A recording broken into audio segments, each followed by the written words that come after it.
Hey everybody, I'm back. I promised you cake. I'm currently eating cake. It's a Jaffa cake. Technically a cake, isn't it? Not a biscuit. We all know that. How's everybody doing? Sorry, I shouldn't talk my mouth full. I probably should have waited till I'd finished it, shouldn't I, till I started the stream. Never mind, we're all good. It's a cake stream after all, so there we go. How is everybody doing this Wednesday? I hope you guys are all good. Hope you've all had a great day. We're back here in my garage. I've tweaked the lighting a little bit. I've tweaked the cameras a little bit. It's still a work in progress. Hopefully it's looking a bit brighter than it did on the other streams. Let me know in the comments how it's looking. What are we going to do on this stream? We're going to start looking at cakes. If you've watched the previous two streams, this is the third stream in kind of like a mini series. Should maybe make it into like a podcast, shouldn't I? In the past couple of streams, we've looked at making fountain tables. They're not complete yet. They're kind of all assembled, so all the fountains are on there. We've taped them all in, secured them. I still need to connect igniters and do all that lot. But I thought tonight we'd do something different and we start looking at some cakes instead. So that's the plan of action for this stream. We'll probably go about 4 hours. We'll probably go till midnight. I know it's a weekday. I know it's a work day tomorrow for most of you. And so some of you won't be able to stay for the whole stream. I get that. That's absolutely fine. I know a lot of you guys watch this on the replay. So if you don't see all this whole stream, you can always watch it tomorrow or whenever. And some of you do just that. And we'll talk about that in a little while. Let's just say hello to a few people first in the chat. First in the chat today was Pyro Chef. Is Pyro Chef a chef? I don't know. Is Pyro Chef as in Sheffield? I think not chef as in somebody that cooks food, but Pyro Chef is here. Welcome in, Adrian. Thanks for your email early today. I appreciate it. He says, hi Marco, time for some delicious cake. Yes, absolutely. Kent RC and stuff. Here we go. JLK Pyro Nut Jason is here saying ready and waiting mark. Craig is back. Craig Whiteman saying evening again all. Hope everyone is great. JLK there with the countdown. He's doing his hair. That's hilarious. One of the reasons for tweaking the lights was to try and get rid of some of the shininess on my hair. I don't know if it's working or not. Maybe it's not. Who knows? I like that. He's doing his hair. Brilliant. Craig says Thunderbirds are go. Everyone's saying hello to each other. That's great. Brilliant. Fireworks UK is back as well. Hello, Fireworks UK. Welcome in. 3D Printer Guy is back as well. Hello, 3D Printer Guy. Hope all is well. Yes, everything is good here. Hope you're having a great day as well. You just caught me eating some cake because it's all about cake this stream. Not that kind of cake though. Although, now that I've got a close-up cam, it does allow me to do a nice little close-up of my Jaffa cakes. Oh, there we go. Why not? Fantastic haircut. Oh yes, you weren't on my stream yesterday, were you? Or 2 days ago? Yes, I've had my hair cut since the first stream. So even less hair than before. But hey, it's all good. I'm going to have one more Jaffa cake just because they're there. And then I'm going to put them out of sight. Otherwise, I will devour the entire pack.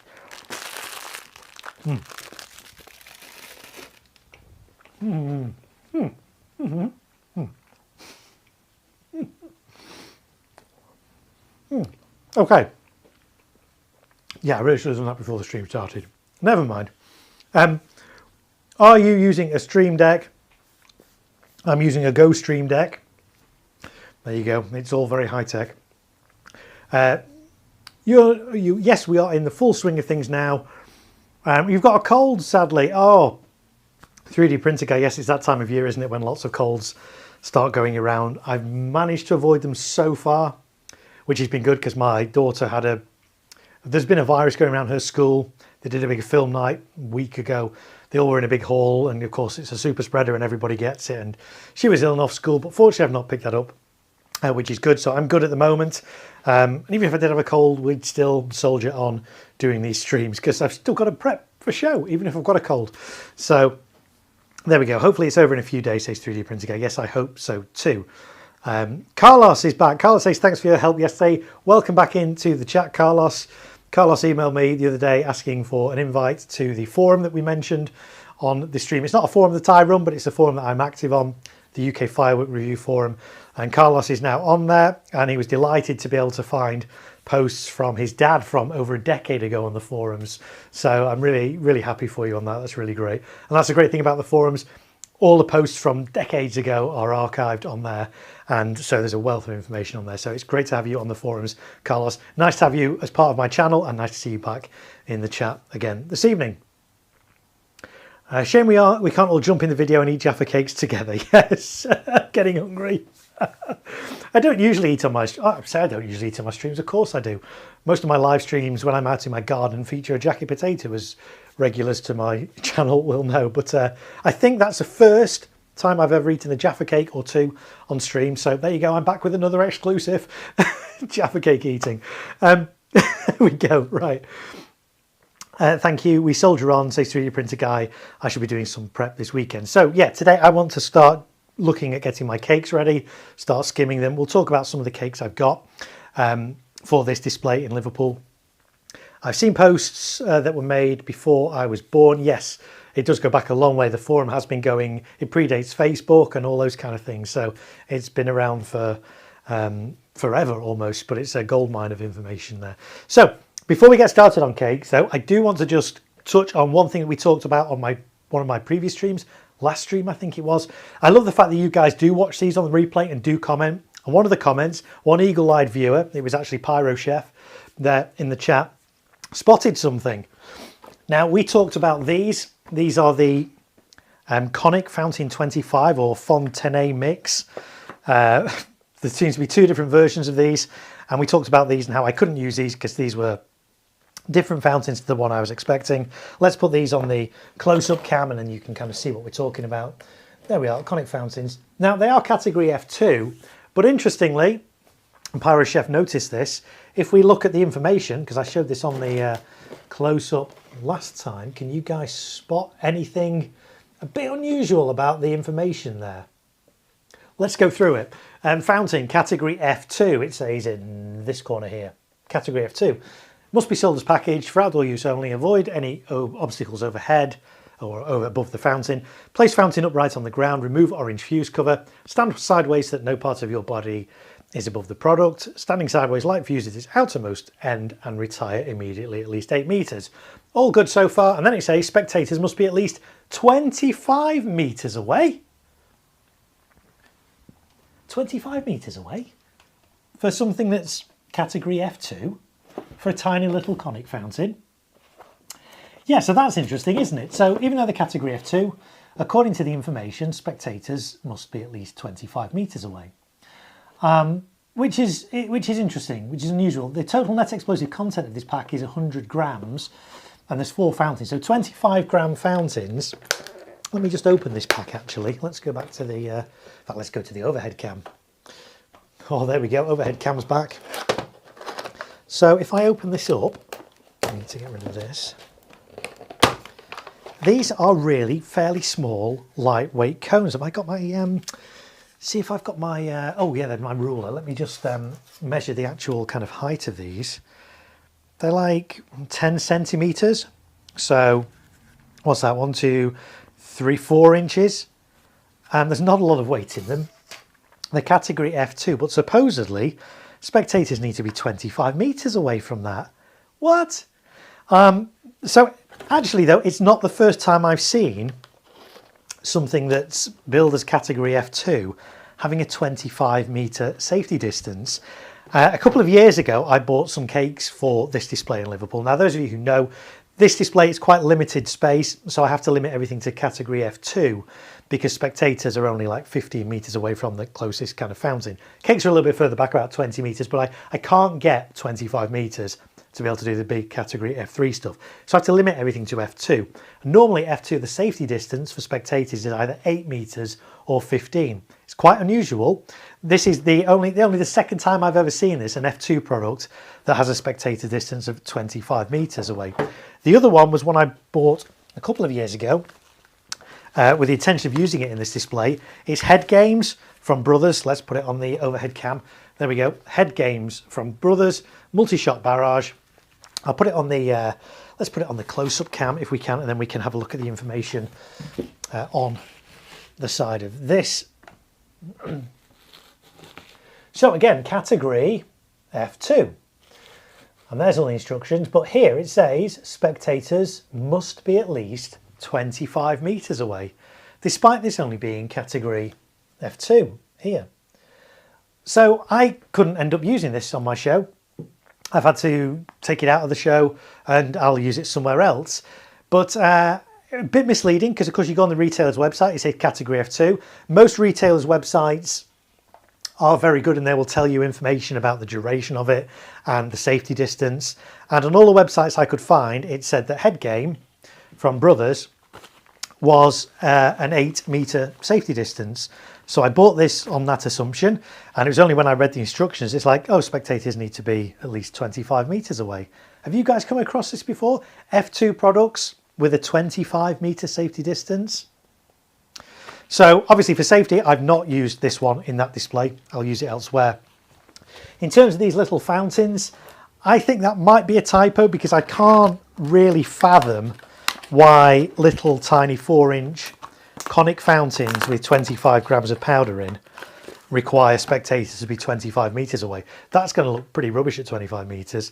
So I think that might be potentially a mistake on the labelling.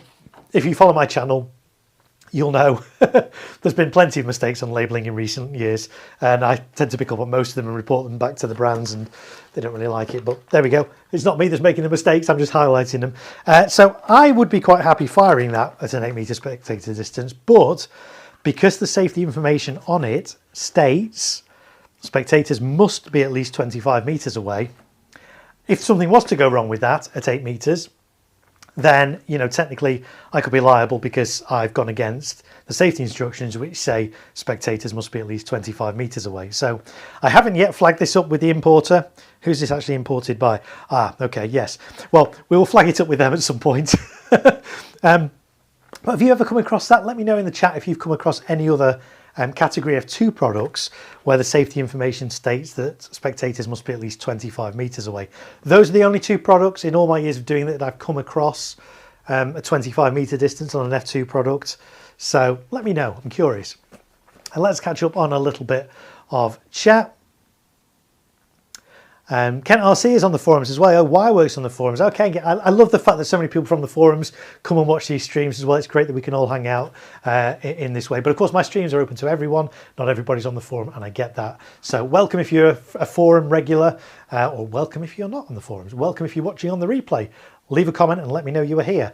And click like as well. How many people have clicked like? Only 5 people have clicked like so far. Click the like button, guys. It takes a second. It lets YouTube know that, you know, this is kind of a fun stream, something that maybe other people might like. Brad is here. Brad, I can't believe Bonfire Night is almost here already. It's 2 weeks tonight, isn't it? There's only 2 weeks to go. I've got so much to do, including other professional shows, but I've got to get this show ready because this show is a week on Sunday, so I've got less than 2 weeks to get this show together. So busy. But I love doing this, some of this with you, some of the prep with you, and chatting to you guys as we go, and discovering all kinds of tips and tricks and sharing some ideas with you, and you guys sharing some ideas with me, and I love it. Kent RC says they must come with hairline cracks, 25 metres. Yeah, so we did talk about this on one of my previous streams a few days ago. The reason why I don't use great big conic fountains on this show, even though you can, we talked about Goldilocks, the Goldilocks conic fountain from Vivid, which is a really lovely cone, and you only need a spectator distance of 15 metres. But when big cones go wrong, they go with a big bang. And so I'm quite happy using little cones on this show, but not the kind of big 13-inch sort of cones. Even though technically you could because you've got more than 15 metres, but when they go with a bang. But little cones like this, they've only got 25 grams in, they're only 4 inches high. I'm not quite understanding why they're category F3. Maybe somebody knows in the chat. Let me know. So I've had it with some Dum Bum products. It says Fireworks UK. Is that the 25 metre, even though the category F2 is 25? Interesting, yeah. Does it say any different on the fountain itself, Mark? Says Craig. Do you know what? That's a very interesting point. And I haven't checked. So let's get one of these little fountains out and see what it says on the fountain itself. It doesn't say anything on the fountain itself. That's interesting. Yeah, so if I show you this on the close-up cam, here's one of the fountains. There is no information on that whatsoever, other than there's a fuse cover there and the name. and an arrow showing the shooting direction, and that it tells me it tells me the NEC is 25 grams. And it's a classic fountain. No safety information at all on the actual fountains, just on the box. So there we go. That answers that question. Charlie808, hello Charlie, welcome back. Charlie808 says, what baffles me is how a 30mm 500 gram cake can be F2. Is it any safer for spectators than a 600 gram 30mm cake? Not really. Arguably, no 30mm cakes should be F2. I'm kind of in agreement with you on that. One of the things that I do on this show is I purposely limit myself. I don't do any 30mm tubes in this display, even though I could do, like you say, there are some category F2 30mm tube cakes. 30mm, obviously, the bigger the diameter of the tube, the more powerful the shots from it. 30mm is the maximum you can get in the UK in consumer fireworks. Most of them are category F3, but there are a growing number of category F2 products with 30mm tubes where spectators only need to be 8 or 15 meters away. They're very powerful. I don't feel comfortable firing that diameter bore size in this display because the audience are, not that far away. But yeah, that's certainly an argument that should anything with 30mm tubes be automatically classed as F3 rather than F2. 3D printer guy, I had a firework once, F3, it said 50 meters spectator distance, and that was a few years back. That's interesting. I've never seen anything F3 other than 25 meters, but that's interesting, 50 meters. Wow, what firework was that, out of interest? Really curious now. Carla says, did anyone fire the Vivid Asylum pack last year?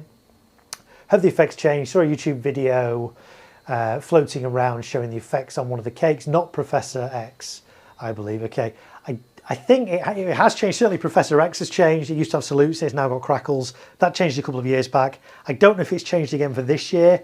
I haven't fired it of late. In fact, have I ever fired the whole... I have fired Professor X, but that was from the Legends Assortment pack rather than the Asylum pack. It's the same cake, but there we go. Michelle is here. Hello, Michelle. Welcome. Says, hello from Stuart and Michelle in Norwich. Hello, Stuart and Michelle. Thanks for tuning into my stream. I hope you guys are good this evening. Fireworks UK says, I miss the whistles in Professor X. Yes, it has been watered down a little bit, hasn't it? Craig says, same to Charlie. Oh, we're talking about the 30mm tubes cake. I've actually got one. We're going to talk about it in a bit. I found a cake that's got a 26mm diameter tubes, and yet I measure it, and to me it's about 23, 24. So that's interesting. We'll talk about that in a bit. 3D printer guy, well, they are called Conic Fountains 25. Maybe they thought the name was a safety distance when typing the label. Who knows? I don't know why they call Conic 25. Maybe they last 25 seconds. Maybe that's why. But yeah, there we go. Who knows? So I will flag that up anyway with the importer and get their take on it. And if I get a response from them before the next stream, then, we'll talk about that on the next stream. We'll see. Safety distance should also be based on bore size as well to some extent. Yeah, I agree with you. 3D printer guy, it was something from Brothers. It was definitely 30mm, but that's all I remember. Hey, no problem. Okay, Norfolk Fireworks is here. Norfolk Fireworks, Chris, hello. Welcome in. We were talking about Norfolk Fireworks on my last stream. I was giving you a bit of a plug, but it's nice to see you here in the chat as well. So Norfolk Fireworks there, that's Chris. If you're in East Anglia, if you're in Norfolk, we had some people in a little bit earlier, Michelle and Stuart from Norwich. If you guys want fireworks, you're in Norwich, which is in Norfolk. I know the place well. Norfolk Fireworks. Chris knows his stuff. He's been doing fireworks for years, but in the last couple of years, he started his own retail business called Norfolk Fireworks. So if you're in East Anglia, in Norfolk, in Norwich, in that area, and you're looking for some good quality fireworks this year, do go check out Norfolk Fireworks. They've got a website, which you can find if you Google Norfolk Fireworks, or you can go visit them. And I'm sure Chris will sort you out. And if you do go, let Chris know that Marco sent you. Why not? By the way, Chris doesn't sponsor my channel. I just, I like supporting. There's some retailers that I really like to support. And Chris, new to the game in terms of retail. So let's support him. Let's get him some business. There we go. JLK Paranut. I fired the Asylum pack. No change from last year. Yes, I think it last changed in about 2023. I've not been made aware that it's changed over the last year, but a couple of years ago it changed. 3D printer guy, is that Yorgi sticks?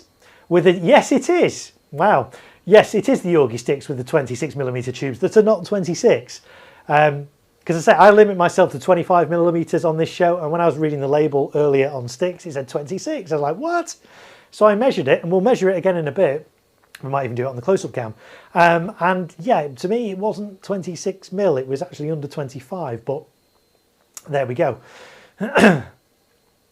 Fireworks UK says there's another little cake with a weird bore size. There's lots of cakes with, there's one we might come on to that's got a mixture of bore sizes, which I really like. Serpent Attack from Celtic Fireworks. I was the first to fire that a couple of years ago. It's got a mixture of different bore sizes, and I think it's like 41 shots, which is a really odd number of shots to have.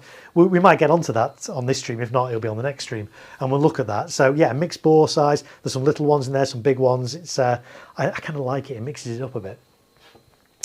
I missed the scream from the Cube fountain mine. That was next level, says Kent RC and stuff. Carla says, thanks, JLK. Are all the cakes the same as the old Vivid videos for the pack? Except updated Professor Rex, no mine lifts. Good question, I don't know. But that's always something I do when I'm designing these displays. I will always look for as many different videos of a particular product as before I actually go out and buy it. I'll look at videos from several years ago. I'll try and find the most up-to-date video, even if it's poor quality, just to see A, how it performs, and B, how long it lasts. Because with consumer fireworks, the timings of them can be all over the place. And even though this display I'm doing in Liverpool is not a pyro musical, I still want to have a pretty good idea of how long each cake's going to last, so I can make sure the display is nice and tight and there's no gaps and things like that. So I always do a lot of research, watch as many different videos of each firework as I possibly can to try and gauge a better understanding of how it's going to perform. If it's a firework that I've never personally fired. A lot of these, as you guys know, if you've watched my channel, I fire quite a lot of fireworks each year for you guys, and so I'm familiar with quite a lot of them, but there's still plenty of fireworks that I haven't fired yet. So when that's the case, I always do my research and try and gauge how they are going to perform. How long have compounds been on sale? Don't remember them being sold in the BS7114 era. That's a good question, Brad. What's the earliest compound I can think of? Why don't let me know in the chat, what's the earliest compound you can think of? They've certainly become really popular in recent years. They're becoming more and more popular each year. There's so many, brands now that are bringing in so many compounds.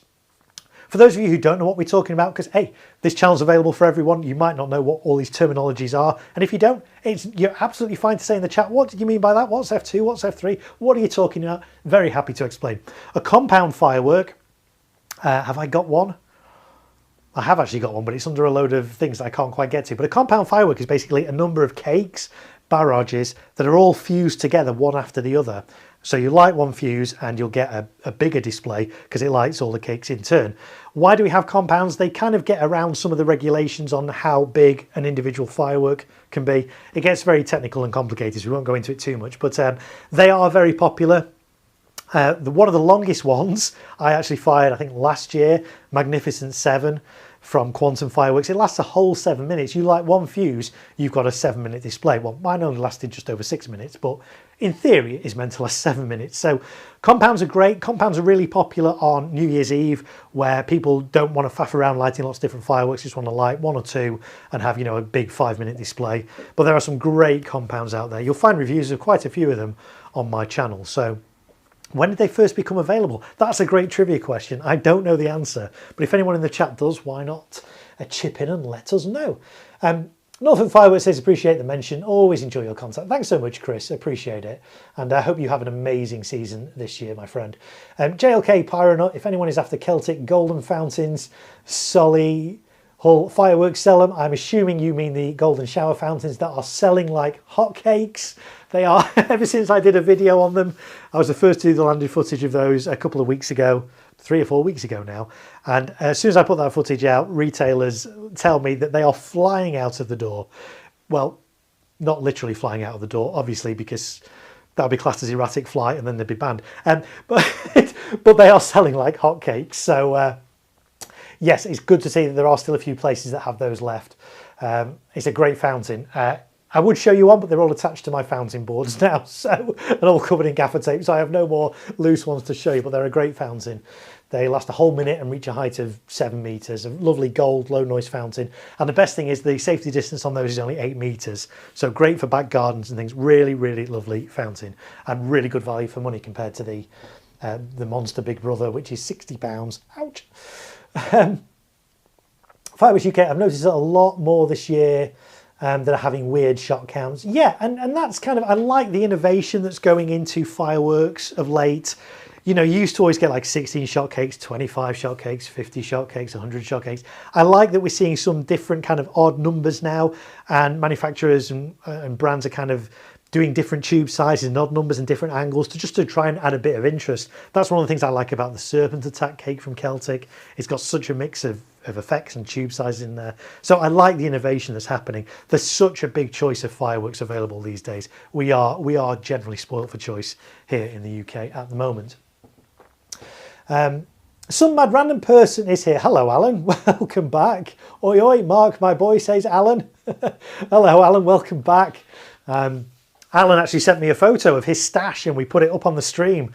The wonders of technology. I love it. It's great. So I hope you're doing well this Wednesday, Alan. Great to have you here. 3D printer guy. I remember some back in 2016-ish with me when me and my dad did fireworks. It was JTF, Rewrap Brothers in their 1.3G range. Interesting. So they have actually been around quite a while then, haven't they? Compounds. So at least 9 years.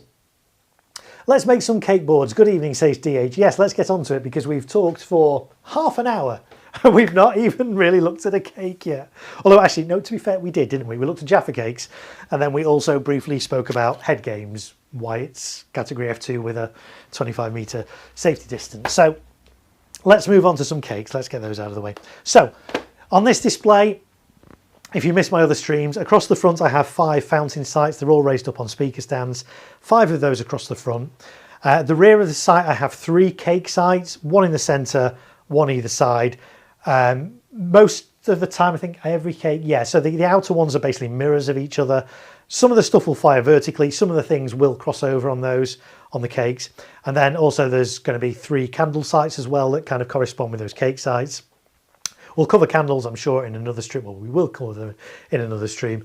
And actually, talking of candles, on the stream 2 days ago, we actually got enough super chats to be able for you guys to buy the Vulcan Hummers candle, the brand new candle that's F2, to put in this display. So I've not got that yet, but we will get that.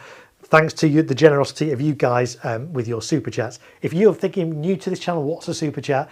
There's a little icon by the chat, a little dollar thing. You can press that and you can send me a little donation. You don't have to. This content is absolutely free, but I know some people really enjoy this content, really look forward to it each year, really enjoy my videos, my reviews, and especially these live streams as well. And so if you want to support my channel, you can subscribe. That's a great way to support it. You can like, you can share this stream out to other people, and you can super chat with that little button, or there's a PayPal link in the description.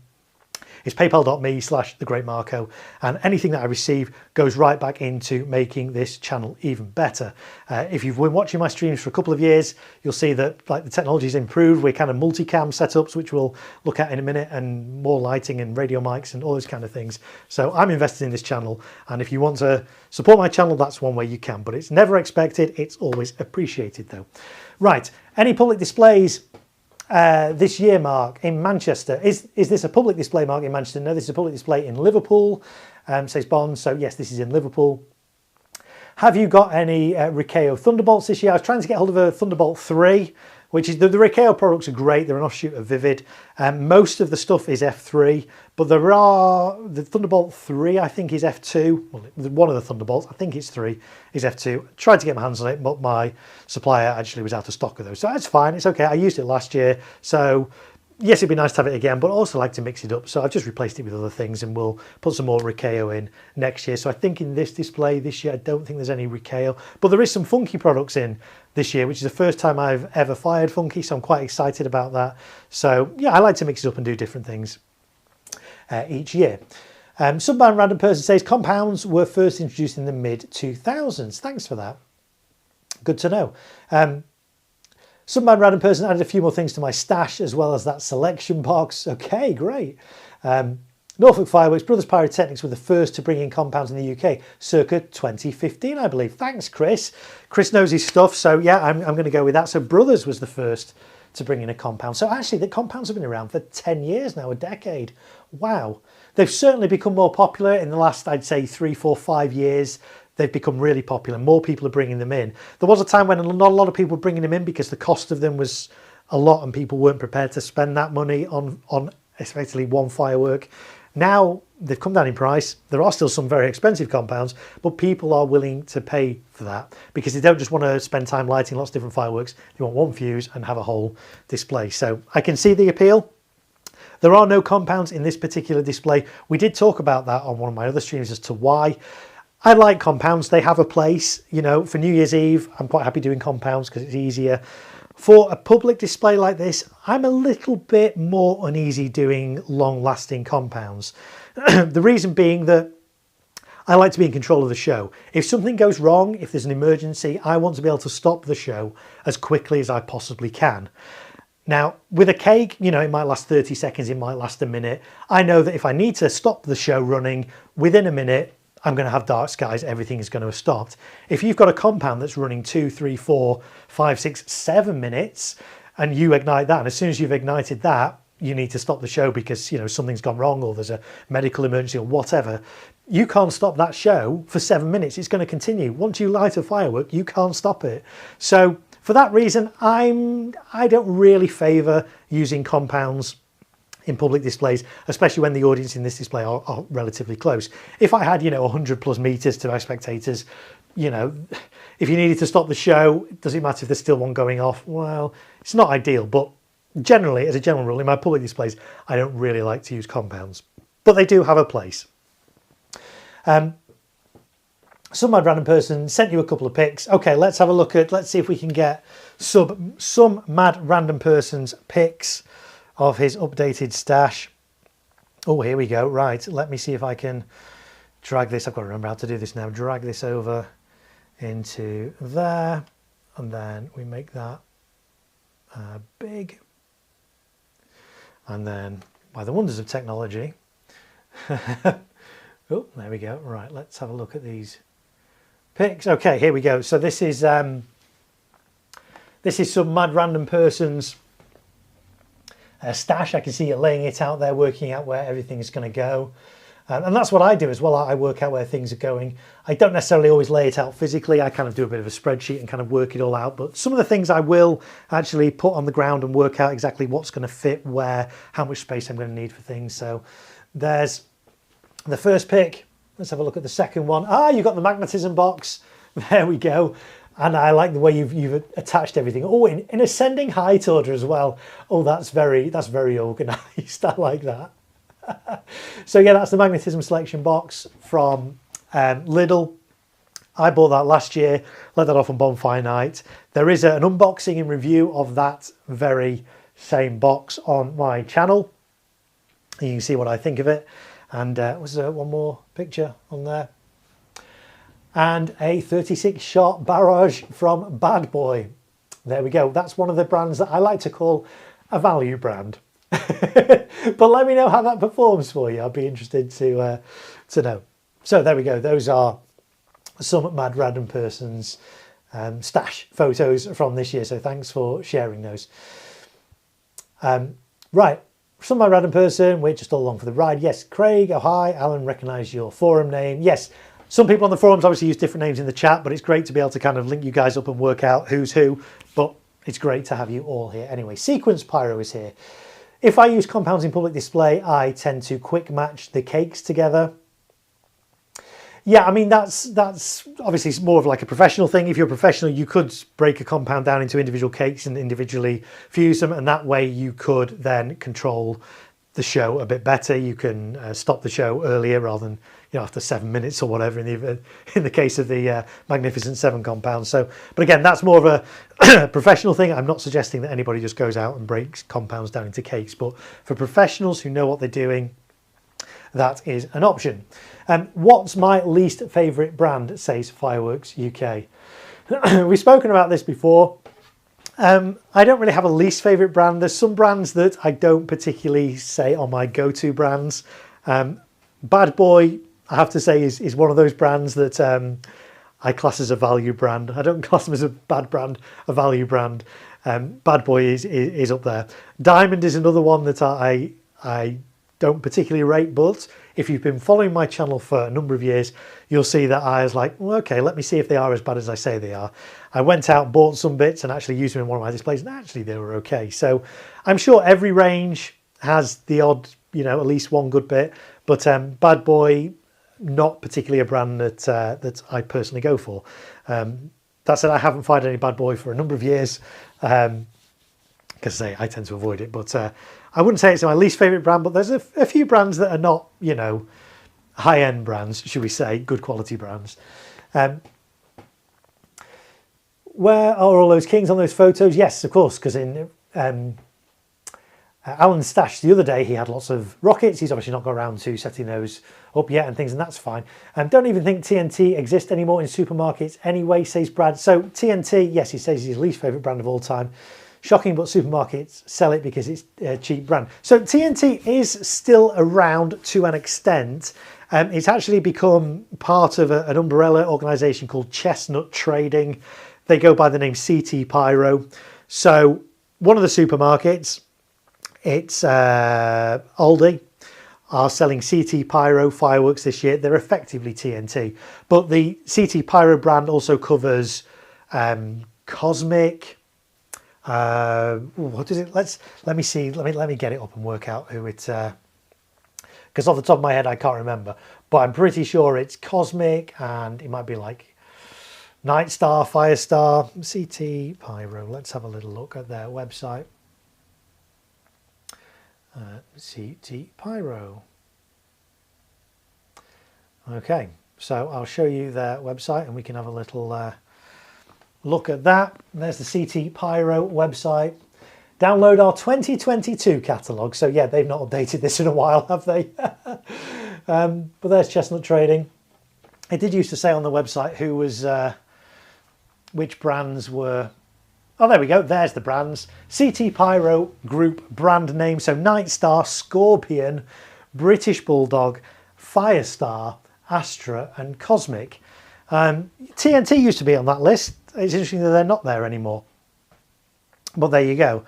I thought Bad Boy was part of them as well. I'm guessing not. So that's TNT Pyro, not TNT Pyro, CT Pyro or Chestnut Trading. Those are the brands that currently incorporates there. Okay, TNT in America is way better. Yes, I agree. I've seen some videos from TNT products in America and it does look a lot better. Over here, TNT, it's not been as bad as, say, Bad Boy and things like that, but it's not that much better in my experience. A lot of the TNT products are very similar. Red and green. You don't get much other colour other than red and green, and like all the fountains have crackle in. So that's TNT. Yes, it's part of Chestnut Trading now. Yes, there we go. Chestnut Trading bought out TNT. Yes, that was my understanding as well. But it's interesting that on their website, it says CT Pyro brand names. Firing via its trading subsidiaries distributes fireworks throughout the UK under the following brands. So there we go, and TNT is not mentioned. But if you watched my video that I did last week on what fireworks are available, we had an in-depth kind of deep dive into what's available this year in Aldi. Most of the fireworks are listed as CT Pyro, but there is one from Aldi that's still listed as TNT Fireworks. But I think it's a name that is obviously being phased out. We don't really see TNT products or that name being used anymore in the UK, which is a shame because it has been around a while, but you know, never particularly that great in my opinion. TNT. Let's have a look. Are you right? Oh, finally, right. Okay, so yeah, so Alan says, I know what I'm doing with them all, so don't need to drag them all out. Literally seconds after the pic was taken, it started raining. Yeah, that is always the challenge, isn't it? I was doing some bits outside today to get ready, and yeah, then it started raining. I had to come inside and stop. British Bulldog. I think Brothers have really upped their game this year. Yeah, Brothers, I like that Brothers are making a little bit of a comeback. They have been around for absolutely ages. Some of the cakes we'll come on to in a little while. There are some Brothers cakes in there. I think where Brothers falls down is that they don't update their product videos. If anyone from Brothers is watching, I'm happy to do it for you.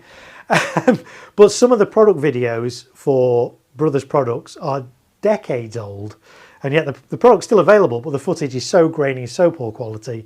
and not an accurate representation. We'll probably come back to that a little bit later. But yeah, brothers are bringing in some interesting stuff of late. What's the max bore size in the US? That's interesting, said Rusty Trumpet. I don't know. Is there a max bore size in the US? I mean, firework regulations and rules are different in every country. One of the people following my channel commented on my previous live stream, or actually commented on my rocket videos that I did earlier today that I put out, saying that he's in Germany, and in Germany you can't buy F3 products without a license. So rules are different everywhere. I know in America, for example, you can buy reloadable shells, consumers can get that, but again, it's different in every state.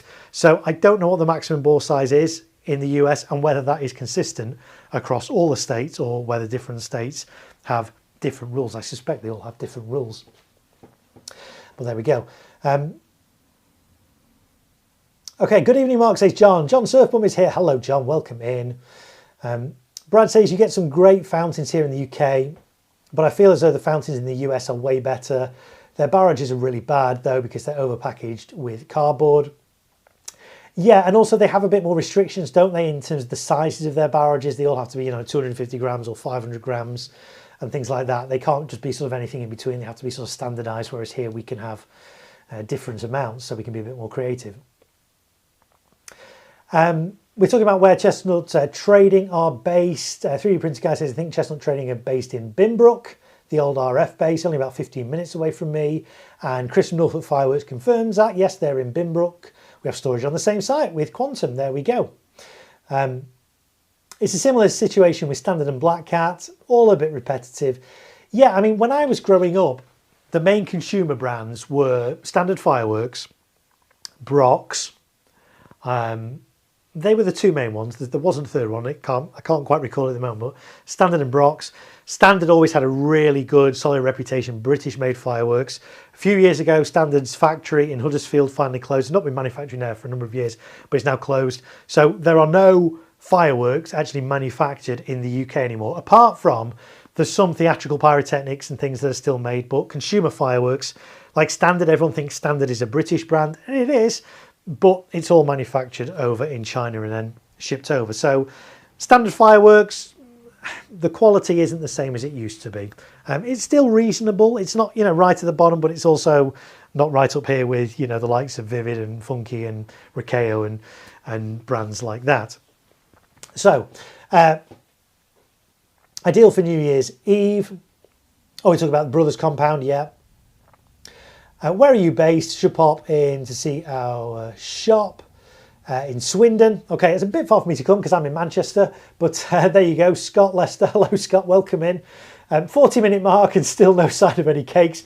You're wrong. We had Jaffa Cakes. Jaffa Cakes made an appearance at the start of the show, and we did have one cake. We've looked at one firework cake so far. We will get onto them, I promise. But I'm enjoying communicating and chatting with you guys in the chat. I never want to ignore you guys and your comments because that's what that's about. This is why I love doing live streams as opposed to videos. When I do videos, I can't interact with you guys in the same way. Yes, you can comment and yes, I can reply, but I like the fact that this is real time and we kind of go off on all different tangents and talk about all things firework related, and I get very little done, but that's all part of the fun, and I hope you're enjoying it. Best supermarket fireworks were Waco in Lidl. Waco, have you? Yes, I completely agree with you on that, Charlie 808. Waco fireworks were in Lidl about 11, 12 years ago. They were brilliant. They were so good, and then there was an issue with some of them, and they got recalled. And Waco have never made an appearance in the UK since, but it's a shame because they were a great brand. Waitrose used to sell Bulldog fireworks. They did, I remember that, and yes, boy, were they overpriced. I once had the Earthquake selection box back in 2008, and it was awful. Lots of smoky, smaller fountains. Yep, absolutely. Brothers Shell Shock rockets look good too. They pack a punch. I haven't fired them, but if I get the opportunity to, I'd be very happy to. I think it's 75 mil, say Sequence Pyro. This is the max diameter of the US bore sizes for their fireworks. 75 mil, wow, that's big. And they're not true 3-inch shells, more like 2 to 2.5 inch in a 3 case. Interesting. I wonder what safety distances they have. I need to look into it. As I say, I'm not, because firework regulations are different all the way around the world in different countries and in the US, different states. I'm not abreast of them all. Obviously, I know what kind of happens in the UK with regulations and stuff here, but you'll have to help me out because I don't know. What's the safety distance then? What's the minimum safety distance then for a 75 mil tube in the States? The way we do it over here in the UK, obviously, category F2, we talked about it earlier, 8 metres and 15 metres are the typical safety distances. We've come across a couple of F2 products that have 25 metres. F2 stuff normally has 25. For F4, F4 is professional fireworks that only specialist people with knowledge are allowed to, use and operate. I'm one of them. And display companies, of course, around the UK do that as well. Category F4, the vast majority of F4 products are left to the discretion of the operator as to what the safety distance should be, because they are assumed to have specialist knowledge and therefore are able to assess safely how much distance you need. The way we do it, so for a 75 mil shell would require typically a spectator distance of at least 75 metres. It's basically the way it works for shells as a general rule, it's not always like that, but as a general calculation, as a rule of thumb, if for every millimetre you've got, it's a metre safety distance. So if you've got a 75 millimetre shell, then your runners need to be at least 75 metres away. Of course, different factors can affect it, like wind direction, speed and things like that. But as a general rule of thumb, 75 mil shot would require a safety distance of at least 75 mil. Are Standard owned by Black Cat? Yes, they are. It's one and the same brand, two different labels, but it is owned by Black Cat. Got the selection box today, and the leaflet has the Black Cat logo on. And the standard fire, yes, you'll find this the overlap. A lot of the information you'll get will have both logos on, both the Black Cat and the standard fireworks. Black Cat is another brand that's in the US. I don't think you have standard over there in the US though. But Black Cat GB and standard fireworks are one and the same brand. Let's have a look. I have no clue, but I just love fireworks in general. Well, Luke, you're very welcome, and you've come to the right place, because that's what my channel is all about. Fireworks here in the UK, and giving you guys information, safety information, tips and tricks on how you can use fireworks safely and responsible. My channel is family friendly, so you won't see me doing anything illegal or dangerous or things like that with fireworks. And the language is always appropriate, and what we talk about is always appropriate for ages, all ages of audiences, and I know you guys appreciate that on my channel as well. Bangers were so much fun, says Rusty Trumpet. Yeah, I'm not convinced. I was never a big fan of bangers. Bangers are now banned in the UK, and I think that's probably best. There was a lot of misuse over them, especially on Halloween, trick or treat. I remember growing up as a kid, we had some trick or treaters come to our door, trick or treat, and my mum answered the door and said, "Oh, no thanks." And next thing we knew, she was having bangers thrown at her. So yeah, there was a lot of misuse with bangers, so I'm glad that they're not available anymore. At the end of the day, I mean, they just bang. They don't really do anything interesting, do they? So no great loss, really. Jumping jacks need to be brought back, says Brad. Yeah, again, jumping jacks have been banned for so long. I've never actually fired a jumping jack. My dad talks about them. I know what they look like. They look good. But no, they are currently not allowed in the UK either. Full moon total eclipse, love that advert. Yes, I remember that advert as well. Have I ever been to Malta for the festival? Some crazy folk over there. Now, I've seen lots of footage and lots of video of the Malta festival, and it does look good. Maybe one year I'll get out there, we'll see. Dave Fisher, what's your thoughts on the recent Pyroworks strobe rockets that got recalled? I wonder why they got recalled. Yes. So we did talk about this on one of the other streams a couple of days ago, but we can briefly mention it again. It's not just Pyroworks strobe rockets that have been recalled. It's all strobe rockets in the UK. So right now, technically, you shouldn't be able to go to a retailer and buy a strobe rocket, whether that's Pyroworks or Bright Star or whoever else was bringing them in. They've all been withdrawn. What's my take on it? Well, I fired those Pyroworks strobe rockets earlier this year, and they performed flawlessly for me. Admittedly, I only fired 2. If I'd fired 100, 200, would a couple of them not have performed well? Yeah, quite probably, but I suspect that would be the case with any rockets. If I was to fire 100 of any rockets, some will malfunction. If you watch the videos I put out earlier today on some of the new Vivid rockets, you'll say they malfunctioned quite spectacularly, quite dangerously, in fact, as well. So strobe rockets are not the only rockets with issues. But as a precaution, the manufacturers have voluntarily recalled them. So they've not been told they have to recall them. They've voluntarily done it. Maybe we'll see them again in the future. I don't know.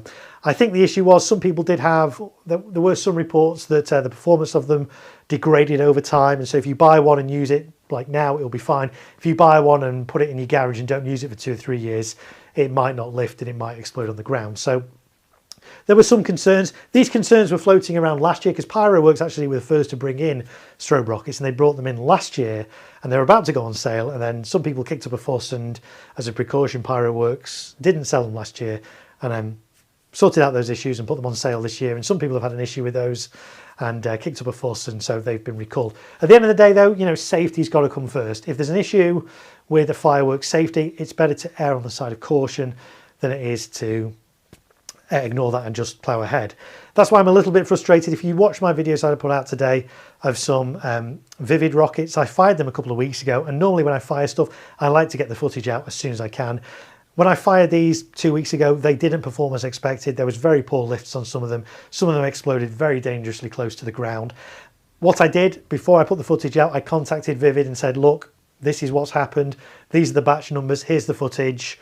You know, what do you advise? They said they'd go away and do some of their own testing. This was last week, and get back to me, and they haven't, which is a shame. I have chased them up and still haven't heard anything. So that's why I decided today that I'm going to put the footage out just so you guys can see it. It doesn't mean that all those rockets are inherently bad. Maybe I just got a bad pack or two.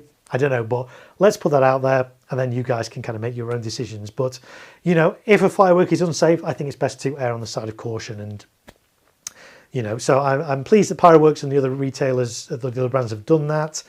There is a lot of politics in the background. So I don't know how much of the safety element is the real reason they've been recalled or whether it's people kicking up a bit of a fuss. There are some retailers that weren't supplied by certain importers and they weren't happy about that, and so tried to cause some trouble for different things. We're not going to go into it, but there's lots of politics. But yeah, I kind of know why they've been recalled, but so there we go. That's where we're up to. I'm fortunate. I'm so pleased I got to see them. I know most people now won't be able to see those strobe rockets. I'm so pleased that earlier this year I got to see them and witness them with my own eyes because they are so unusual. The sound they make is just, you won't have heard anything like it. So I hope they're able to resolve those issues potentially in the future and maybe bring them in again because I know they will be popular. But for the time being, strobe rockets should have all been withdrawn from sale across the UK. I know there's still some retailers that still list them. The message should have got through to them, but they're still choosing to sell them anyway, despite the brand saying don't sell them. So that's another good indication of whether a retailer is reputable or not, as to whether they're still selling things that they've been told they shouldn't sell. So I'm not going to name names on retailers, but I know there's a few out there that are still selling strobe rockets. So there we go. Ask Cody what the legal stance is on the UK fireworks. Yes. I believe they're exploding on the ground once the rocket motor is lit. Yes, but again, I'm not aware that that was a widespread issue. The ones I fired were fine. And also some of the footage that was put out of those strobe rockets claiming to be of a certain brand, all those strobe rockets look exactly the same. So it's very difficult to tell from footage if that's a Pyroworks rocket or if that's a Bright Star rocket or if that's somebody else's rocket. So politics was playing a part. I'm not saying every single rocket fired perfectly and there were no issues. I don't know how wide scale the problem was. I know some brands have said, you know, we fired 200 of them and they've all been fine. So there we go. But it is what it is. Isn't 75mm just a 3-inch shell? Yeah, pretty much. Let's have a look. Probably canister shells over there. Yes. Never mind, it's tube size. That's probably why they always use canister shells over there, say Subman, random person. The thing with the strobe rockets is they are built in a different way, are they not? Which isn't as reliable per se as standard run-of-the-mill rocket. Yeah, because normal rockets, you know, the motor on it, the lift charge, is basically just designed to lift the rocket. On the strobe rockets, the effect of the rocket is contained within that. So it has a different composition, and some people are saying that it can degrade over time and you can lose that strobe element and it can cause the rocket not to lift and things like that. So I fired some this year and they were fine. I would have loved to have a second pack from that same batch, keep them for a couple of years and then test fire them in 2 or 3 years time, see if they still perform or see if they do degrade. So we'll see if we're able to do that. I can't promise anything. but we shall see if we can see if they do actually degrade over time. Luke says, I know, of course, firecrackers bangers are illegal over here in the UK, but there was never a time when they were sold. But was there ever a time where they sold artillery shells? I'm pretty sure shells have never been sold to the public in the UK, reloadable shells. I know you can get them in America, but in the UK, I'm pretty confident that's never been allowed. I'm 23, so I don't have a long scroll history of knowledge of fire. That's absolutely fine, Luke. But yeah, I'm 45, and in my entire time, there's never been reloadable shells or shells of any type sold to consumers in the UK. They are all category F4. They're only available for professionals who know what they're doing to use. Brad says, I think it was the right decision for strobe rockets to get pulled from the consumer market. Nowadays, you wouldn't want to give the anti... Yes, okay, yeah, I get that. I mean, generally speaking, I don't use rockets in any of my public displays anyway, just because, you know, the flight paths on them can be quite erratic. They're not as predictable as like a cake or a candle. You've also got the issue of the sticks falling down and stuff. So even if strobe rockets were available, I wouldn't be using them in any of my shows. I'd be happy to fire them, you know, in the middle of nowhere, but rockets I avoid from public displays. And actually, you'd be hard pushed to find any public displays that are done professionally in the UK that still use rockets. Sequence pyro, strobe effects tend to degrade over time. We had some 5-inch lemon strobe shells from Southport one year, and when they were used a few years later, there was barely any visual in it at all, just a few stars, yeah. So I don't know what the answer to that is. I mean, I know Pyroworks were telling retailers, you know, these have a shelf life of 12 months. How retailers would enforce that in terms of, you know, they've got all this stock that sits in storage. If they don't sell it from one year, they want to keep it till the next year, not have to get rid of it. So logistically, I guess it's quite difficult if you've only got stock that you're only allowed to store for 12 months before it's no longer usable when it comes to fireworks. So I get logistics wise, could have been a bit tricky. The pop-ups are still selling strobes, says some random person. Yeah, you're absolutely right, Alan. And that's why I always say avoid pop-up shops. Avoid pop-ups that, you know, they pop up a couple of weeks before bonfire night in an old shop on a high street somewhere. And then as soon as bonfire night's finished, they've gone. And that's it, there's no traceability for them. Don't buy your fireworks from there. If you've got a specialist all year round retailer, go to them if they're reputable. There are some specialist all year round retailers that are not. But we mentioned Norfolk Fireworks a little bit earlier. They're reputable. If you're in East Anglia, go check them out. We mentioned Trafalgar Fireworks on my stream the other day because they were in the chat. Go check them out. They're reputable. We mentioned Anfield Fireworks. Anfield Fireworks were in the chat the other day as well. So there are some reputable ones out there. There are some less reputable ones out there, but we're not going to name names on them. Definitely used to have shells available to the public in the UK. Okay, but also in 1996. Not big, but I think up to 6 inch. Really, Chris? Wow. Okay, well, see, things in 1996 I would have been 16, and then I was doing stage pyro when I was 16, but obviously legally I couldn't do fireworks till I was 18, so I didn't start doing fireworks till 1998. But I was doing stage pyro from 96. But that's interesting. 6 inches were available to consumers. Wow.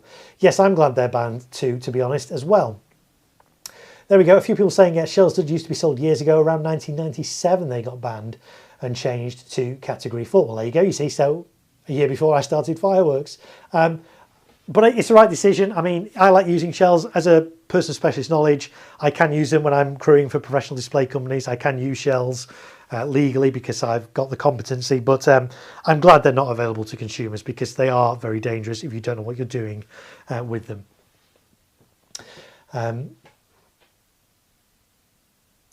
Yes, that's right, Brad. Yes, I'm not going to go and read that out, but yes, you're right. There were some issues with them, and that's why they got banned, and rightly so.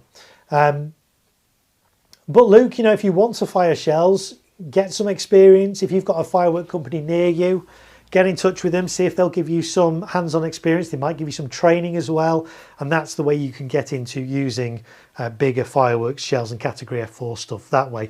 There's basically two kind of qualifications, if you like, you can get for those. There's two different training courses in the UK if you want to become a person of specialist knowledge to use category F4. There's the British Pyrotechnics Association, the BPA qualification you can get, or there's an Illuminate Consult certification, shall we say.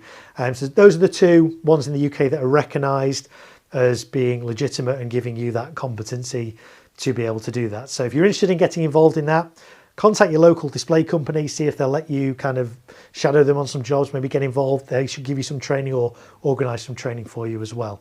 But if you're going to do that, expect to be working outdoors in all weathers, and I mean all weathers, for very little pay.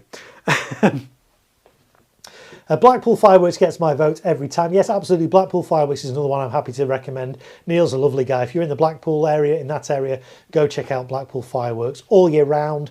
And if you see Neil, tell him Marko sent you. Why not? I enjoyed shells once when having some experience in a professional display, but no way should they be in gardens. Yes, absolutely. I was talking to a display company as well the other day, and they were telling me that they're aware that some display companies in the UK still hand fire shells, which I couldn't believe. I'm surprised that still happens, but there you go. I'm not going to name names, but apparently some display companies still do hand fire shells as well, which is obviously what we all used to do prior to electronic firing systems. But now that we've got electronic firing systems, it's a lot safer to electronically fire shells than it is to hand light. I personally wouldn't want to hand light a really big shell. It would be an experience for sure, you know, lighting a big 8-inch shell and right next to it and seeing that go off. But from a safety point of view, yeah, why take the risk when you can electronically fire it from, you know, hundreds of meters away? My best loco will be Firework Crazy. Yeah, I can recommend Firework Crazy as well. Market Firework Crazy. If you use them, again, tell them Marko sent you. Why not? Well, Firework Crazy, I've got some stuff from Firework Crazy this year. There are a number of retailers that I like to support. I would love to be able to support all of them every year, and I just can't because it'd be too expensive for what I'm doing. So I kind of rotate around. So this year it's been Firework Crazy and a few others. I got a load from Blackpool Fireworks last year. I'll be using Blackpool Fireworks again next year. So there's all kinds of, there's some great ones, but yeah, I'm quite happy to recommend them. Fireworks were way more of a danger in the 70s and 80s. Injuries are way less common nowadays, thanks to extra tweaks. Yes, I agree. Fireworks have become safer. I would argue, though, that misuse of fireworks is perhaps more prominent now than it was back in the 70s. So fireworks themselves are safer, but misuse of them seems to be on the rise. Antisocial behaviour, used in riots and all kinds of things, let off in public places when they shouldn't be. I think that was a less of an issue in the 70s and 80s. And also, in the 70s and 80s, we didn't have as powerful fireworks as we do now. Some of the fireworks we get are really powerful, especially for consumers. Back in the 70s and 80s, it wasn't the same situation. I have Illuminate, says S-Sequence Parry. Yes, so do I. It is a great course. The fireworks shop in Preston is top draw also, says Rusty Trumpet. Bon says, what's your finale this year? We will come on to that, I'm sure, as through the course of these streams. I've got kind of a bit of a dual finale. It's going to have a bit of crackle in it, quite a bit of crackle actually, but it's also going to end with, I think, 18 single shots that are, we'll come on to which were single shots I'm going to use, but they're going to be a quite nice finale, I think. So there we go. I'm watching a video, says Luke, on some old fireworks. And what is blue touch paper? No wonder there were many injuries. Blue touch paper was a nightmare. So nowadays, fireworks all come with this fuse, Visco fuse. Let's show it on the close-up cam. There's a piece of Visco fuse. You light the end, it burns. It's really visible when it does burn. You know it's burning. Blue touch paper was basically thick blue paper. It was impregnated with chemicals, and that was what was on top of a fountain. So instead of having a fuse on the top that you light, the top of the fountain would just be this blue paper, and you would light that blue paper and it would smoulder and eventually light the firework. But more often than not, you'd light it, it would smoulder, then kind of go out and you have to go back to it and relight it. Really unreliable. I think Brock's might have been the first one to introduce Visco in consumer fireworks, and when that came about in the late 90s, it was a game changer. It really was. And now everything you get has got this. You cannot get blue touch paper anymore. Visco fuse is a lot more reliable.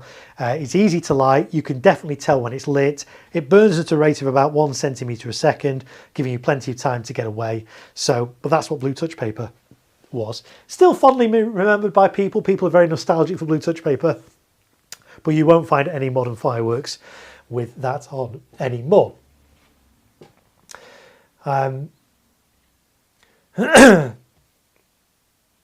Let's have a look what else people are saying in the chat. I don't think there's much difference nowadays between Cat 3 and Cat 4 cakes when it comes to performance. That's very true. As we said earlier, you know, the quality of consumer pyro has really kind of gone up a notch in the last sort of 5-6 years. And so some of it now is on par with Cat 4. Some of the cakes are very similar. You just get, you know, whereas you might get a 100-shot Cat 3 cake, you might be able to get exactly the same as a 200-shot as a Cat 4. So yeah, there is a lot of crossover. For sure. And in fact, a lot of professional displays will use Cat 3 products alongside their Cat 4 products, and you can't tell the difference. Hand firing shells is, of course, more dangerous than a firing system, but a completely legit way of firing a shell. Yeah, there's nothing. Yeah, it's not inherently unsafe. It's just, you know, you want to do the safest thing you can, and electronically firing something is safer than hand firing. You know, but that's not saying that hand firing is illegal. It's not illegal. It's still legal to hand fire shells and fireworks, but yeah, most PWSK courses still do hand firing element. Yeah, that's true. I guess BPA do still cover that, and it's right they cover it because, you know, there are still people doing it.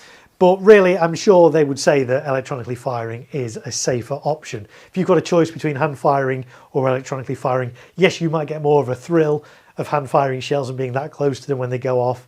But from a safety aspect, electronically firing is years ahead in terms of being safer.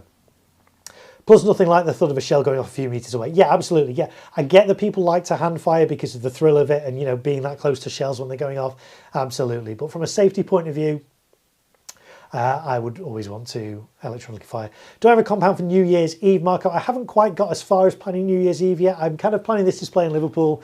I'm at the same time planning what I'm going to do on bonfire night on my live stream for my back garden, which I've done now for 4 or 5 years, and you guys love that. We have a jacket potato, and it's really kind of family friendly bonfire night from my back garden. So I'm sort of semi-planning that as well. I've not quite got as far as New Year's yet because we're expecting a baby before then as well. So lots of things to think about, but I will be doing something New Year's in my back garden, even if it's throwing it down with rain. Last year, if you watched my stream on New Year's Eve, it absolutely threw it down. My garden was under about 2 inches of water, but the fireworks were waterproofed and they fired flawlessly. So we will definitely do something regardless of the weather, unless of course there's a hurricane and the wind becomes an issue. But rain itself, we've even done it in the snow before. I think on New Year's Eve, one of my previous years, we did it in the snow. So yeah, there'll be stuff coming up for sure. Does anyone know where you can get some Visco fuse for model rockets? For model rocket, there are model rocket suppliers. If you just search model rockets UK, you'll find some model rocket suppliers, or check out your local model rocket club. They'll have Visco fuse. They'll actually have igniters available as well for model rockets. Check out the way I got non-stop. Sent it to you, say some mad random person. Let's see what some mad random person has sent me. If we go back here a second. Oh,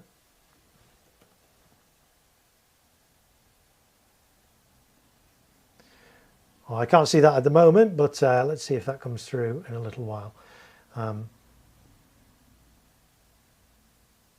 Oh, here we go. Right. Okay. So let's see what we've got here then. So some man random person has sent us this. That's Keep Up, and that looks a pyro mold. Interesting. We'll talk about pyro molds in a little while. Okay, that's that one. What else have we got? Yeah, that's definitely pyro mold. And there's the box. There we go. That's a nice photo to finish with. Yeah, we'll talk about pyro mold. I'm sure we'll come on to that because some of the cakes, 2 of the cakes I've got are pyro mold as well. We'll talk all about that in a little while. Do you mean model rocket as a legal hobby or kind of? Yeah, that's a fair fair point. Model rockets are a legal hobby in the UK, and there are model rocket clubs, and they launch model rockets and things like that. So, Joe T says budget this year was 2,000 for garden display. Got a fantastic display lined up. Many 30mm and 25mm shots, and tons of large 175 rockets. Biggest one in my finale is the Greatest Showman 600 shot cakes. Yeah, that's a decent budget for a garden display, I have to say. Yeah, that's some budget, says Craig. Yeah, absolutely. Wireworks sells fuse, says some mad random person, as does Firework Crazy. Yeah, there's a number of places that do Visco Fuse. There is, I think, even viscofuse.co.uk that do it. Similar to Non-Stop by Vulcan. So I thought that was Non-Stop. Yes, keep it up. Supposed to be less mess to clean up. Yeah, we'll talk about Pyromold in a bit for sure. 100% agree that a lot of Cat 2, Cat 3 can be just as good as Cat F4. And also agree, Mark, that a lot of pro companies will definitely use retail in the pro display. Yeah, they do. And that's Samuel there. Hello, Samuel. Welcome in to the chat. Okay, so, right, let's move on to some cakes finally. We've been going an hour and 10 minutes and we've done 2 Jaffa cakes and 1 firework cake. I love it. I actually need a drink. I've been doing so much talking. Okay, so I've got 3 cake sites at the back of this display. It's a limited size site display, so everything's f2. The 2 outer cake sites are going to be like mirror images of each other, and the center one's going to be a little bit different. So I'm going to talk you through the cakes I've got in the outer 2 cake sites. First of all, and these are in no particular order, but Angel Dust XL. Or we can go for the, we can do the multicam thing here, can't we? Let's cut to the close-up cam. Angel Dust XL from Brothers. Relatively new, it's only been around a couple of years. Angel Dust is a little cake. I've got Angel Dust as well somewhere. Let me see if I can dig out Angel Dust, if I've got it to hand. Yeah. This is Angel Dust from Brothers. Little mine cake. This has been around for years. I love this. Relatively inexpensive. It's a mine cake, so what does that mean? It means it sends effects out of its tubes, but you don't really get big bangs in the sky. The effect is all in the lift. That's Angel Dust. I say been around for years. This is category F2 and 120 grams on that. And then 2 years ago, I think, maybe 3 years, Brothers brought out Angel Dust XL, which is this one, and Angel Dust Delight, which I've not got, but what's the difference? So this one has very similar mine lift effects to the original, but then it also breaks into horsetails, golden horsetails in the sky. That's XL. Angel Dust Delight is similar, but it's fanned. So Angel Dust Delight, I bought this for a different display last year and wasn't able to do that display. So I'm reusing it, and that's why I've already taken the top off this, because I did that last year. But this is category F2 and 200 grams. So quite some difference in size and height between the 2 of these. But I'm going to be using both of these in the display. So I've got 2 of those and 2 of those. They're actually going to be kind of on ground level somewhere else. They're not going to be my main cake sites. They're going to be nearer the front of the display, because the tube sizes in here are, I'm not even sure what they are off the top of my head. Let me see if I can measure them, if I can remember where I put my ruler. There it is. Tube sizes on here are about 16 mil tubes on those, compared to Angel Dust XL, which I think is 25. Well, 24. It's probably classed as 25. So Angel Dust XL, that's going to be part of my finale. We talked a little bit earlier, my finale is going to have crackle, but it's also going to have a lot of mine lift effects going off and lots of single shots as well. So that's going to be part of it. That's going to be part of it. So that's the first one. Let's maybe keep that there in vision. Let me put the original Angel Dust to one side for a moment. And let's move on to the next one, because somebody spotted this earlier, or mentioned this earlier. Let's put it by the close-up cam. There we go. This is Styx, S-T-Y-X, from Yorgi. This has been around a while. I've never actually fired this. Effects described as blue tail to white strobe, red tail to Corolla. Again, it's category F2. Let's see if we can turn it around, see if we can find the, see if we can actually find the English on here. It'll be on here somewhere. GB, there we go. Right at the bottom. Battery of shot tubes. JW4060 is the product code. I do like how Yorgi's stuff are all kind of all have these product codes on, which is really cool. So yeah, category F2, 16 shots, and net explosive content of this is 240 grams, which it says right down here. So 2 of those. Interestingly, this is the one that says, can't quite see it there, the calibre is 26 mil on these tubes. I don't think it is. When we come to take the topper off this in a little while, we'll measure them, but to me it's not 26 mil that. So that sticks. Let's catch up on a little bit of chat. Just need birthday cake and we're sorted. Yes, if anyone's got a birthday today, yeah, then we should celebrate, shouldn't we? Nice little cake, Angel Dust XL. A 3D printer guy is back now. I'm after Angel Dust XL, looks fantastic. Yeah, I say I think I've got a couple of those along with the original Angel Dust. So the Angel Dusts are going to be at the front, slightly more central, probably fanned out. These at the back, I think they're gonna be quite good. The Disney Baker says, wait, there's cake. Yes, at the start of the stream there was some cake. Rewind and you'll see it. But welcome in, Dad Disney Baker. Great to have your company here this Wednesday evening here in the UK.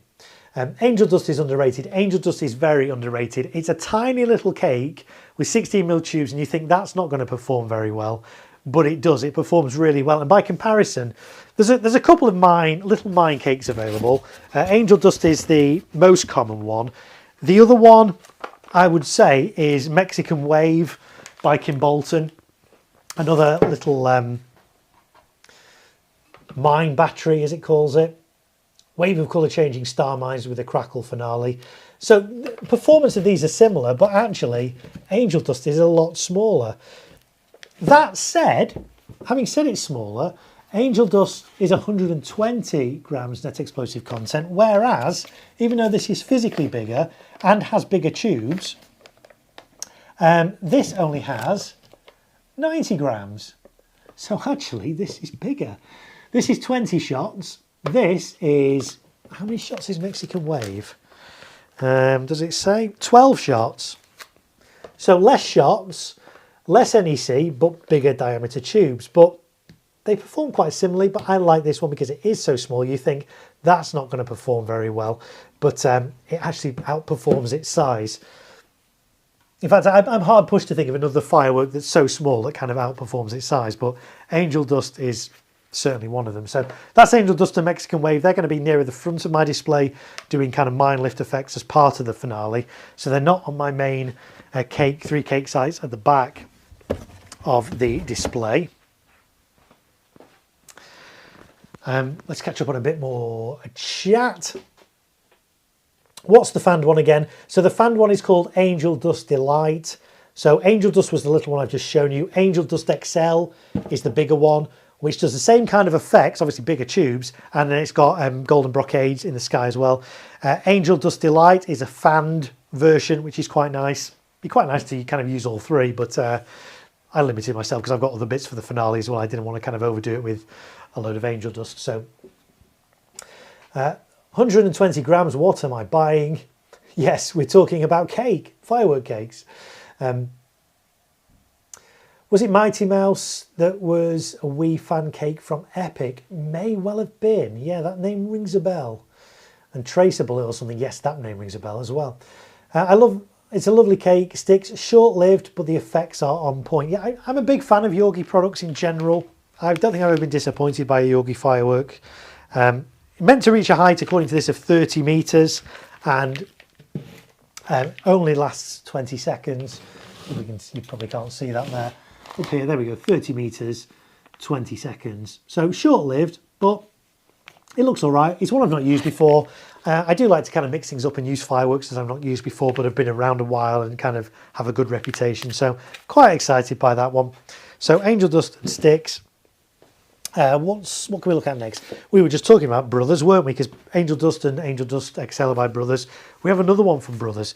We talked a little bit earlier as well about how Brothers need to update their footage. This is Ultimate Battle of Colours. This has been around for years, but you try and find a decent video of this and you'll be hard pushed. The videos from this are from about a decade ago. They're very poor quality. They don't do it justice. To the point where this firework had never actually been on my radar because I'd seen that original footage and thought that doesn't really look a great firework. But I managed to get these on a really good price last year, and they actually performed really better. I'd love to actually just fire one and just get some decent landed footage of it, and maybe one day I will. But these are underrated because, I say, the footage doesn't do them justice, but they perform pretty well. So Ultimate Battle of Colours. This is, of course, category of 2. Everything's category of 2 here. 102 grams of net explosive content. It ejects stars and bangs. There we go. And ejects whistles.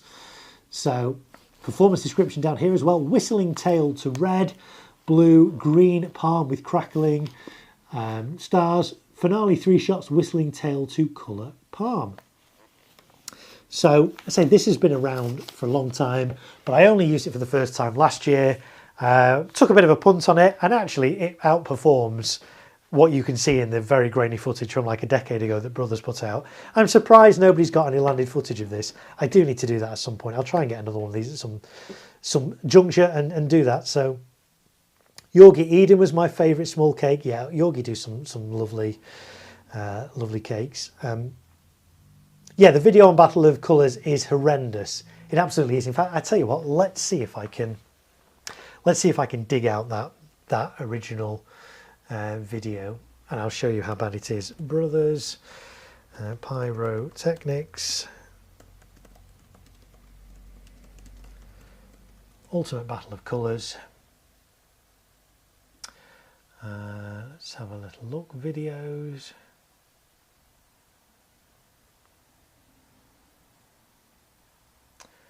Ultimate Battle of Colours. Let me just try and find the original one. Let's see if this is it. No, where's the original one? Let's see if we can find it. If we can't find it quickly, we won't. Brothers Ultimate Battle of Colours. Here we go. Yeah, it's from 15 years ago, does it say? Right, well, let's let me turn. We're going to need the volume on for this one, aren't we? Of course.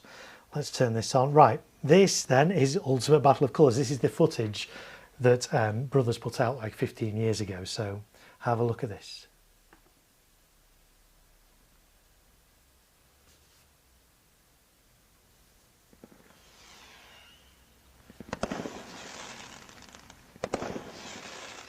Considering it's called Ultimate Battle of Colours, this video seems to indicate there's like no colour in it. It looks so... The colours in it look so poor, don't they, from this video? It's not a firework that if I saw this video I'd be rushing out to buy. But there we go, that's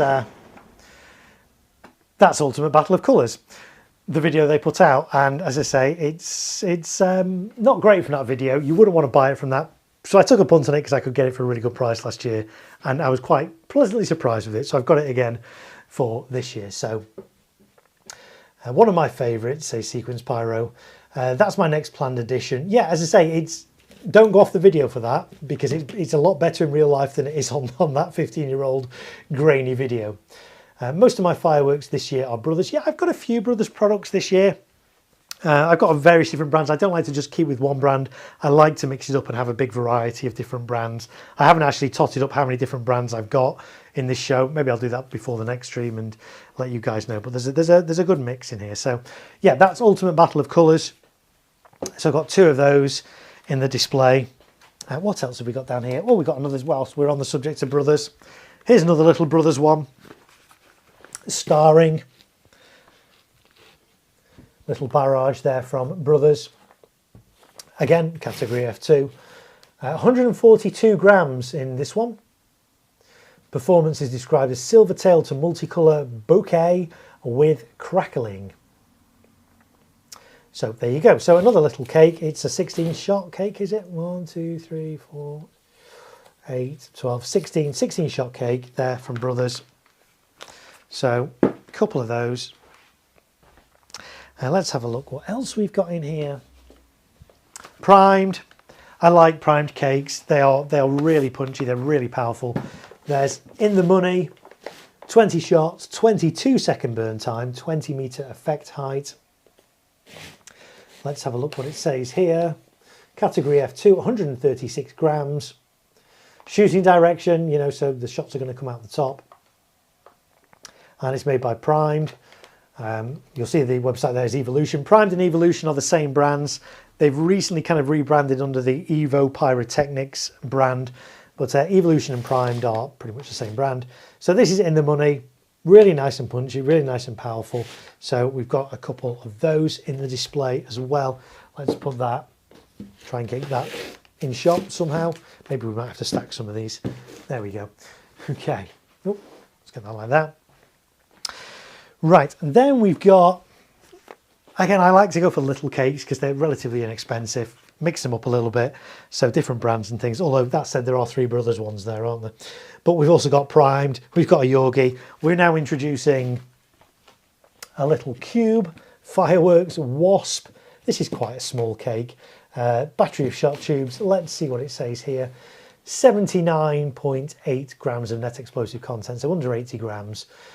Interestingly, spectators must be 15 meters away from this, even though it's so small. I don't even know what the tube diameter is here. We'll look at that when we skim the top of that in a bit. 19 shots, according to the label there, and around there as well. So that's a Wasp. Have I seen Responder by Brothers? No, I haven't, say Sequence Pyro. I haven't seen that, no, but I know Brothers have been bringing in lots of new stuff recently. So talking of new stuff as well, I like to take a bit of a punt on kind of unknown new brands as well. So there's a couple of brands here that I've never used before. We'll look at them together. Well, we'll look at them separately, but we'll bring them in here. Let's go back to this camera. So two little cakes here, both 16 shots, one by Fire Magic and one by Pyro Mafia. So let's look at the Pyro Magic one first. It's called Cash Game. Similar kind of theme, I guess, branding to the Prime stuff that's all about, you know, gambling and money and stuff. You can see that Fire Magic are kind of tried to copy that theme a little bit. But this is a Cash Game. 16 shots. Top quality, according to here. And we'll see. 20 seconds, so not a very long one. 112 grams, 20 mil tubes, and a 20 meter height.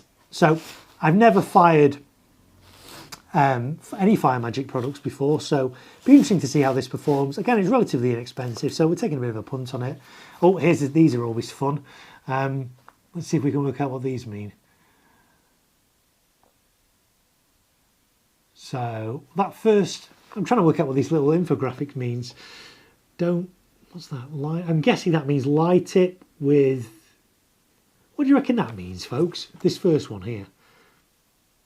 Light it when you're watching it. Watch it whilst you light it. Don't fire a catapult in your eye. I mean, I don't know. This one, oh, okay, if I read them together, that makes more sense. Okay, don't put your body over it as you light it. Have your body further away from it. Okay, that makes more sense. That's something to do with fizzy drinks. No, it's not. It's not. I don't really know what that means. I'm guessing that means dispose of it when you've finished with it, but you'd kind of do that anyway, wouldn't you? I don't know. This one, it's okay for two people to stand around outside a house looking at a firework. I don't know. I'm guessing that means keep it away from buildings and people. This one, I'm guessing that means put it on solid ground rather than on AstroTurf. I don't know, but there's some interesting labels for us to digest and discuss here in the chat. Yeah, arm's distant, light at arm's length, maybe. Yeah, it could be, yeah. If I was UK, got a couple of Cash Games, yes. So yeah, interesting. I love these little things you see on the side of things, trying to decipher what they mean. But there you go. So interesting that spectators need to be 15 meters away from this because it is only 112 grams, 20 mil tubes, quite small, but even so, that's fine. I've got 15 meter safety distance from my cakes, more than 15 meters from my cakes to my audience. So this is Fire Magic. It's actually Fire Magic UK. I don't know if that means there's different Fire Magics, but there we go. That's Fire Magic UK. I have no idea what that's going to be like, but it was relatively cheap, so we thought thought I'd throw that in. The other one that's new from a brand you've probably not heard of before. I hadn't heard of it before. This is Radioactive by Pyro Mafia. Here we go. Now, I am always very skeptical when I see fireworks where they state the RRP on the actual packaging, because to me that's a marketing gimmick. They're usually overinflated. I don't think this is necessarily worth £15. I didn't pay £15 for this. Got this on a good deal. This is 20mm shot, 20mm tubes, 16 shots and 104 grams. It's called Radioactive. Let's see what it says on here. Do not hold. That goes without saying, but some people do still hold fireworks. Let's see this side. So category F2, 104 grams net explosive content, 104 minimum safety distance 8 meters, spectators 8 meters. Interestingly, it's Pyroworks. So from what I understand of Pyro Mafia, it's basically kind of an offshoot of Pyroworks. So it's the same Pyroworks quality, but just under a different brand. So I'm kind of curious to try these and see what they're like. So I've got a couple, I'm taking a punt on a couple of Fire Magic ones, taking a punt on a couple of these small Pyro Mafia ones to see how these perform. This is in a box. Let's open the box and have a little look. In fact, let's go to the overhead cam. There we go. So let's see if we can open this. Oh, that's nice. Okay, so it's got, rather than a paper topper that these ones have got, it's got this polythene topper. I prefer this just so I can visibly see the tubes, see what's inside. That said, paper is a lot easier to clear up than this stuff. This stuff, if the ground is wet, it will stick to your clothes, it will stick to your shoes, you'll be finding it for weeks on end. So it can be a bit of a nightmare, but I do like the way that it allows us to see all the shots. So 20mm tubes. I'm expecting sort of Pyroworks quality from this brand new brand, Pyro Mafia, which is, there we go, there's their logo, Pyro Mafia. So we'll see. I don't know what that's going to be like. I don't really know what to expect, but we'll give it a go and see. I do like taking a punt on these kind of cheaper cakes. Again, I get them from reputable suppliers. They're not, it's not like these are US imports that are illegal. These are legitimately available for sale in the UK. They're not just falling off the back of a van. They're perfectly legal, but they're brands that I'm not familiar with. So I want to see what they're like and explore them. So there we go. Pyro Mafia, yes, that's absolutely right. Say Sequence Pyro, but to say they're made by Pyroworks, so I'm expecting the same quality. Light at arm's length, angle away from buildings. Yes, that might be what that little. Yeah, I mean maybe that means angle away from buildings. I don't know. It's difficult to tell, isn't it? Angle away from buildings, maybe. To me, that's don't put it on uneven ground. But then if it's adequately supported, I don't see the issue. If you had a couple of these firing in a fan, as long as it's supported, I don't see the issue with that. But anyway, those are those pictograms on that. Interesting, nonetheless. So some great looking pieces from Pyro Mafia Marko. I believe they are absolutely, says Rusty Trumpet. Yes, they are. But I say they are made by Pyroworks. They're imported by Pyroworks. So I am expecting Pyroworks quality. I'm very familiar with Pyroworks. I actually filmed all their landed footage of their products back in 22, 23. So I've seen pretty much the entire range of Pyroworks products with my own eyes, and they're very impressive. So I'm expecting similar kind of quality to Pyroworks' smaller cakes, because Pyroworks do some small 16-shot cakes. This might just be a rewrap of one of those, but we'll fire it as part of this show and we'll see. But I was impressed with the little 16-shot ones from Pyroworks, so I think that's going to perform equally as well, and it's a lot cheaper as well. So there we go. Pretty sure, in fact, there we go. Bond said, pretty sure Radioactive is Fission by Pyroworks. Yes, it wouldn't surprise me if it is. But Fission is a great little cake. Pyroworks brought in Fission, Fusion, and I can't remember what the other one was, but they originally brought in 3 different little 16 shots, all performed really well. So I'm expecting good things from that. And if it is indeed a rewrap of Fission, yeah, I'm happy with that. Adam is here. Hi Mark, another live stream. Yay, I'm watching and I've liked. Thank you so much. Yes, and for the rest of you, if you've not clicked like yet on this stream, click the like button and it lets YouTube know that, this is entertaining and maybe more people might be interested in it. Maybe don't angle towards yourself. Yeah, maybe. Looks like a kind of angle towards you. Yeah, as you look at, yeah, it could be. I mean, who knows? But it's fun to try and decipher them, isn't it? So there we go. Okay, so those, we've got 1, 2, 3, 4, 5, 6, 7, 8 cakes there so far. Then we move on to this. I've used this before. It's really interesting. It's by Leslie Fireworks. It's called La Vida Loca. Here it is, a 16-shot blinking battery, so kind of strobes, made for Germany, even though it's available in the UK. And yes, you might have spotted here, it says pyro mold. What's pyro mold? We'll have a look at that in a minute. Let's see if we can find some more information about this first. Category F2, and it's 104 grams net explosive content. There is some instructions in English there. Does it give the spectator distance? Spectators must be at least, I'm looking at the small print that is there in great big writing. Spectators must be at least 8 meters away. So this is a pyro mold cake. What's pyro mold? Let's have a little look. It's quite different from your normal cakes. So normal cakes are a collection of cardboard tubes that are all stuck together. In fact, let's go to the overhead cam on this. This is moulded as one complete firework.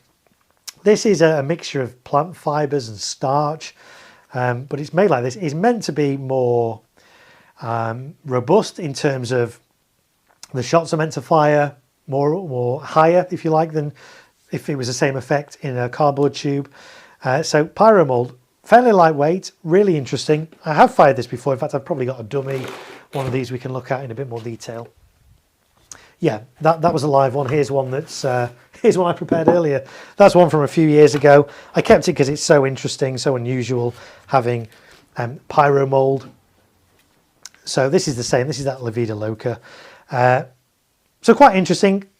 Slightly more difficult to rematch. I know we don't talk about e-match much on this channel, but yeah. So that's pyro mold. Biodegradable as well. I did do a video a couple of years ago about how to dispose of fireworks, and we talked about whether you can dispose these along with your other fireworks or whether there's different ways to dispose of them. So I'm not going to give you any spoilers, but do go and check out the how to dispose of fireworks safely video on my channel after this stream's finished, of course. So that's not Pyroworks, that's Leslie's La Vida Loca. You don't see that many pyro mold cakes. I mean, we showed a picture of one before, so there are a few out there. Why don't more brands adopt it? I don't know. I guess because it's more expensive to manufacture, perhaps.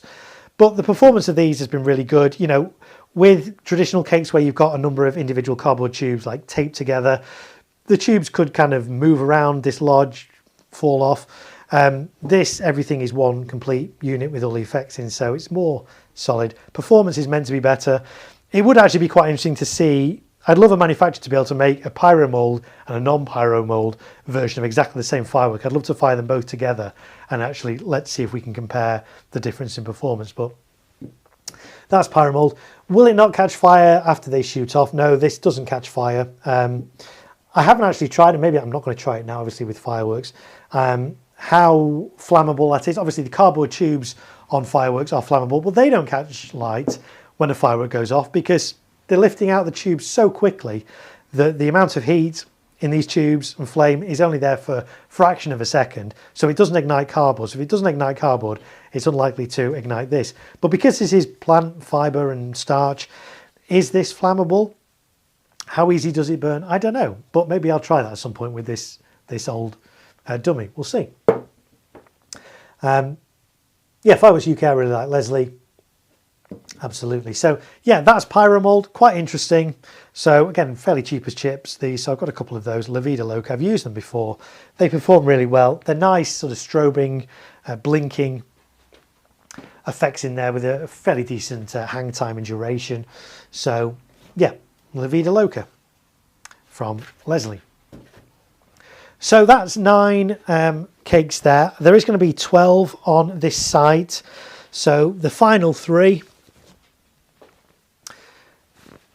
This one, here we go. This is Burner. This is also from Leslie. Let's put it on the... oh, not that one. Let's get to the right camera, shall we? There we go. This is Burner from Leslie. This is, I think, 100 shots. Yes, there we go. 100 shots, although it's in German. 100 however you say that. I did do German GCSE at school, but I can't remember any of it. Well, I can actually. I can remember, what's the best way to the train station, please? Which is, wie komme ich am besten zum Bahnhof, bitte? So apologies to any German people watching. Probably my pronunciation is awful, but yes, I did do German GCSE. So anyway, 100 shots. Let's see if we can find out a little bit more on this. So spectators only need to be 8 meters away. Net explosive content 190 grams, it says there. So I've actually got 3 of these on this display on my 3 cake sites because they were quite cheap. So the ones on my outer cake sites are going to be angled in, and the one in the centre is going to be going straight up, and they're going to fire together. So I'm going to get like 3 of these kind of going off because they've got a bit of a tail on them. Normally if things don't have a tail on, I don't bother fanning them because for a fan to be effective, you've got to kind of see the shots rising. So effects like this, it's not quite a mine cake, but it's got a bit of tail onto the shots as they lift. So 3 of those going off, 2 kind of crossing over and 1 coming up in the middle is going to look good. So I've got 3 burners on this show. So there's that. 2 more to go on this cake site. And we've got another Leslie cake. Another one I've used before. But I say I rotate these around, so I haven't used these for a good few years now. This is It Bites. Let's go to this camera. We get the right one this time. It Bites. Fireworks with a bite. 49 shots. Let's see if we can actually, we probably can't actually find that in English, but let's see if we can. 49 shots, 20mm caliber. 40-second duration, 410 grams of explosive content, and effect height of 30 meters. So we'll say here, there we go. Spectators must be at least 8 meters away. Does it give us anything else on there that's useful? Not really. So there we go. It Bites. This one comes in a box. Some fireworks come in boxes, some don't. I don't know why some come in boxes. It's actually, I suppose it needs to make it look good, because this looks quite, if I take it out of its box, there's not really a lot to, if I can get it out of its box, that is. It's going to be a bit stubborn coming out. No, this one's stuck down, so we won't get this one. Oh, is it stuck down? Yeah, I think that one's stuck down. So, yeah, but fairly plain. Oh, let's go to, in fact, if we go to this camera, you can see. Fairly plain packaging on the top. This one has 2 fuses, a main and a reserve. Sometimes they're labelled 1 and 2. So this is the main one. I've done a whole video on what reserve fuses are all about, when you use them, what they're for, how to use them. But this has got 2 fuses on it, this one. 49 shots. And it's called It Bites.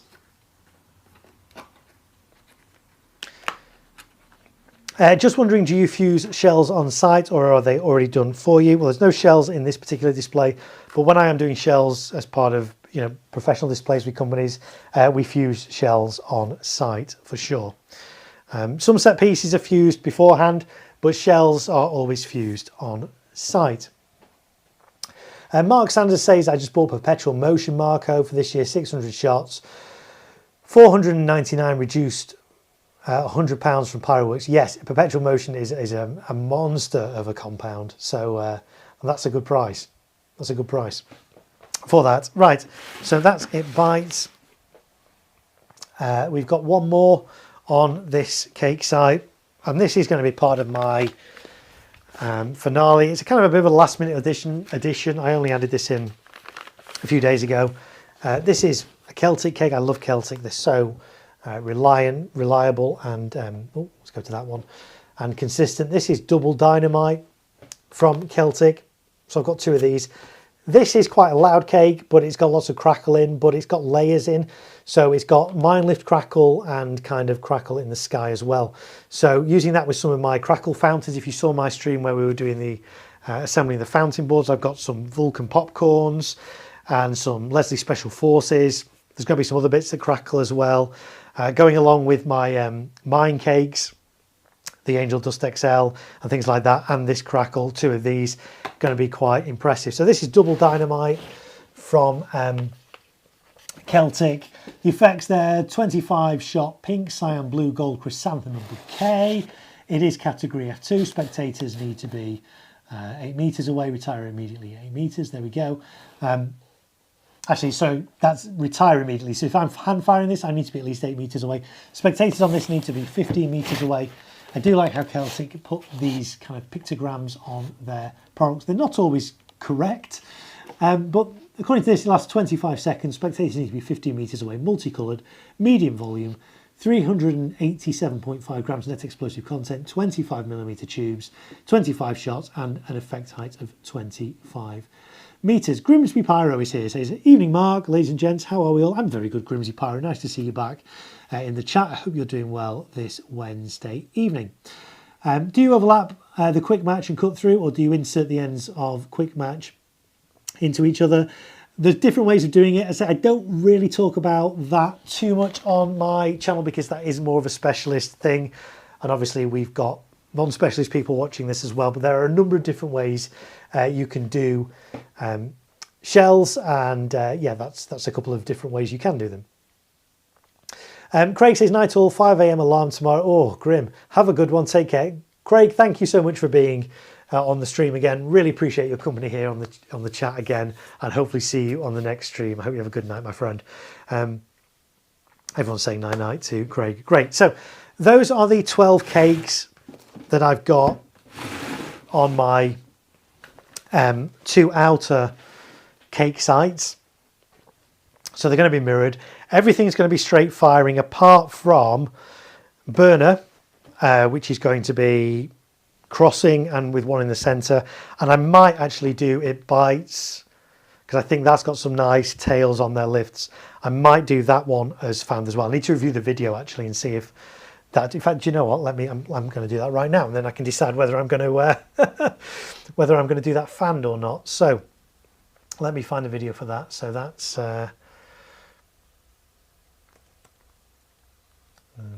Leslie, it bites. Okay, right, let's get this full screen and we'll take a look at this and work out if it's got some decent lifts on it. If it has, I'll do it fanned. If it's not, if it's just pure aerials bursts, then there's no point doing it fanned really. So we'll take a look at this. This is It Bites from Leslie. Let's press that and press this.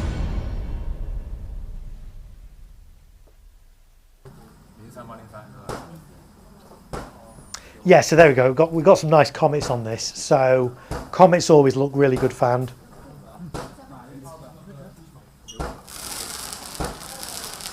Some crackling comets there as well. So yeah, I'm definitely going to be doing these fanned in crossing over and kind of meeting in the middle. So nice mixture of effects in there. Decent duration as well, 45 seconds.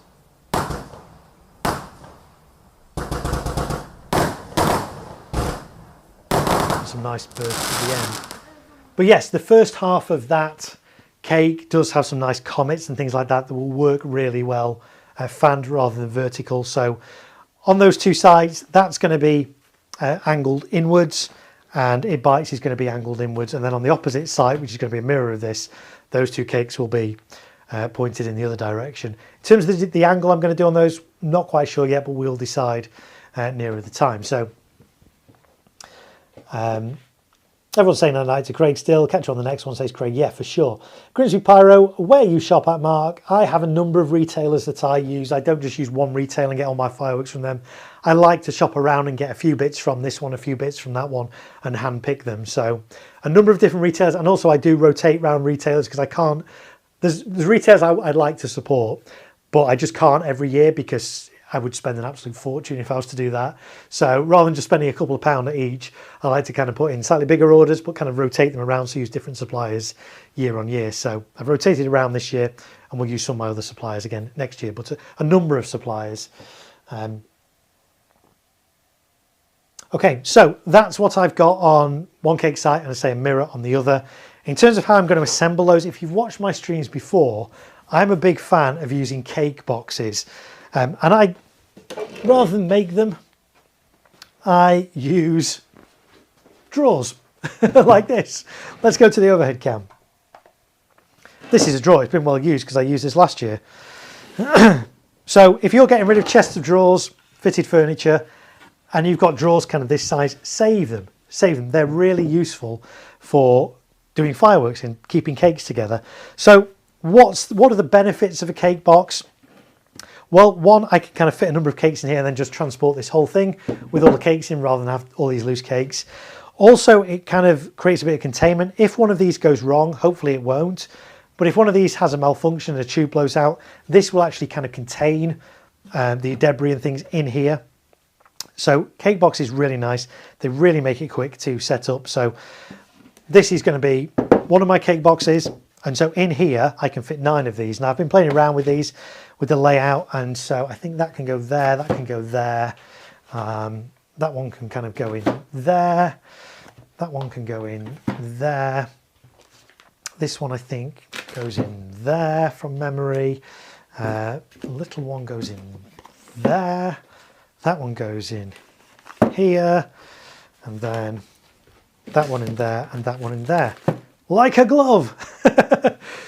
So I say I can secure all these in here and then literally carry that to site, put that on my site. I don't need to stake this in because there's no way that's going to topple over. There's so much weight in there. But it does mean that if any of these malfunctions, you know, the sides of these are going to keep things from flying outwards. So cake boxes, really good, but I say you can custom build them with wood and stuff. But if you can get your hands on some old wooden drawers, these work really well. And the way I secure them in a couple of different ways. I'll use really strong double-sided tape on the bottom of those to stick them to the base of the drawer.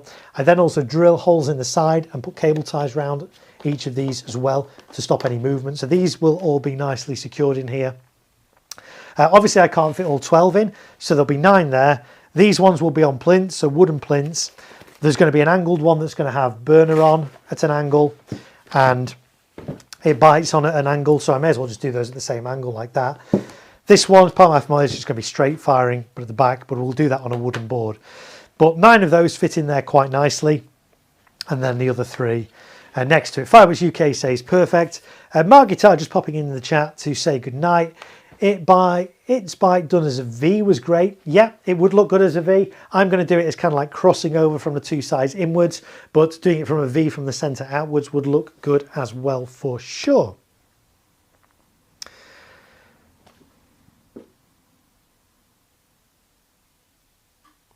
Okay, right, so that's what's going in here, and I say it's going to be mirrored on the opposite side. What I would like to do, because we've been going nearly 2 hours, I want to start skimming some of these cakes. Obviously this is already skimmed. Skimming means taking the top off. I did that one because I was going to use it on a show last year and didn't, so I'm reusing it in this show instead.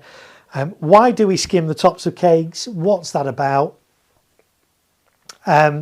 Basically it's to aid in the clear up. You don't have to skim the tops of cakes. It's a lot easier if you don't. But if you don't, when one of these fireworks fires, the shots are going to shoot through this paper topper and you're going to have little shards of paper all over your garden or all over your firing site. By taking the paper top off, like I've done here, you've not got that. These will come out. You'll still get little cardboard discs in the inside of each of these tubes. Maybe we can see it on the overhead cam. Maybe not. In each of these tubes are little cardboard discs. You have to leave those in. You can't take those out. They're part of how the firework functions, and you will get those all over your ground. But what you won't get is all the paper or the cellophane top by skimming it. So that's why I do it. What you could do though with doing is waterproofing these as well. Sometimes, especially in the case of, for example, this one, which doesn't have the paper topper, but it has this cellophane, that provides a certain amount of waterproofing to the top of that. Paper ones, less so.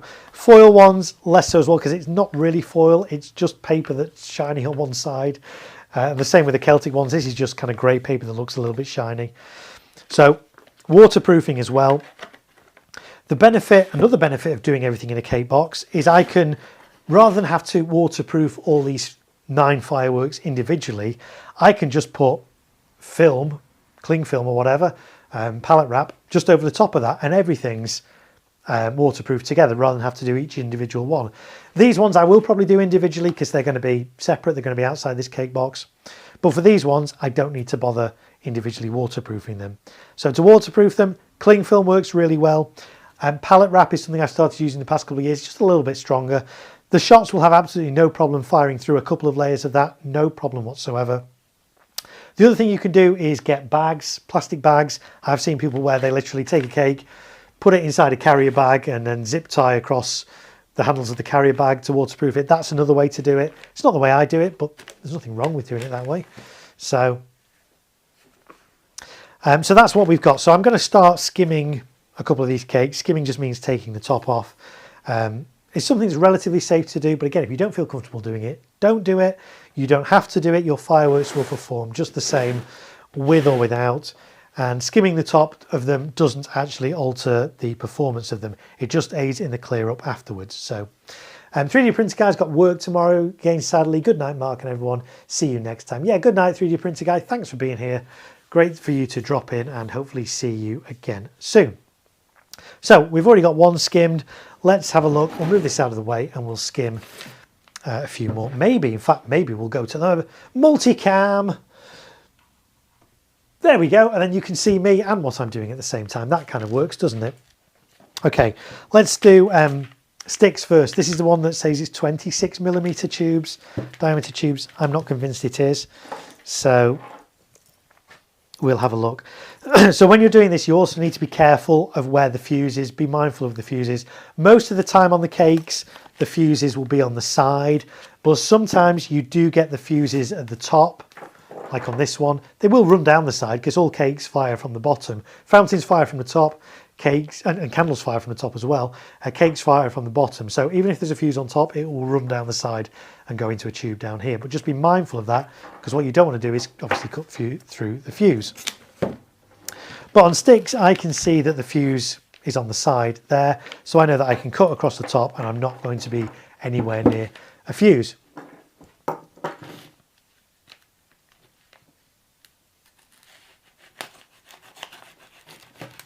So this has got two layers on. This has actually got a bit of a polythene, a clear polythene top, and then paper underneath.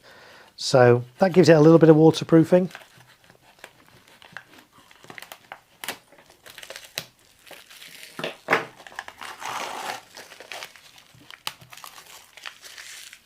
So I'm just taking this all off so that it doesn't conflict with any of the tubes. And that's all there is to it. That's how simple it is to skim a cake. And I'll put that back in there for now. Let's do this one next. Starring from Brothers again. Let's check where the fuse is. The fuse is on the side. There's no fuse on the top. And what you do need to be careful with fanned fireworks, which we've not got in these ones, but in the centre section I've got some fanned ones. Quite often a fanned one will say this side towards audience. So if you're taking the top off, just be mindful of the correct orientation of the cake as well.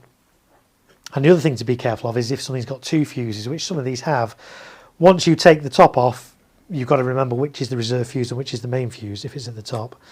So this seems quite well stuck on. Sometimes they're not very well stuck on, sometimes they are very well stuck on. This one is stuck onto each individual tube, so this is going to be interesting to get off. I might not even be able to. Let's try from this side.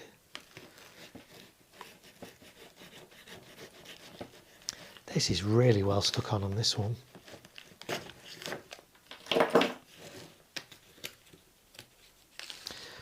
Wow, yeah, they really don't want you to... Just had to check for a minute. Am I actually doing the top of that? Yes, I am. Okay, so this one is going to be really, really tricky. I've never found a firework quite this tricky to get the top off of.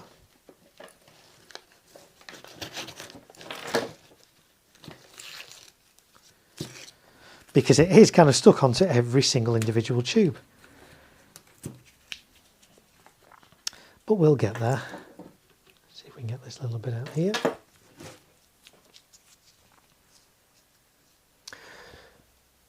I'm just going to go on here. I can just keep my eye on the chat on here as well.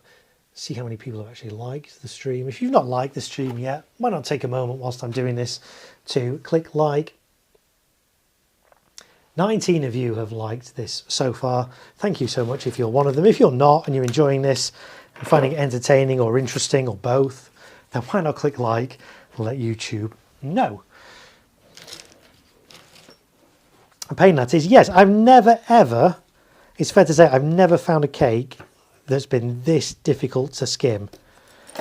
It is very, very well. This is, see if I can show you on the, it is so well stuck on. I've never come across this before. There's no reason for it to be so stuck on, but yeah, it's very stuck on.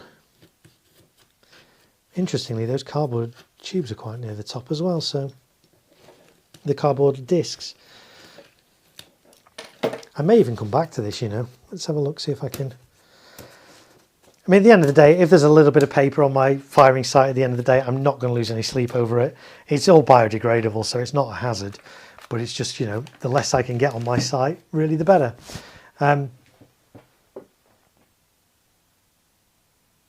Yeah, so yeah, Pyromathia, as I say, it's Pyroworks. It's Pyroworks rewraps. This radioactive one does say it's imported by Pyroworks, so it's a Pyroworks. And as somebody said, it's a rewrap of Fission, which is absolutely fine. No issue with that at all. In fact, let's do this one next, seeing as we've mentioned it. So radioactive, it's in a box, as some of these are. Sometimes when they're in the boxes, they will come out of a box. There we go. So that does come out of a box, but I'm going to keep this in its box for now. Why? Because this has absolutely no information about what this is. Okay, so that could be, nobody knows what that is. That's got all the safety information. That's got the description. That tells me the net explosive content. That tells me absolutely nothing about it. So it is going to go back in this box, but I am going to take this cellophane off. But need to be mindful that the fuse on this is at the top. So I need to get that out of the way and make sure I don't cut through that. So we'll just release that and get that out of the way like that, and then we'll carefully cut around it. Pyro Boy says, evening Mark. Evening Pyro Boy. I love cakes with that red top. Yes, I do too.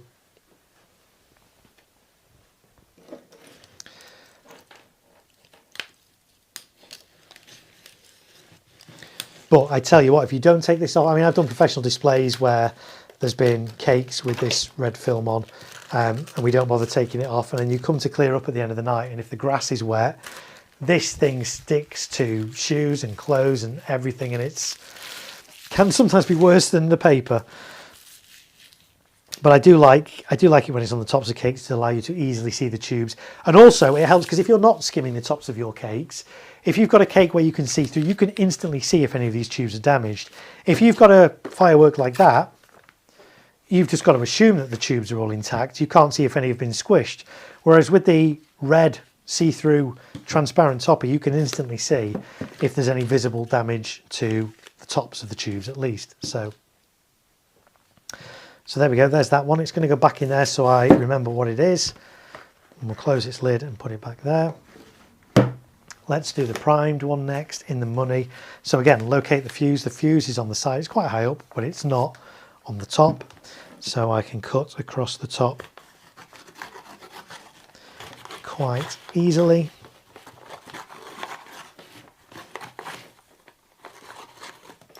Like that. That was a nice and easy one, wasn't it, compared to that one?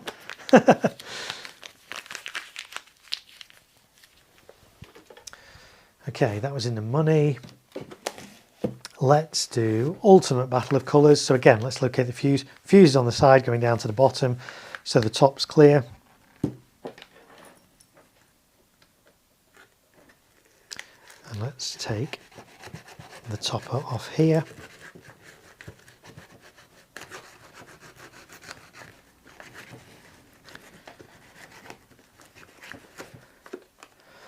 Pyro Boy says was a busy day for me. I'm sorry to hear that. Well, hopefully this stream is a nice way you can kind of chill out, relax and wind down after a busy day. You see, again, that was stuck to some of those tubes. That didn't come off that easily. What is it with Brothers and the tops of these at the moment? Maybe it's just this year's batch. As I say, I didn't have that issue with Angel Dust. That came off really nice and clean on Angel Dust XL. But here we've kind of, yeah, on some of the tubes it's stuck to it again. But that's okay. we can manage. So this is always interesting. I always like showing people the inside of this as well, because this is, how many shots is this? This is 12 shots, but you see it's just around the side. In the centre there, there's actually like cement, concrete, just to give it some weight and stability. So quite a lot of packaging in here, but it's been done to give it that weight and stability.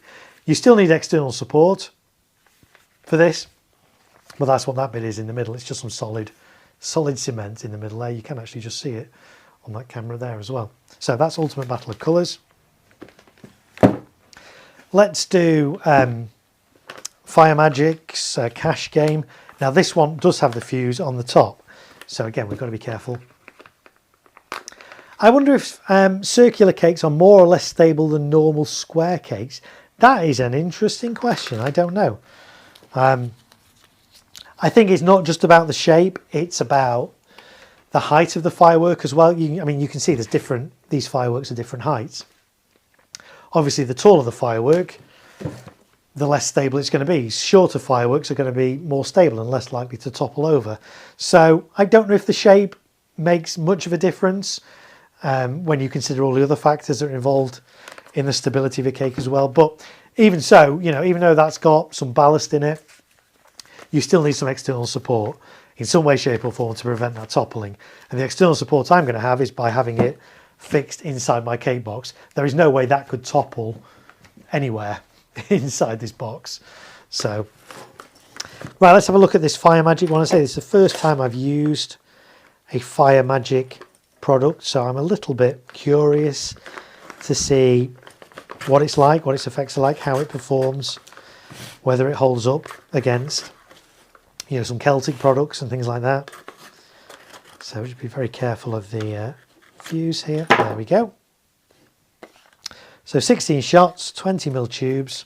Oh yes, let's go back to sticks, because sticks, this is the one that says on here, the calibre of the tubes is 26mm,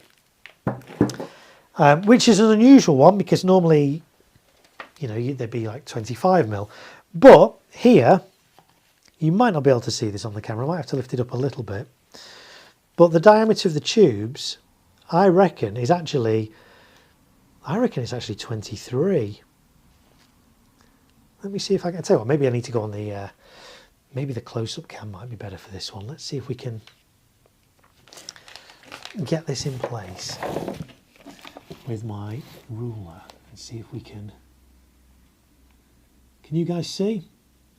So it's not even 25, it's 23, maybe 24 at a push. No, it's 23mm. 23mm tubes. 26, maybe is it 26 the outer diameter? No, because the outer diameter is like 29. So, yeah, 23mm tubes, despite it saying that it's 26. So there's an interesting one. But yeah, sticks, not 26mm tubes. Fire Magic is a professional display company that also makes catapult. Yes, I'm aware of that Sequence Pyro, yeah, but I've never actually used any of their consumer products. So it'd be interesting to see how they, I don't know why I'm touching that one, that's that's a Yogi product. This one here, be interesting to see how they perform. So happy more fountains are widely available and more variation, says Mark Saunders. Yes, and if you saw my other streams where I was setting up my fountain tables, I've got lots of different fountains. There is a big variety. You do need to shop around for them though, because it is quite difficult to find fountains that don't have some sort of crackle in. Don't get me wrong, there's nothing wrong with crackle, but if all your fountains descend into crackle at the end, it does get a bit boring. So you do need to kind of look around, but there are some really pretty nice fountains out there that don't have crackle in that are really good. And hopefully I've got quite a good selection in this display. But yes, there are some nice fountains out there. Let's do the little cube wasp. So the fuse is along the side of this one as well, so we should be okay to just skim across the top here.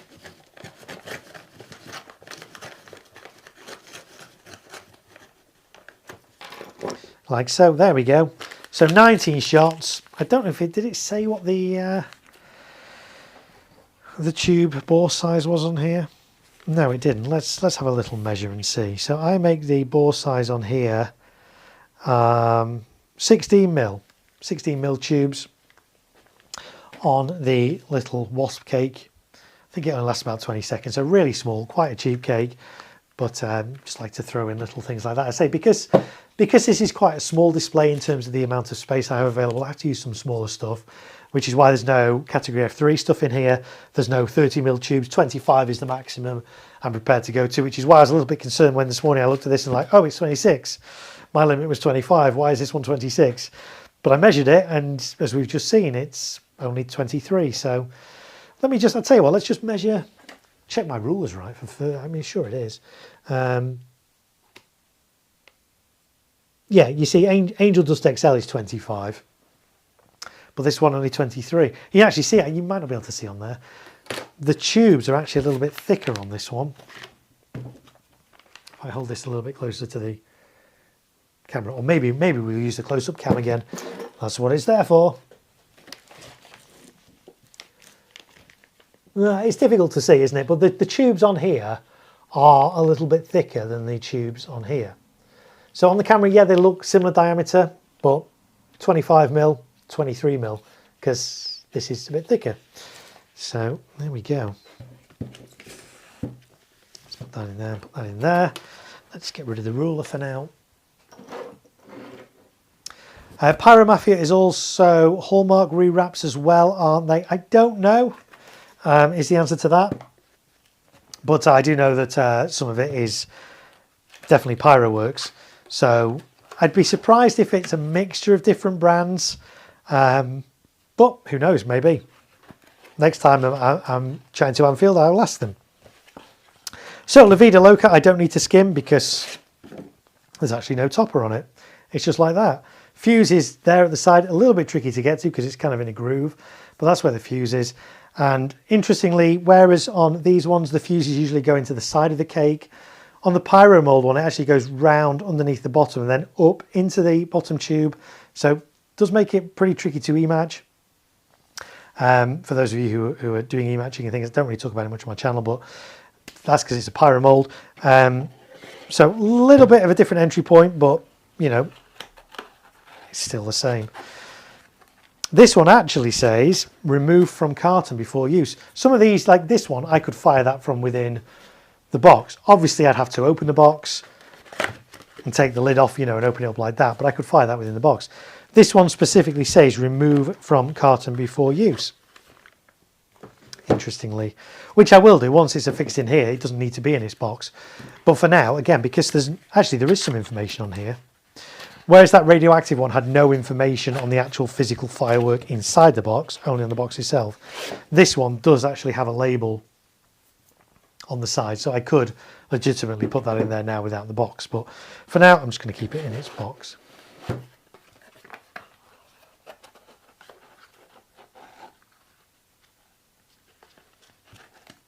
Oh, that's interesting. Says shotgun reads. Interesting, yeah. Yes, we've had that before on.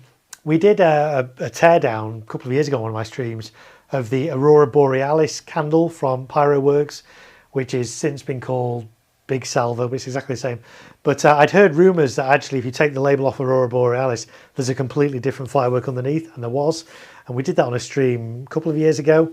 So yes, it is interesting that sometimes you get the same product and it has a different label stuck over the top of a different brand's label. So that's interesting, yeah. Okay, so that's those 9 done there.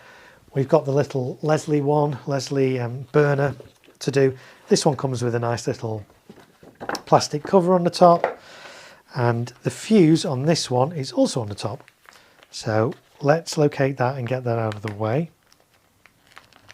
Well, I've just found it does actually have a bit more information on the side of this that we didn't see before. 35 seconds duration, 15 to 20 meters, 8 meter spectator distance, and 100 shots. And we saw the video for it, and it's got a nice mix of effects in there, including some nice comet tails and things. So 3 of these fired together in a kind of a coming together formation is going to look, I think, pretty good. Yes, I agree with you. Pyro Mafia is a bit cheaper than the marked Hallmark or Pyroworks products. But again, that's probably an intentional thing because Pyro Mafia is a new brand. in order for that brand to gain traction, they need to be competitive.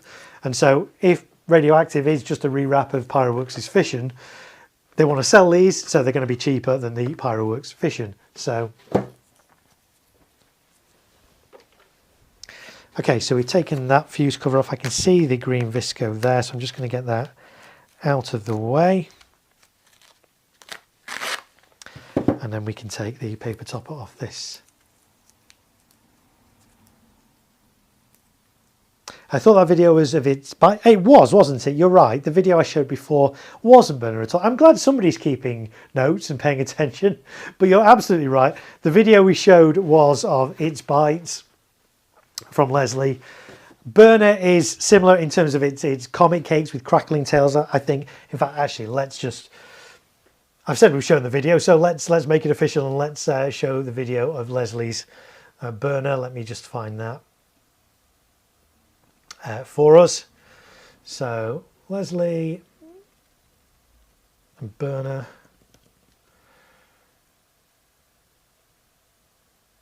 Okay, here we go. We'll find the official video for it. And we'll make that go full screen. Or let's put that in a decent quality as well. If we go, it's only in 720p. So it's going to be better quality, isn't it, than that Ultimate Battle of Colours video from from Brothers, let's be honest. Right, okay, so here then is burner.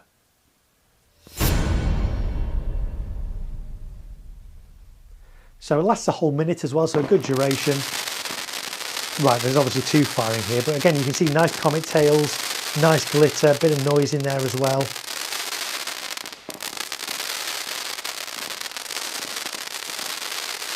Interestingly, in the video, the one on the left looks like it's got a lot more strobing in, doesn't it, than the one on the right. But the one on the right reaches a bit of a better height. So anyway, that's burner. So I think that's going to look, they're going to look really good, kind of crossing over.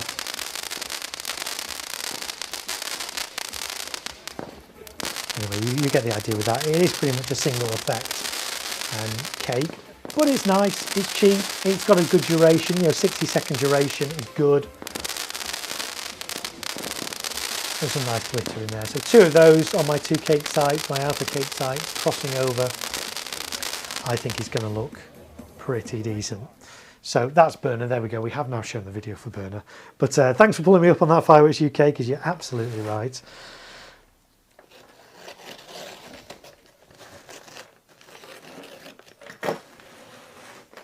Noisy little thing. Yes, it does have some good noise in as well. I haven't decided quite where I'm going to use this yet in a display. It may end up being part of the finale. We'll see. Because I don't know how long this display is going to run for yet. I haven't actually programmed it, scripted it yet. And so if it runs too long, then I might end up adding more bits into the finale. So this might be used in the finale. It might not be. I haven't quite decided yet. So this is burner. And this, down the tubes, this is going to have a lot of, this is going to produce quite a lot of debris, because if you can see, I don't know if you can see on that, the tubes are kind of filled with sawdust. It's not that uncommon. You get it more in candles than you do in cakes, but that will all eject and kind of go everywhere. So that is going to create quite a bit of mess. It's biodegradable though, it's only sawdust, so nothing to worry about. But yeah, that's going to be quite a messy cake, shall we say. So in actual fact, I'm, for the time being, just going to put that back on. Actually, before I do, you may see, I don't want to tip this up because all the sawdust will come out, but you may see that it looks like potentially some of the tubes are a little bit bent, a little bit damaged there. Is that an issue? No, it's not an issue. If the bottoms of the tubes towards the base are damaged, that's an issue. That's where the lift charge is. If the top's a little bit bent over like that, it's not an issue. You don't need to do anything about it. The shot will fire perfectly fine through that without issue. So that's burner. Let's do, whilst we got it here, double dynamite from Celtic. Fuse is on the top here, so we'll remove the orange fuse cover. Make sure the fuse is nicely out of the way from where I'm going to be taking the top off. And then with my little pocket knife, the wrappers from Celtic Cakes come off really easily, which is good.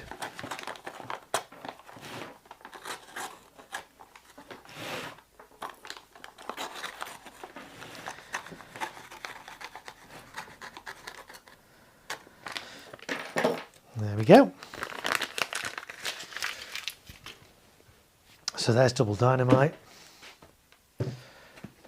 And then it bites, which I have shown the video for earlier, believe it or not. Right, so this one does have two fuses. It has a main fuse and a reserve fuse. So obviously once I take this top bit off, there's not going to be any indication which is the main and which is the reserve. Sometimes you get a different colour fuse. You'll get a green fuse as the main fuse and a pink fuse as the reserve fuse. I don't know what we'll find under here. We'll see, but I need to remember that this is the main fuse on this side. So if I actually, let's take this fuse cover off, which isn't coming off very easily. Normally the centre section of those is meant to just come off really nice and easily. That one's kind of okay. That's a green fuse on the reserve. This one is really well stuck down to the point where it's not going to let me peel it off very easily. There we go. And that's a green fuse as well. So I just need to remember this orientation as I take this off as to which is the main and reserve. Does it matter if I get them the wrong way round? Not really, but it's not going to fire as intended.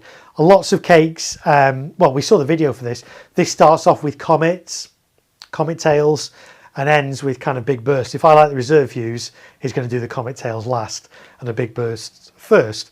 So as long as I get, because I've got two of these cakes, one on either side, as long as I get them the same, I'm not really that fussed. But yeah, in an ideal world, you always go for the main fuse first. So we'll take this red paper topper off like this. Sometimes they come off really easily, like that. Doesn't matter if there's a little bit of paper still left on.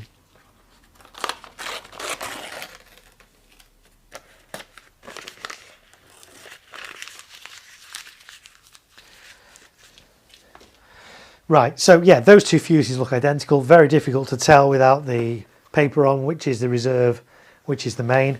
What I tend to do is I tend to tuck the reserve fuse back inside. So I'm not tucking it down a tube, I'm just tucking it down in the space between a tube, like that. And then to me, it's obvious which is the main fuse. Sometimes as well, I'll put a little bit of foil tape over that just to protect that from sparks. But for now, I'm quite happy with that. I know that's the main fuse, that's the reserve fuse. That one's good, so I can close that one back up. So that's one of my cake sides skimmed as much as I can do right now. We will move on. How are we doing for time? We're doing okay. So we'll move on to the other one.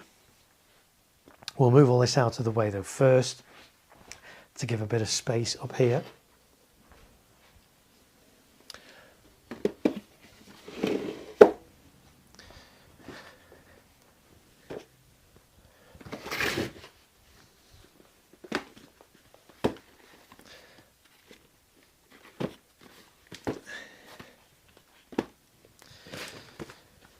There we go, and then we'll get everything up for my other box, which is again like a carbon copy.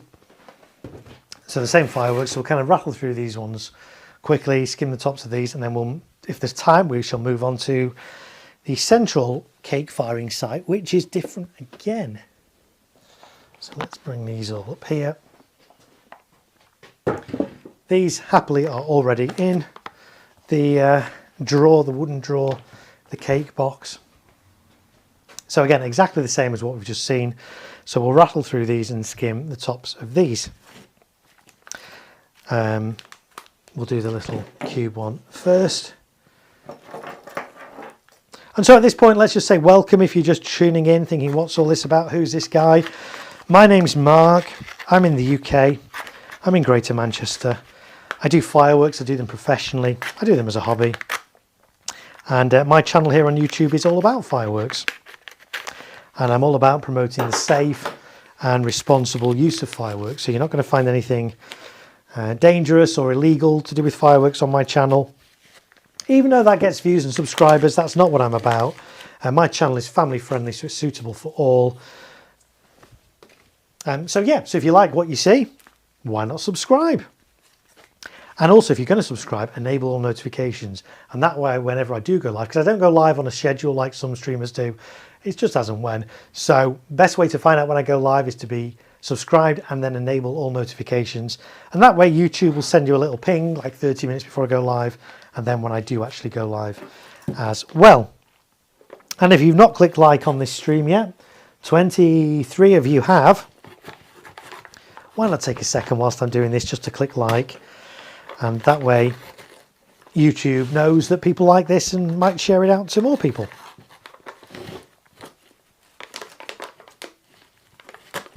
And if you want to support my channel, if you're a regular, if you keep coming back and enjoying this content and I'm providing you with a good evening's entertainment instead of watching Netflix or whatever's on tonight, you can always support my channel through PayPal or through a super chat. There's a little dollar icon next to the chat. If you click that, you'll be able to send a little donation, a little tip. Or there's PayPal if you'd rather do it that way. The link is in the description. It's paypal.me/the Great Marko. I don't really make money from this. I don't earn a living from this.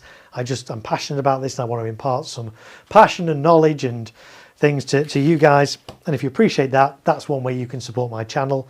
And everything I do get through super chats and PayPal goes right back into this channel to make it even better. So on the last couple of streams, people did some super chats because we were talking about the new Vulcan candles that have come out, one of which is F2, and I was humming and hawing about, should I use it in this display? I haven't really budgeted for it. It's kind of, I only just found out last minute that it's F2. It's like, should we use it? And so people, you guys very generously have chipped in with your super chats. And we've now got enough to get one of those. So we're going to get one of those and put that in this display. And we're going to write everybody's names on it for everybody that super chatted. And I will take a photo once I set up this display in Liverpool in a couple of weeks' time. I will take a photo of the candle set up in position with those people's names on that they gave very generously to the super chats. So thank you everybody again for that. So yeah, we've got another Brothers one here where the paper topper is pretty well stuck onto a few of the tubes. That's not come off very cleanly. Let's just manually kind of get these bits out. I say I'm not bothered about the odd, but the odd little bit of paper on the ground isn't going to do anybody any harm. And of course it is biodegradable, so it will soon go away.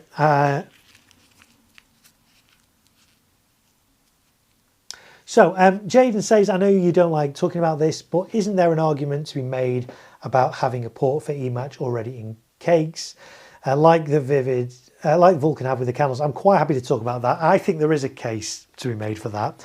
I really like the Vulcan candles, the way they come with both ViscoFuse and an accessible eMatch port. And that's why in the review I did for that, I even talked about how to connect eMatch.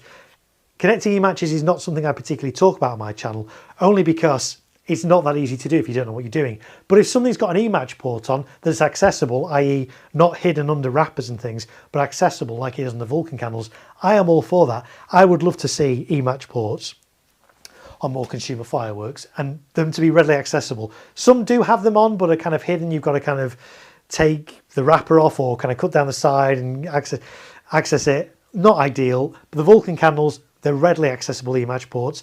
I really want to see that on more consumer fireworks. Why? Because I believe electronically firing fireworks is inherently more safer than hand firing. And with the rise of things like the Ignite firing system, which is like an entry-level electronic firing system, but it's readily accessible, not that expensive, electronic firing is becoming more popular. And it's more tricky with ViscoFuse to electronically fire stuff. You can do it, but if you want to start experimenting with pyromusicals and things like that, ViscoFuse and Talons, it doesn't really work. So I am all for eMatch ports being added to consumer fireworks as long as they're accessible. And if that happened, I would be quite happy to talk about eMatches a lot more on my channel and how to correctly eMatch things like that. As it is, none of these fireworks on this table have eMatch ports. I am going to be eMatching these. They are going to be fired by eMatch, but it's not something I'm going to be showing you guys on the stream. I hope you can understand why, only because it is quite a specialist thing. And obviously there's children watching this, there's all kinds of things. I don't want people who don't know what they're doing going out and trying to eMatch fireworks without knowing what they're doing. Yes, I know there's an argument that, well, if I show them how to eMatch, then they know how to do it safely, but it's not something I really want to be encouraging because it is quite a specialist thing. And really, if you don't know what you're doing with it, you shouldn't be eMatching. We did talk on the other stream a couple of days ago There is an option on YouTube where I could enable channel memberships. It's something I'm toying with in the future maybe. So we might be able to have like a membership kind of channel. So content will still be free, don't worry, it's not all going behind a paywall, but it might mean that I can do special live streams or special videos where we look at those more specialist things in more depth, like how to e-match candles and cakes and fountains and things like that. But we can do it as a membership thing, so it's not just available to anyone, it's only available to channel members. It's something I'm thinking about. I haven't decided if I'm going to go down that route. I want to hear your thoughts. If you think that's a good idea, if that's something you'd be interested in, why not let me know? But that might be a way that we can kind of cover those things which are legal to do, but there's more risk involved, you need more knowledge, there's more specialism involved. So that might be the way we can potentially cover those kind of topics. But yes, I would love to see accessible e-match ports on all consumer fireworks. At the moment, Vulcan is the only one I'm aware of that has an accessible e-match port. I know of other ones that do have e-match ports where it's hidden under wrappers. I'm obviously aware that cakes, some of them have Visco fuse into quick match. So, it's relatively easy to put an igniter into that. But I would like to see, e-match ports visible on the outside of consumer fireworks. I love the way that Vulcan have done it, where it's detachable. If you not know what I'm talking about, check out my Vulcan candles video that I put out last week. Was it last week? Yes, it was this, or was it over the week? It was Saturday, Sunday, over the weekend that I put out. And we look at that there, and it's got a Visco fuse on, so you can light it as you would light any other firework, but also you can easily detach that and then put an e-match in. It's a great, great system. I love it. I hope we see that on more consumer fireworks going forward. Some Vulcan cakes have ports. Yes, I believe so. I think the Sound of Silence pack do. But from what I understand, the ports are actually under the wrapper, so they're not as accessible as they are on the candles. So there we go. I'd love to see it on all cakes, says Jaden Phillips. Yes, I'm with you on that. I think it's a good idea, says Fireworks UK. I agree. Chris is here. Chris says, good evening, Mark. Finally caught you live. Hello, Chris. Thanks for joining me live. Appreciate your company. Sequence priority. Yes, I know how to do that. Obviously, it's not something I demonstrate on my channel for the reasons we've just outlined, because it is quite a specialist thing. There is more risk involved in it. And because, anybody could be watching this, minors, young children stuff, I don't want to kind of discuss too much about e-matches in this kind of open forum. But maybe the membership kind of area of the YouTube channel is a way we could potentially do that in the future. If you guys think that's a good idea, I don't know, we'll see. Chris says, as you know, I'm interested in learning more about e-match use. My Vulcan candles have just arrived, so I'm going to be using those as my intro to e-match this year. And I think that's a great idea. I say the Vulcan candles with the accessible e-match port, where it's so easy to remove the Visco and put an e-match in, they're great. If you want to start getting into e-matching, get yourself some of the new Vulcan candles. I'll show you what they look like if you've not seen them before. These are brand new from Vulcan Fireworks for this year. Let me see if I can find one with a half an e-match port still in.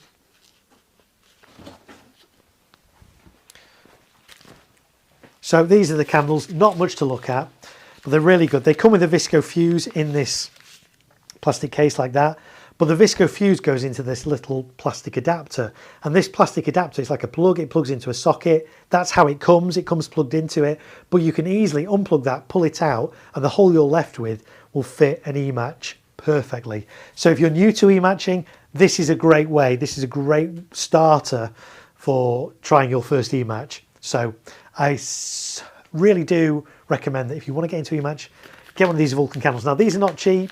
These retail about £25 each, but the performance of them is really, really impressive. I've seen all 7 of these with my own eyes. They are all great. They're mainly category F3, but there is a category F2 one, which is the Hummer one, the multicoloured Hummer one. And that's the one that you guys have very kindly super chatted for. We're going to now add that into this show as a result of you guys, so thank you for that. But yeah, great way to get into e-matching. It's great that you want to learn e-matching as well. So I know there is an enthusiasm there. There are people that want to learn how to e-match safely, and I'd love to be able to show you that. But as you can appreciate, this is probably not the right place to do that, because anybody could watch these videos, So maybe the membership area of the channel is a way to potentially do that. But for now, we've got a super chat from Heather Springer saying thank you for all you share with us. $20 from Heather Springer. Heather, thank you so much. I appreciate that. I really do. You didn't have to do that, but that's very kind of you. Thank you. So Heather Springer with the first super chat of the stream. We've been going 2.5 hours and first super chat. So thank you so much for that. I appreciate that. $20 from Heather over there in the States. Didn't they start something like that with the fan slices so you could connect together with a male and a female attachment? Oh, did they? That's interesting. That is interesting. I didn't know they did like an in and out kind of port on fans. That's interesting. Plenty of videos. Yes, there are plenty of videos on YouTube of how to do that. I do know that. I'm aware of that. So you can go and look at that. But I say it's not something I want to do it on my channel, but I am very conscious of my audience. My channel is family friendly. It's always going to be family friendly. I want this to be accessible to everyone. What I don't want is to be showing people how to do things that are more dangerous. I mean, let's get this straight. Fireworks are inherently dangerous. There's a danger involved in everything we do with fireworks. But, you know, pyro poking cakes, removing visco fuse, inserting e-matches, there's an inherent level of risk that really I don't want kids to be doing that. I don't want to be showing kids how to do that. So yeah, that content's available from other channels. If other channels want to do that, that's fine. I'd love to do that, but not in this open arena. Maybe behind like a membership thing where we can look at things, more specialist things in more detail. Maybe that's a solution for that. So we shall see. Right, that's that one done there. Let's do the sticks one from Yorgi. This is the one that has both a paper topper and a cellophane topper. Some do. I kind of get it because it waterproofs it as well as... Well, in fact, I was going to say as well as what? I don't really know. Why does it need to? Why doesn't it just have the cellophane one? I don't know. Why do fireworks need a cellophane one and a paper one? It doesn't do any harm. I mean, these cakes are powerful enough that they will shoot straight through it. You know, even if there's multiple layers. But I don't know why we need a paper topper and a plastic topper on. I don't know.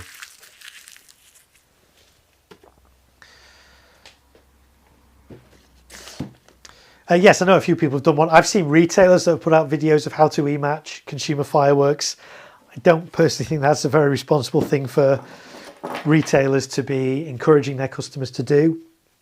Unless, of course, it's something, you know, if it has an e-match port, great, brilliant. But I've seen retailers that have put out, UK retailers as well, that have put out videos showing their customers how to, you know, bore into cakes and remove e-match. Remove visco and attach e-match and all those kind of things. And, you know, professionals, yeah, we know what we're doing. Semi-pros know what we're doing. The everyday average firework consumer, it's not something I would advise doing. So, oh, Carlos did one, said the super chat, did he? Ah, okay. On this stream, did I miss one? Have I missed the super chat? I hope I've not. Let me know if I have. Please repost it. I know Carlos did a super chat on my other stream the other night. Oh, he has. I'm so sorry I missed that. Did that even come up on my... I don't know if that came up. Carlos, I'm so sorry. Carlos with a $1.99 super chat saying, thanks for your help yesterday. I am so sorry I missed that, Carlos. It didn't come up on my... I've got a number of different... I'm trying to get the chat on the screen there, and I've got YouTube down here and lots of different screens. It didn't actually appear on... let me just... Oh, did it and did I miss it? Let me just scroll back. It won't let me scroll back that far, so maybe you did that a while ago. So I apologise that I missed that, Carlos. I'm so sorry. So Heather Springer wasn't the first, but nonetheless, I appreciate your super chat, Heather. And also Carlos 199 says, thanks for your help yesterday. You're very welcome, Carlos. I'm glad I could help. Right, so apologies for that. And thanks for the nudge on that, Fireworks UK. And Carlos, if you're still here, I'm so sorry I didn't shout you out earlier for that. Right, let's see if this starring barrage is any easier than the other one. The answer is no.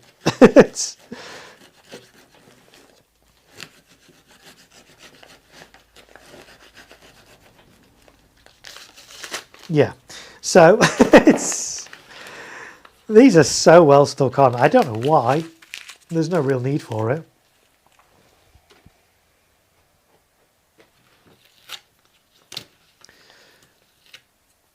Don't mind being second or third, whatever. Hey, you're so welcome here. Thank you so much for that. I do appreciate it. And apologies again to Carlos. Carlos, if you're still here, post in the chat. I'll apologise to you for missing your 199 earlier. But it's very, very kind of you folks, so thank you so much. I'm pleased that you guys enjoy my content and watch my content and comment on my content and join in on the live streams and stuff. I love doing these live streams and seeing so many familiar, I was going to say faces, but familiar names in the chat. I love it. Josh01 is here again. Hello. Hope you are well. I am Josh. I hope you are too. Thanks for tuning in again. Is it called tuning in if you watch something on YouTube? Are you actually tuning anything? I don't know. but thanks nonetheless. So those of you just joining me, what am I actually doing? Let's do a quick recap. So in a few weeks' time, a couple of weeks' time, less than 2 weeks' time, in fact, it's coming up quick. I'm doing a firework display in Liverpool, community firework display. It's quite a limited site, so I have to use smaller fireworks on this one because there's not a lot of space. And setup time is limited on the day itself. So I try and do as much prep as I can safely off-site in advance. And so over the last few streams, that's what I've been doing. I've been setting up my fountain tables. In this stream, we're starting to prepare some of the cakes that I'm going to be using, these barrages. And that's basically what we're doing. So if you're just tuning in, welcome. We've been streaming now for an hour and 2 hours and 45 minutes. We're going to go for another hour or so.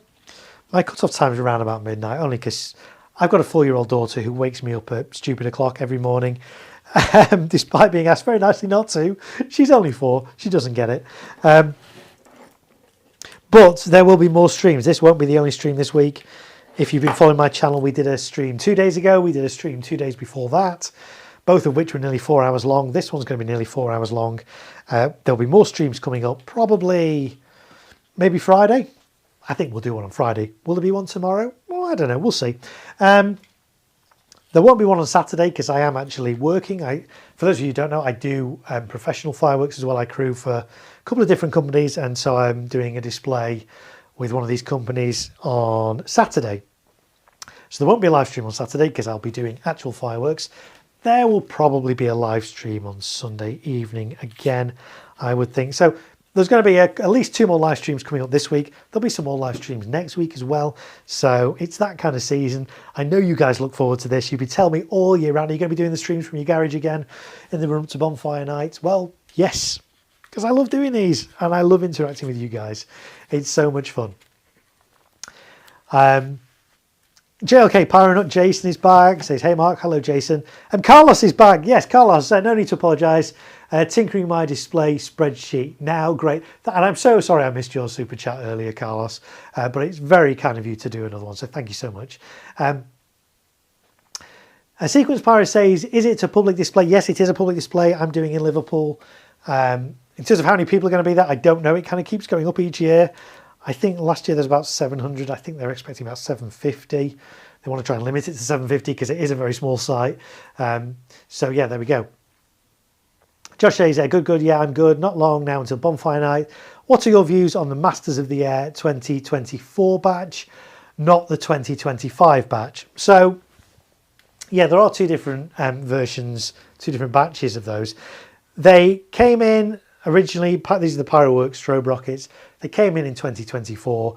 I was surprised that any of the 2024 batch was released. That did come as a surprise to me because I know Pyroworks brought them in, but they didn't actually, as far as I knew, sell any last year.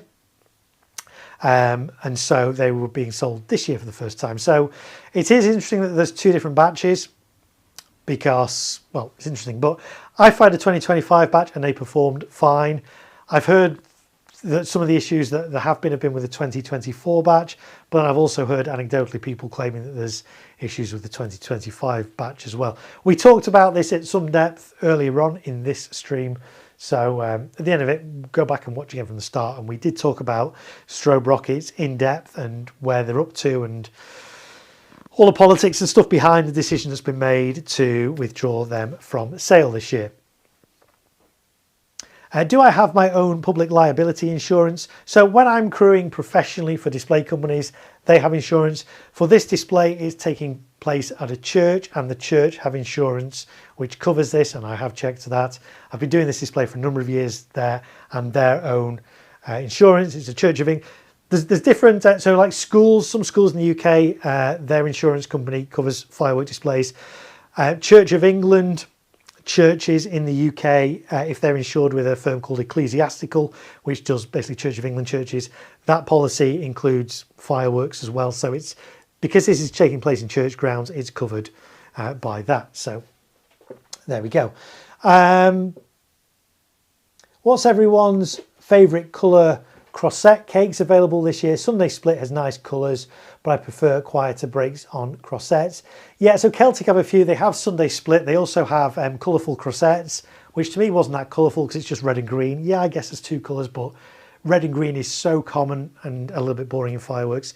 The best crossette ones you can get, I'm going to say, are by Prestigious Pyrotechnics. They've got two. They're both called Crazy Crossettes, but there's a Barrage and there's a Crazy Crossettes Compound. I think I've got footage of the compound version on mine. It's pure crossette compound. The colours in it are so vivid and there's such a variety. So do go and check those out by Prestigious Pyrotechnics. Crazy Crossettes, I say, a compound and a Barrage. Sadly, they're both F3. I would have liked it if the Barrage was F2 because I'd definitely be using it in this display. But they're both F3, but they're the best crossette ones I've seen. So those are my recommendations. Can you review the Dark Demolisher by Celtic? I have fired that. I actually used that not that long ago. I did a gender reveal display, a daytime gender reveal display in my back garden for my upcoming child. Won't say if it's some adults because that will spoil it, but if you want to know, go and watch the gender reveal. It's on my channel. I did it about a month or so ago.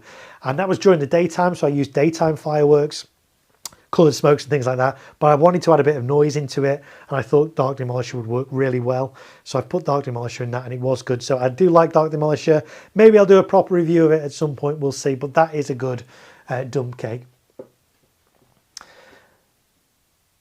Vivid Spectrum was the best crossette barrage, 30mm tubes in fan effect. Yeah, never actually got to fired that in person, but that Spectrum does look good. A blue crossette, but I say do check out the Prestigious Pyrotechnics Crazy Crossettes, barrages, and indeed a compound. I've never seen any other pure crossette compounds, but that one is very special. It would have been nice if they had different names rather than both being called Crazy Crossettes, but one's a barrage, one is a compound. I think, let me just see if I've actually got footage of, I know I've got the compound, I think on my channel, I'm pretty sure I have.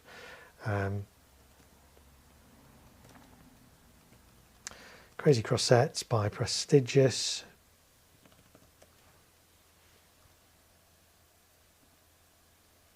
Yeah, it's on my channel, so I'm not going to show it now because the compound lasts a couple of minutes. But it is on my channel if you want to go check out that. And the barrage is just a smaller version of that. It doesn't last as long, but the compound is very impressive. So there we go. Right, where are we up to? We were kind of halfway through these. I think we need to do radioactive on here. I don't think we've done this one yet. No, we've not. So we're going to take this topper off here. JLK Pyronut says there's a brilliant crossette cake, but he can't remember the name though. Okay, well if it comes to you, let me know. I do like crossettes. Crossettes are a low noise effect. For those of you who don't know what a crossette is, it's basically a coloured star that goes up and in the air it splits, it breaks into four. Nice low noise effect. You can get them in good colours like the Prestigious one. Sometimes you just get them red and green. Yorgi do a nice crossette one as well called, I want to say Eden, but it's not Eden. The names escape me as well, but Yorgi do a pretty nice crossette one as well. But they're low noise, so they're great for younger kids. They're also a great way to fill the sky because each shot breaks into four. If you do lots of crossettes at once, it's a great and easy way to fill the sky with colour relatively easily and cheaply. Right, there's that one. And as we know from the first cake box, La Vida Loca, which is a pyro mould cake. The other one didn't have a wrapper on, a top on, and neither does that one. So there we go, that's those 9 in that cake box. And then we've got these 3, we've got this little burner one from Leslie. So we'll take the topper off this one.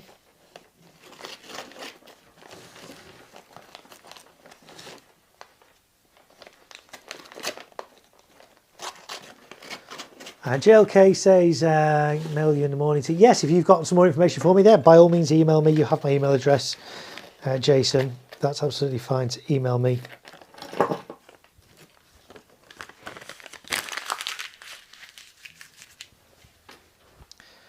Okay, there's burner. We'll cover that up to prevent all the sawdust coming out. Yeah, it is interesting why that one's got sawdust in. Usually the ones that have sawdust in are the candles, like the Vulcan candle that we looked at before. The amount of sawdust that came out of that was quite messy. I think I did take a photo, but I don't think I've got it. It's on my phone, it's not on my computer. Sawdust is usually used in multi-shot candles to kind of separate each shot in the candle. So it's a little bit unusual to see it in a cake. Normally in a cake you see cardboard tubes like you can see at the top of there. This one's got sawdust in instead, so that's going to be a little bit messy, but hey ho. Right, let's do the top of Double Dynamite. This is going to be part of my finale. As I mentioned earlier, I like this because it's got some noise in it. I don't want to have a noisy finale, but also it's got layers. It's got like mine lifts that crackle, as well as the breaks in the sky that crackle. So for a finale, you want to be sky filling in some way, shape or form.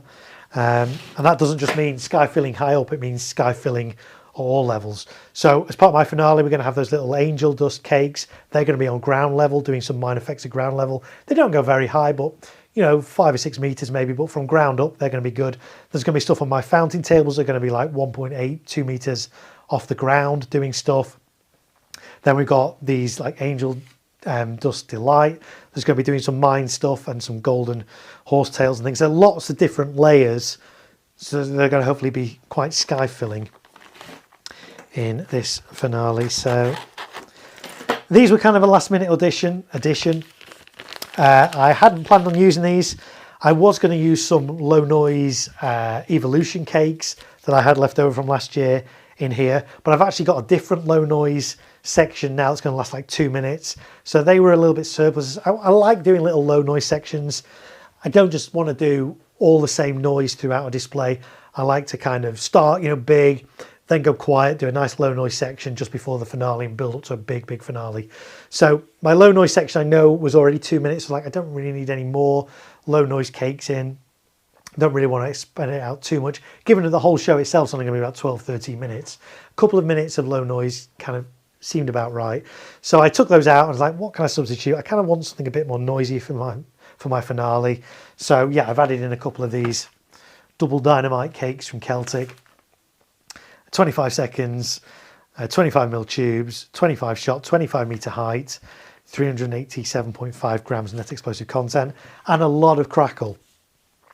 I do like to try and sort of mix my finales up. I do get a little bit, but when I go and see professional firework displays, a lot of the time the finales are the same. It's just like fill the sky with golden brocades, as many as you can, and that's it. And yeah, it looks impressive, but once you've seen that, it gets a little bit boring when every display kind of ends the same. So I like to mix it up. Now, obviously this is not a big display with lots of shells. It's not got any shells in. I've just not got the space. But I like to do different endings. So one year I went pure crackle. Another year I've done pure brocade. Another year I went all red in the finale and did various different red effects all at once. I've done whistles in the finale before and just try and mix it all up. So this year it's going to be a combination of quite a bit of crackle in the finale, quite a bit of like mine effects going off, golden brocades. There's going to be some whistles and some salutes and all kinds of things. So quite a noisy finale this year, but hopefully a bit of a mixed bag of different things. So I'm quite excited by it. We'll see how it goes. I can sort of visualize how it's going to look, but you never actually know until you come to fire it. Yes, you could buy expensive software. Finale, for example, which is a fireworks simulator. FW Sim is another one. You can kind of visualize 3D render how these displays are going to look. They're quite expensive. And as you guys know, I make very little from this channel to be able to afford that. Maybe one day I will be able to afford Finale, and then we can kind of look at Finale a little bit. It's kind of the industry standard on my channel, and we can look at how that works and stuff, and we can maybe get to grips with that together. But that's something for the future. So for now, I mentally visualize how my shows are going to work. And I've been doing this long enough and are familiar enough with these fireworks to have a pretty good idea of roughly how it's going to look. So double dynamite, fantastic F2 cake, love it. Yeah, I love the fact that it's F2. Everything in this display is F2, so I love the fact that I can use that in this display. So double dynamite there from Celtic. Some bad random person sent you some video of Vivid Spectrum taken by my niece. So definitely not the best footage. Yeah, I will have a look at that shortly. But for now, I need to let's orientate this cake.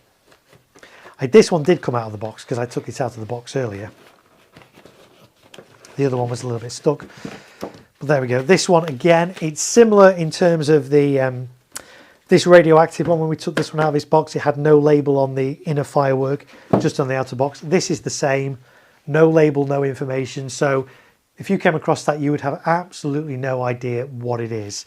So always keep it in the box as long as you can. But I just want to orientate that this way, so that the primary fuse is at the bottom left corner as I open it, just as it was in the other one. But we will, of course, spend the reserve fuse. Well, let's just locate that so we can stay clear of it. There it is. And we will bend that out of the way very soon.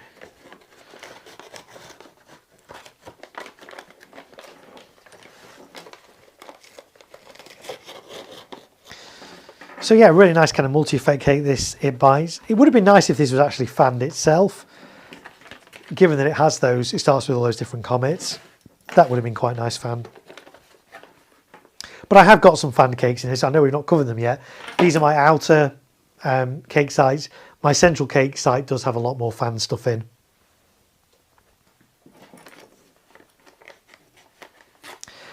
And that's what I tend to do with my displays. I like to have, like these, you could say, well, why have you got two of everything? Why do you need two of everything? Well, there's a couple of reasons. One, again, these are quite small cakes. Some of these, I mean, this one only lasts 20 seconds, but sometimes you get 16 shot cakes that maybe last 30 seconds. 16 shots of 30 seconds, it's about one shot every 2 seconds. That's quite a slow pace. If you've got a public display and they've only got one firework going off every 2 seconds, it can be a bit slow.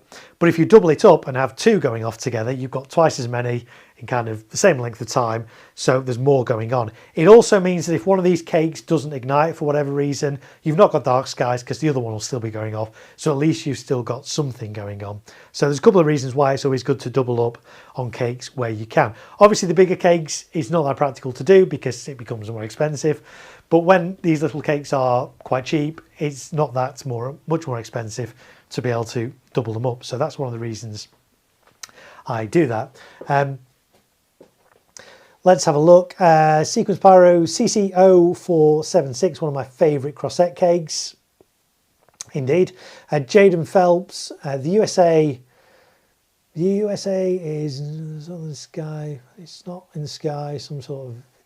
Okay, don't quite understand that, but okay. JLK Pyro, Omark, Talking Crackle, Absolute Fireworks, X Factor.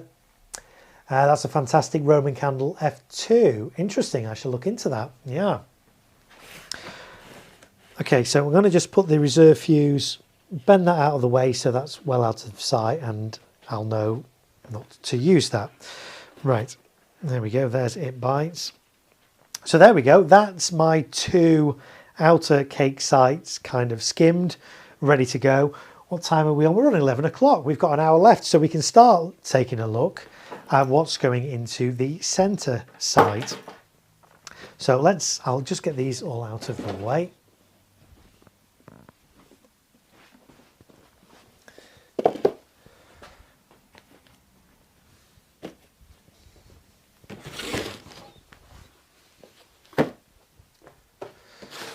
for now. There we go.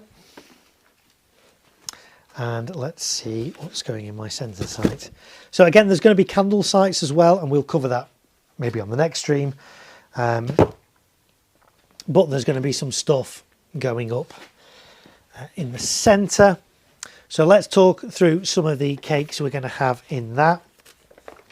We'll cover the ones we've already talked about briefly. Angel Dust Delight, I thought I only had 2 of these. I've actually got 3. So these are going to be on my 3 sides of the back. So 3 of these going off along the back. Lots of mine effects, lots of gold brocades, horsetails in the sky. 3 of those going off together in conjunction with 2 little Angel Dust cakes at the front. So that's going to be pretty good. So we've got another Angel Dust Delight. No, not Angel Dust Delight. Angel Dust XL. I was hoping to get, in hindsight, I mean, these are all left over from last year from a display I didn't do. If I was buying these again this year, I'd probably actually go for 2 Angel Dust XLs on the outer one and an Angel Dust Delight, a fanned one in the middle. But 3 of these are going to look just as good. They're going to be good. Then we've also got, as I mentioned earlier, we've got another burner from Leslie. So this is going to be vertically straight firing. The 2 outer ones are going to be crossing over, so they should all meet somewhere in the middle in the sky. Can you buy category F4 or do you just use it when you crew? So category F4, you can only buy that if you're a display company. So individuals can't buy that. You can just use it when you crew effectively. Yeah. So I can't go out and buy category F4 product. But because I have the specialist knowledge, I can safely use category F4 product when I'm crewing for other companies. So yeah. Right, also in the middle, this is a new one for 2025. You'll find a review of it on my channel. This is moving on up. In fact, let's go to the, we've not used the close-up cam for a while. There we go. Oh, that was good. Did you like that kind of, as I faded that in, we kind of zoomed in as well. Moving on up, it's low noise. How do we know it's low noise? Because all Celtic's low noise products now have red wrappers. Their non-low noise products, for example, Double Dynamite, have black label. So I know this one's not low noise, but I know anything red is low noise. This is new for 2025 and it's a dump cake. So what's a dump cake? We've talked about it previously. A dump cake basically, whereas these other barrages, they will let off a shot, you know, like every second, every 2 seconds. A dump cake kind of sets off all its shots pretty much together within the matter of a few seconds. So this is a low noise one. I'm thinking I might open the show with this, with some other bits. I don't know, we'll see. I'm not quite decided quite where in the show it's going to go, but I really like it. It's F2. Let's have a look at some of the information on the back. 250 grams net explosive content. The effects are 25 shot red moving stars, green moving stars, blue moving stars and purple moving stars. So I fired this already, not this particular one obviously, but I fired this a few weeks ago and quite impressed with it. So yeah, moving on up. New for 2025 from Celtic Fireworks, and you'll find a full video on this on my channel and my review of it too. Sequence Pirate, or if you know people who know people. Yes, I didn't want to say that, but yes. Yeah, I mean, I have fired an F4 products in my back garden before because I've had them from a supplier that I work with, and you know they know that I'm a person of specialist knowledge. For example, I mean, like when I did my, let's go back to this camera, when I did my gender reveal display in my back garden last month, that had some T2 products in it. So, but again, I know the supplier, they know me, they know my competency in that regard, so they're happy to supply them to me. But T2 products, yeah, not available to the general public. Category F4, not available to the general public. If you're offered Category F4 products held to the back of a van or something, just say no and report them to the police. So, what do you think of Jeopardy and the Freak 49 shot by Vivid? I haven't personally fired them, but from the footage, yeah, they look good. JLK Paramount, Mark, moving on up. I'm liking your choice of product on this show. Yeah, as I say, I try and mix it up. I'm not just loyal to one brand. I like to pick different pieces from different brands and mix it all up a bit. And I also don't like to use the same products year in and year out. I like to rotate and introduce some new stuff. It's not all brand new. I do like to use products I'm familiar with, but I also like to introduce new stuff as well. If I was to do the same stuff year on year, the audience would get pretty bored. Oh, that's the same display as last year. So I like to mix it up. I don't even like, once I've done last year's show, that's it. I don't kind of go back and review it, and when I'm planning this year's show and think, oh, okay, let's watch that again. Oh yeah, let's try and recreate that. No, I'll start again from scratch each year. So this show, I've bought all the bits. I've got a rough idea of how it's all going to go together, but I haven't actually done a running order yet or scripted it, and that's something I'm going to do next week. We might do some of that on the stream as well. We'll talk about that. It might not be quite as exciting as looking at cakes, but some of you might find it interesting. We'll see. So yeah, there we go. I need to come and see the show. It's getting very interesting. Yes. Right. So that's some of the things that are going in the centre site. There's more to go in the centre site. What else can we look at? We'll look at this one. This is going in the centre. Product by Evolution. This is called Matrix. Let's go on the close-up cam for this. Matrix by Evolution. This is the old branding. Evolution have since been rebranded to Evo Pyrotechnics, but they've re-released some products with new branding. It's a shame because I really like Evolution's branding, but this is Matrix, 375 grams, 37-second burn time, 50 shot. A nice kind of just a way to fill a sky with some colour and some breaks. So 50 shot, I like this. This has got 2 fuses as well. There's a description of the effects. Red, blue star, strobe, spider, Ti, which is short for titanium, golden, cocoa, which is short for coconut, purple, green, star. So lots of colour in here, lots of effects. Really nice. Let's have a look at this side. There we go, 375 grams. Spectators must be at least 8 meters away. So that's going in the centre. Again, I'm not quite sure whereabouts in the display all these are going to fit in yet, but that's going to be one of my cakes in the centre. Also in the centre, we've got another Leslie firework. So I don't use Leslie every year because they're not available from many retailers, but the retailer I used this year for a lot of these did have a lot of Leslie stuff in. I like this one. I've used this before. It's called Lap Dance. You can see from the box itself that it's fanned. So fan cakes I always try and use in my centre site. Because I've not got a lot of width on this site, I can't really do things that are fanning out on the edges. I can do things that are fanning in, which is what you've seen earlier with my cakes that I'm doing on the side, firing in. But I can't really do stuff that's going to fan out. But I can do fanned out stuff in the middle of the display to a degree. And again, this is only category F2. Spectators must be at least 8 meters away. And the net explosive content of this, let's see if we can see it anywhere. 60 shots. It will say somewhere. I'm guessing it says on here. There it is. Wow, that's very precise, isn't it? 177.88 grams of net explosive content. So, yeah, that's very precise. I don't think I've ever seen anything to 2 decimal places before on that. But there you go. So Lap Dance is fanned. Let's take a look. Paper topper rather than one of these nice polythene toppers. But it's in a box. Let's see if it kind of comes out of its box or if it's glued in. Yeah, that's pretty much glued in. That's fine. It can stay in there. So, yep. That's Lap Dance. We'll skim that in a little while and we'll see the layout of the tubes. Quite an interesting layout with this kind of outer square and then the inner square. So, used that one before. It's really good. Let's catch up on a little bit of chat. In order to buy from suppliers, you need public liability, storage license, and sometimes to demonstrate that you have specialist knowledge. You don't even need to be a company. Yeah, that is very true. Yes, if I had public liability and an explosive storage license, then yes, I could get category F4. But yeah, you don't even need to be a company. Yeah, that's true. What do you think? Is it better to buy a firework barrage bundle or buy different cakes separately? Personally, I like to buy cakes individually. That way I can pick and choose cakes. Barrage packs, I've reviewed a number of them on my channel and there are a number available. They're okay, they serve a purpose.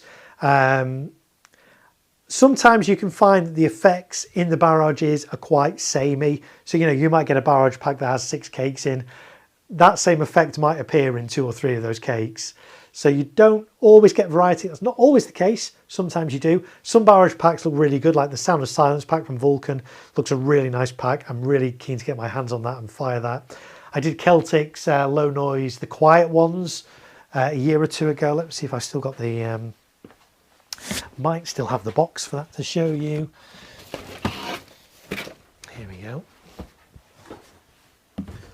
So that was a low noise barrage pack from Celtic called the Quiet Ones. It had 6 cakes, all low noise. That wasn't bad, but then this kind of came out I think a year before the Sound of Silence pack from Vulcan, which was F3 and has like 30mm tubes. This is only F2 and only has 20mm tubes, so not as impressive from what I've seen, but you know, they serve a purpose. If you want a low noise display, you don't really know a lot about fireworks, you can just get a barrage pack of 6 low noise cakes. They're not all low noise in barrage packs. This is a specifically low noise one, but there's like the Celtic 6 pack, the Celtic 10 pack, the Vivid Asylum pack, lots of things. But usually when I'm doing displays, no, I like to pick and choose individual cakes. I think the only time I would get a barrage pack for a display like this would be if I needed to fill up the outer sites. So the 2 cake boxes that we looked at before, I'd probably get 2 identical barrage packs and I've got 2 of everything and fire them like that. So that would be, I think, the only way I would use a barrage pack in here, because I like to hand pick fireworks and for them to all be, you know, significantly kind of different. Whereas the danger with some barrage packs is they're quite samey across the cakes. So if you're minted, you can buy Cat F4. Not all Cat 4 stuff is that expensive. Some of it is for sure. Obviously shells and things, the bigger the shells, the more expensive. But some like flares, little tiny fountains. There's a really lovely one from Celtic, and I can't remember the code on it because it is F4, it doesn't have a name. It's a Celtic one, but it's like a little jelly beans fountain, but it's category F4. It's lovely. It goes it's jelly beans, but it's got a great height on it. Somebody in the chat might know which one I'm talking about. It's a Celtic one. It's category F4. It's like a jelly beans, but it's really, you know, a couple of meters high. Looks amazing, but it's category F4, which is a shame because it's lovely. So, but again, there are some F4 products that are not that expensive. There are some F4 products that are very expensive, but then that's the same with category F2 and F3. Let's be honest, there are some very expensive F3 products. We talked on my channel before, and in fact there's a video of it, of Celtic's CF0129, the Monster Fountain, the Golden Geyser Fountain, a 10-metre high fountain. It's available to consumers. A fountain that lasts 60 seconds. It costs £60 for a fountain. That's quite expensive. That's out of the budget of most people, most consumers, I would suggest. So yeah, there are expensive fireworks across all the categories. Maybe with the exception of category F1, but certainly F2, F3 and F4, yes, there are some expensive pieces, but there are also some good value pieces if you know, if you do your research and know where to look. So, okay, so those are some of the things going in the center. We're not there, we're not finished yet, because also in the center, we talked about this one earlier, Serpent Attack from Celtic. It's currently one of my favourite Celtic pieces, to be honest. It's 41 shots. It has all kind of a mishmash of different sized tubes in it, as we'll see in a little while. Multi-effects, lasts 40 seconds, 36. See, this is where the discrepancy lies. 36 shots there, 41 shots here. It is 41 shots. Celtic, I do like the way Celtic put this information on their products. It isn't always correct. So yeah, this says 36 shots, it's not. Multicolour, yes it is. 14mm tubes, 20mm tubes and 25mm tubes. Spectators need to be 15 metres away. Effect height of 25 metres, medium volume 460.9 grams. That's Serpent Attack, I really like it. Lots of different effects. There's some ghost effects in there as well. Ghost effects are ones where the star starts one colour and transitions into another colour in the same star. So there's some nice ghost effects in there as well. So I really like that. That came in, that's relatively new, that's only been around about 3 or 4 years. Again, I was the first to get my hands on that and fire that and film that. And it's a great cake, I really like it. Quite underrated, I think, but really, really good performance. And audiences really like it. So there's that. Also in the centre, now this was before you guys very generously chipped in so we could get the Vivid Hummers candle. I always like using Hummers. Humming effects always go down well with audiences, especially with young children. There's a number of different Hummer cakes available. Celtic have brought one in this year called Hullabaloo. That's new. You'll find a review of that on my channel. But before that came in, I'd gone for this This is Howling Hounds from Jonathan's Fireworks. And this is 25 shots. And this is category F2, obviously, 192.5 grams. And the effects, eject stars and bangs. I love that, because it doesn't eject any bangs, this. It's red howling with strobe, silver strobe mine, green howling with golden strobe mine. So it's howlers. They make a really interesting sound that audiences really like. The reason I went for this one, as opposed to like Hullabaloo, this one's got a nice mine lift effect in as well. So you've got something going on at low level as well as the high levels. So this was the plan, but that was before those of you that super chatted on the last 2 streams very kindly super chatted, and we can now afford to get the the Vivid Hummer candle, because that's only category F2. So I'm going to go out and buy that in the next few days and get that and put that in the show with all your names on it. All of the people that very kindly super chatted on the last 2 streams are going on that. So that's going to kind of, I'm not sure if that's going to replace this yet or be used in conjunction with it. I'm not quite sure, but that was the original howlers that were going to be in the show before the possibility that Vulcan candle came in. So we will see what happens with that. So we'll leave that there for now. We also mentioned that I've got some funky in this show for once, for the first time ever. Funkin Finale 1. Let's get this on the close-up cam. There we go. Titanium salutes with crackling tails and blue mines. A lot of funky stuff is category F3, but this, let's see if we can find the English. There we go. And if you can see, it's category F2. And spectators need only be 8 meters away. So I was like, yeah, great, let's get this in the show.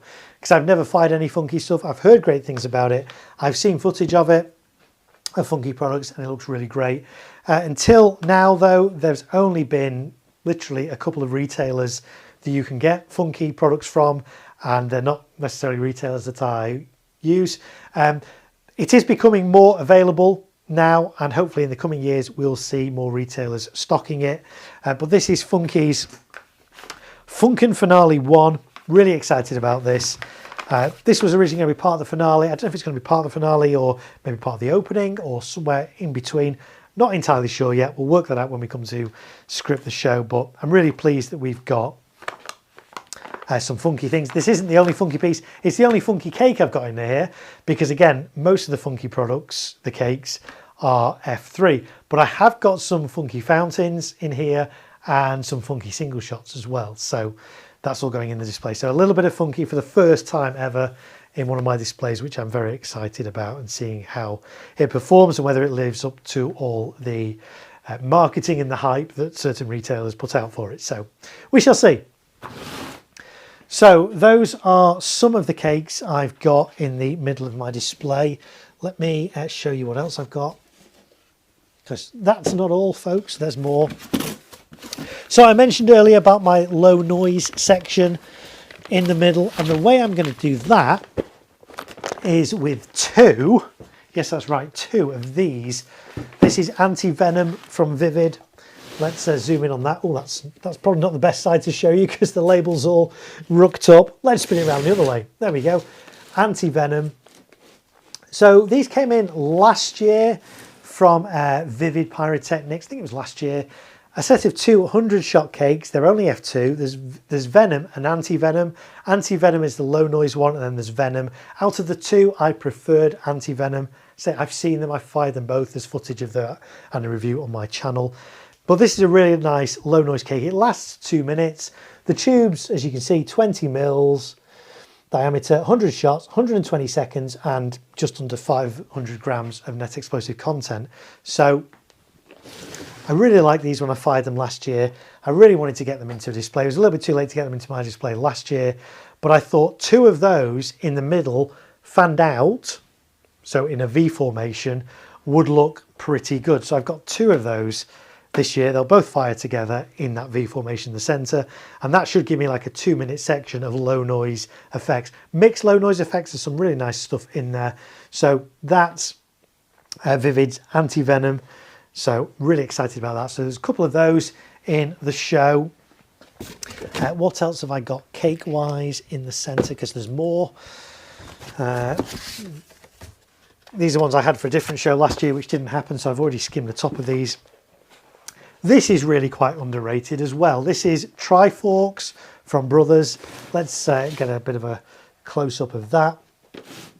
Triforks, a 66 shot fan barrage from Brothers. This has been around a while. This is another one of these Brothers products where the video footage that Brothers have put out decades ago, years ago, is really not great quality, so it doesn't look like a particularly good firework. But I used this a couple of years ago and it's actually really good. It's category F2, there we go, 286 grams net explosive content. Performance description, here we go. Vertically red, green, silver glittering mine to red, green, silver glitter. Fan-shaped blue stars with silver flying fish. Blue mine to blue stars, shooting colour stars in a Z shape. So it has quite a nice firing pattern. As you can probably see, there's some straight shots, there's some fan shots. In fact, maybe we can see that better on the overhead camera. Let's cut to that one. There you go. So different size tubes as well, some really tiny, I don't even know what diameter those tubes are. Let's have a little measure and see what these are. Those are like 10mm tubes. 10mm tubes. And I'm going to say they're 16mm tubes. Yeah, 10 and 16. Are those the same? Are they? Yeah, 10 and 16mm tubes. Lovely mixed effects. It's nice that it's fan, so it goes well in the middle. Relatively inexpensive. Quite underrated because, again, the footage doesn't do it justice. This is another one of these where I kind of want to get one of these and get some decent landed footage of it.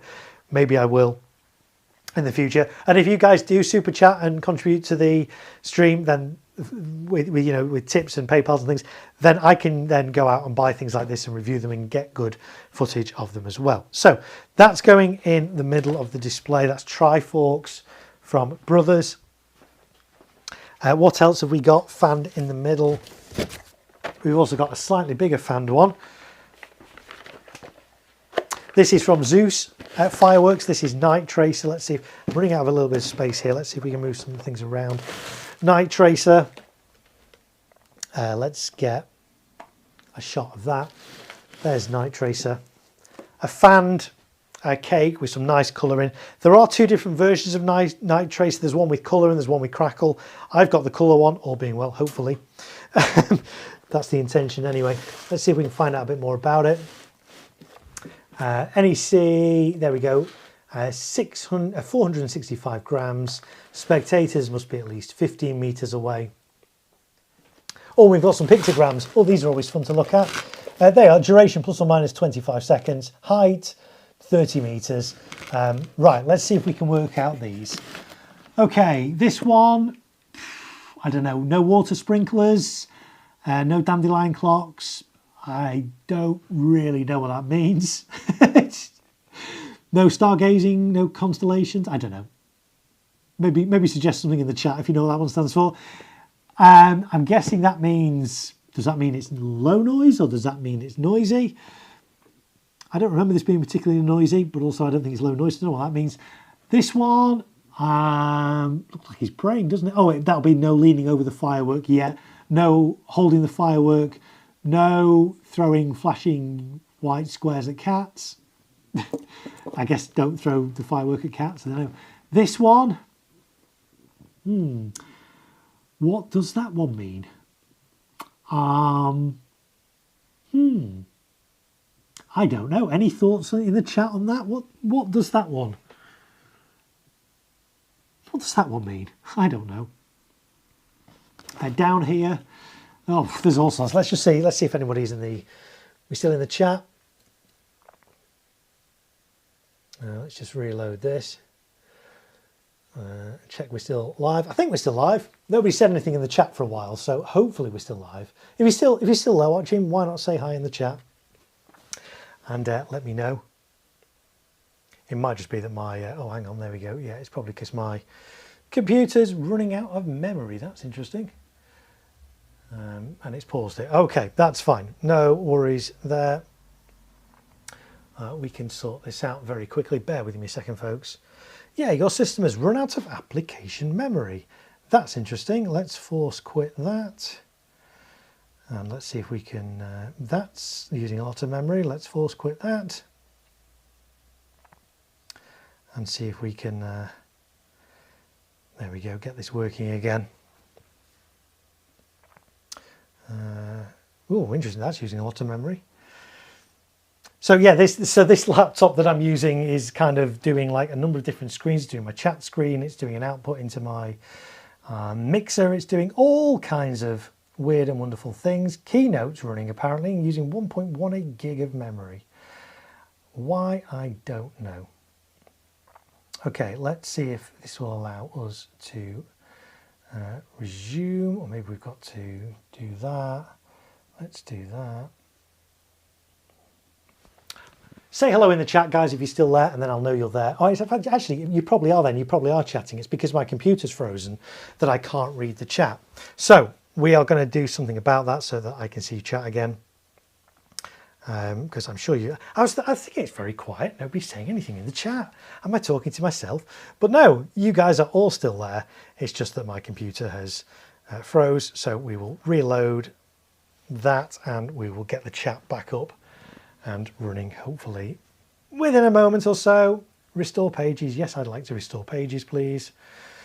In my Google Chrome browser. There we go. It's restoring pages.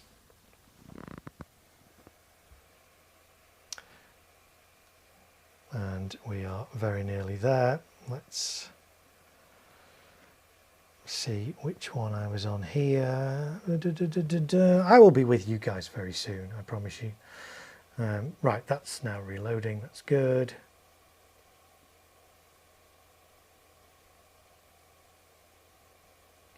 Okay. Ah, we're back. There we go. Yeah, you're all still there. Great. Right, I can now see the chat, I think. Sorry about that, folks. Let me just post in the chat and just check that's working.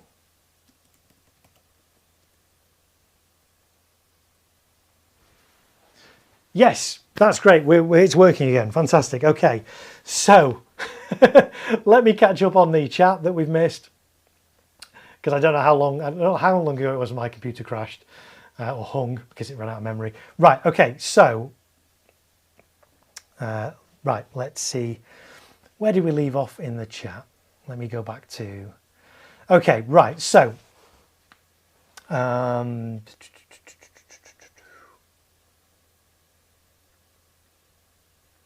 Okay, it's frightening. Right, okay, here we go. So we've got to go back about 10 minutes. Sorry, folks. Let's go back to this and let's catch up on the chat. I'm gonna have to read it on this computer because this screen is now only showing me chat from kind of now, not the chat history. So my chat history is down here. So bear with me a second. You can still see me, can't you? There we go. Right. Okay. It's frightening how much F4 is being sold on back of lorries. And it really grinds my gears, yes. As some mad random person, right, Mark, I need to pop off now, catch on the... You've probably gone by now, because that was like 20 minutes ago. But thanks for being here. I'll appreciate it. Some mad random person, have a great night. See you on the next stream. And Jalnum, oh, I'm so pronounced that wrong, and I do apologise. Just got the Clash of Titans barrage. Looks really good. It does look good from the video that I've seen. It does look decent, yes. Sound of Silence pack was ruined by heavy winds last year. Interesting, says Carlos. Jaden says, what do you think of Infamous by Brothers at the end of the display? Thinking of getting one? Yeah, that'd be a good choice. I've not seen it personally, but I've seen footage of it. Yeah, that looks reasonable. Humming Monster, there we go, by Absolute Fireworks, is an absolutely amazing and probably one of the best humming cakes around, says Cameron. Again, it's not one I've personally seen, but I've seen footage. It looks good. But I have to say, the Hummer candle from Vulcan, the brand new one that's come out, the 49 shot, those are some of the loudest, most prominent hummers I've ever heard out of a Hummer cake. I've heard various different Hummer cakes over the years. Admittedly, I've not heard that one. But these were so loud, they would easily cut through if you got other fireworks going off as well. So, hey Marco, how is it going? Says Mancunian Pyro. I feel really bad now. It feels like I've been ignoring you guys in the chat. I haven't. My computer hung. Apologies. But Mancunian Pyro, if you're still here, hello. Nice to have you here. What's the number one on the Vivid Cake? That is a great question. What is the number one on the Vivid Cake? There's a number one here. Let's go to this camera. There's the number one. That's because normally these come in a box of 2. The anti-venom and the venom. Anti-venom is number 1, venom has a number 2 on. They're sold as a pack, they're also sold individually. So that's what the 1 means. If you've got one with a 2 on, it means it's the venom, not the anti-venom. So that's what the 1 is. You buy them in a pack, one's 1, one's 2. One's 2, does that make any sense? Anti-venom has a 1, venom has a 2. So that's what that means. But that is a good question, so thank you for that. Could be the firing order. Yeah, to be honest, I don't know why they've bothered to put numbers on, because they have labels on. You know, this one says anti-venom, the other one says venom. It's quite obvious which is which. Maybe it's a suggested firing order. I'm not really sure, but that's why there's a 1 on it anyway. Number 1 from the case, 1 single, no. So I think there we go. So we've kind of we described what that is. Still live. We're still here. Right. We've caught back up on the chat. Hi Mark. Hope chat and hi chat. Hope all is well. Says Alan. Hello Alan. Thank you for. I realised my head's just popping up over fireworks there. I think I'm back on my other chat now. Am I back on this one? Yes. We're right. Great. I can see chat up here now. That's a lot better. Apologies again for that. I don't know why my very high spec MacBook ran out of memory. It's probably because I'm running so many different things, but there we go. Let's have a look. Pyro Chef is back. Hello, Pyro Chef. I hope the cooking's gone well. Sorry, that's a little joke, a play on words on you not being a chef, but being a chef. Yeah, different spelling. Yeah, anyway, it's late. Alan says that Infamous is an amazing compound. Jubilee fireworks do a nice hummer cake. Not sure if it's F2 or F3. Interesting. Pyro Chef, there we go. Hello, Mark. Hello to you too. Infamous is an amazing compound, says Alan again. In fact, actually, yeah, the chat's coming through twice. I don't know. So if I repeat your message twice, it's because I'm seeing the chat twice. I don't know why, but there we go. Okay, so we were looking at these. Let's go back to these symbols on here and trying to decipher what these mean. So I want to hear your thoughts in the chat on here. What does this first one mean here? If you can see that. I don't know. Maybe it means it's fanned. I don't know, but there's better symbols to use for fanned than that. To me, it looks like one of those dandelion clocks you get and blow and all the little dandelion bits come off. I don't know. So what do we think that is? That, I'm not sure if that means it's loud or it's quiet. That one's clearly don't lean over the firework. That one's clearly don't hold the firework. That one's don't throw fireworks at black cats. No smoking. Well, this one, is that no smoking? I don't know, maybe. Catch snowballs in a rake. I love that. Snowballs in a rake.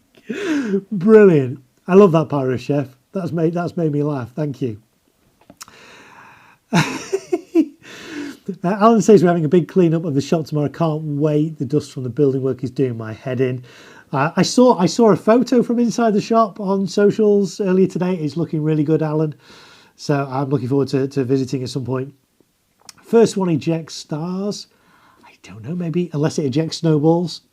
This second one, I don't know. Does that mean low noise? Does it mean it's loud? This cake's neither. It's kind of in between. I don't particularly think it's loud. I don't particularly think it's low noise, but there you go. That one we know. That one we know. That one, I think, is don't throw the firework at cats. Is that a common problem? Do people throw fireworks at cats? I don't know. This one, though, I'm really at a loss on this one. So what do we think this one is here?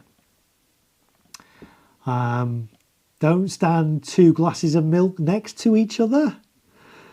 Bring cakes, we have a kettle. Yeah.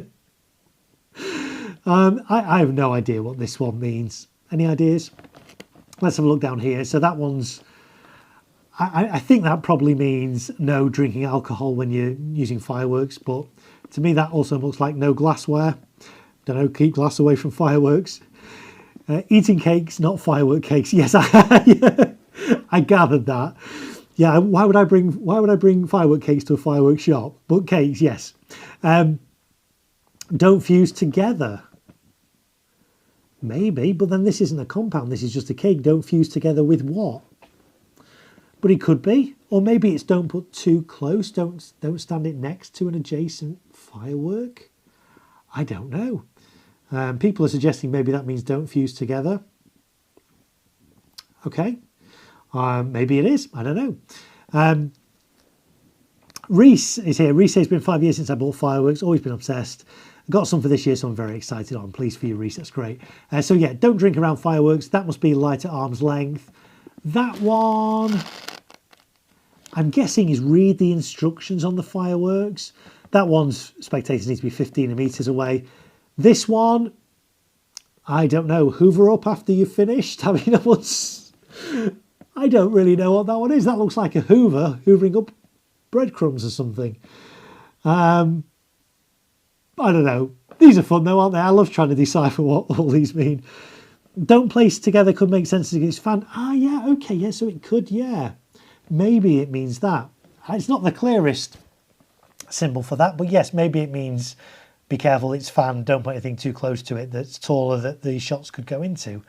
Maybe. This one though, Hoover up after yourself. I don't know. I don't know. But anyway, I'm pleased you've got this on in the background as you're clearing up the shop. That's great. So hopefully this is providing you with a bit of entertainment this evening. It's a late night for you guys there, obviously. Don't clean up with the wife's best shark hoover. I love it. Sequence pyro. Don't give the grass a hoover.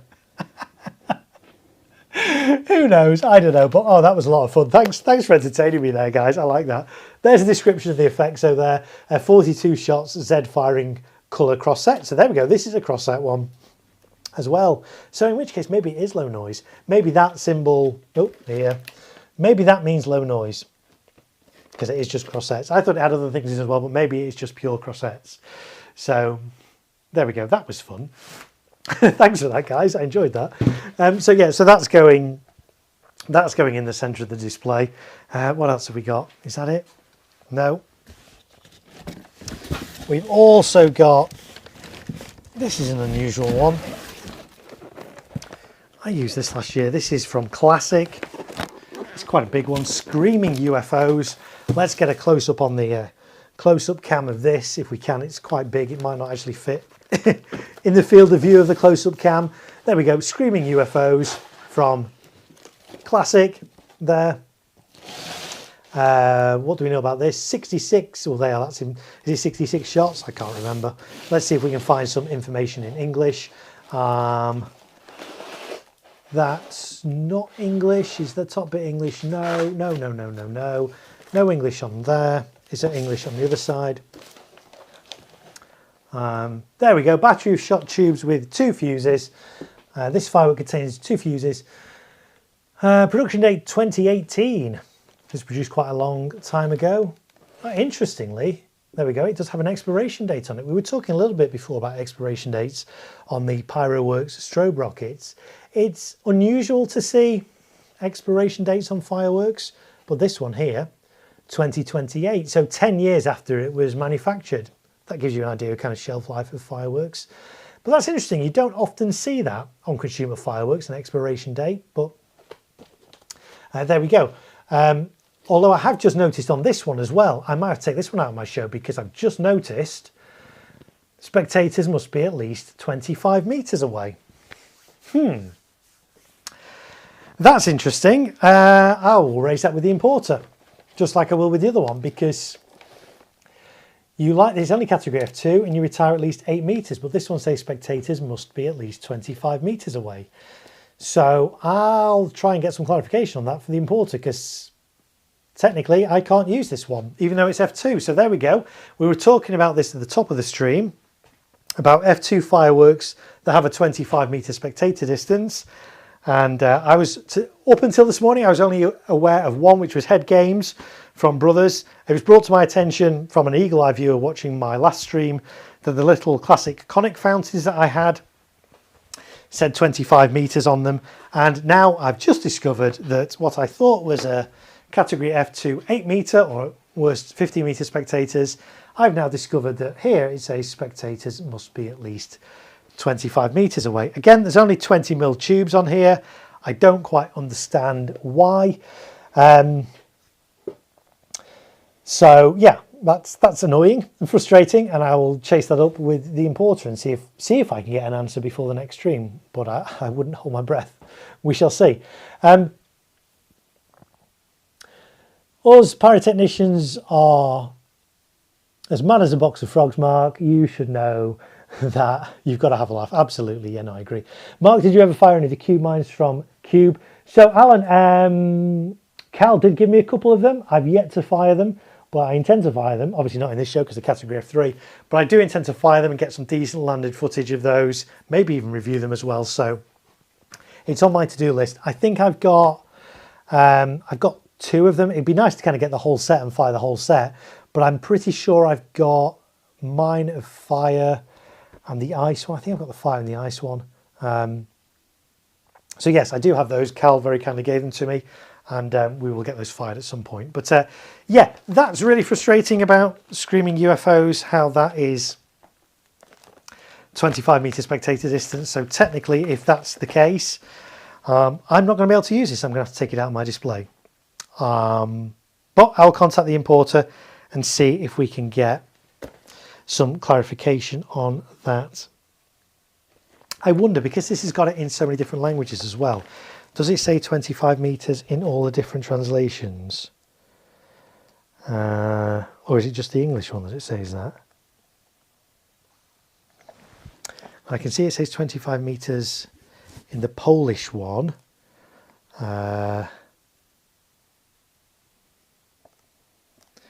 Can't see it in that translation or in that one. I can see 8 metres, I can see 15 minutes to wait, I can see 30 minutes. Okay, let's have a look on this side. I can see 30, 13, which would be the age in that country. No, it doesn't say 20. It says 25 metres in one other translation. But again, that's kind of irrelevant. You've got to go off the safety information that's in English. And the information in English on here says spectators must be at least 25 metres away. So that's annoying. So I'm short of a cake now for this display. We shall have to have a rethink. But I will contact the importer and see what they say. It's 25 metres because it's fanned, Mark. The firing pattern you'll probably find for... Yeah, I'm not sure that's the case because, yes, it's fanned, but it's not a very wide fan. If you compare these two, for example, this is a wider fan and this has got 25mm tubes. This is slightly fanned, but it's only 20mm tubes. This is 25mm tubes and it's fanned, but it's only category, well, they're both category F2, but the spectators on this one, 15 metres, 15, 1-5. So I don't quite agree that just because this is fanned, it automatically makes it category F3. There's loads of F2 fanned cakes. The TAR F2 and the spectator distance is 8 or 15. This one, that's quite unusual. After the stream, I say I'll flag this and the classic fountains up with the importer because they're both imported by the same people, I see. So I'll reach out to them, see if they respond and see what they have to say, and maybe we'll report back on that on the next stream. Let's go back to this shot and let's catch up on a little bit of chat. Cornish travel vlogs. Hello, this is my first time in. Love all your vids, keep up the amazing work, and I'm new to the vlogs. Cornish travel vlogs, thank you so much for joining. Thanks for joining my live stream. Thank you for enjoying my content as well. I really appreciate that you've been checking out all my videos, and this is the first time in my live stream, so welcome. You're so welcome here. Thank you so much. Cornish travel vlogs there. Right, we're getting up to 1:45. I said I was going to finish about midnight. Let's see if we've got any more cakes to go through. I can't remember what else I've got. Let me just check my other boxes.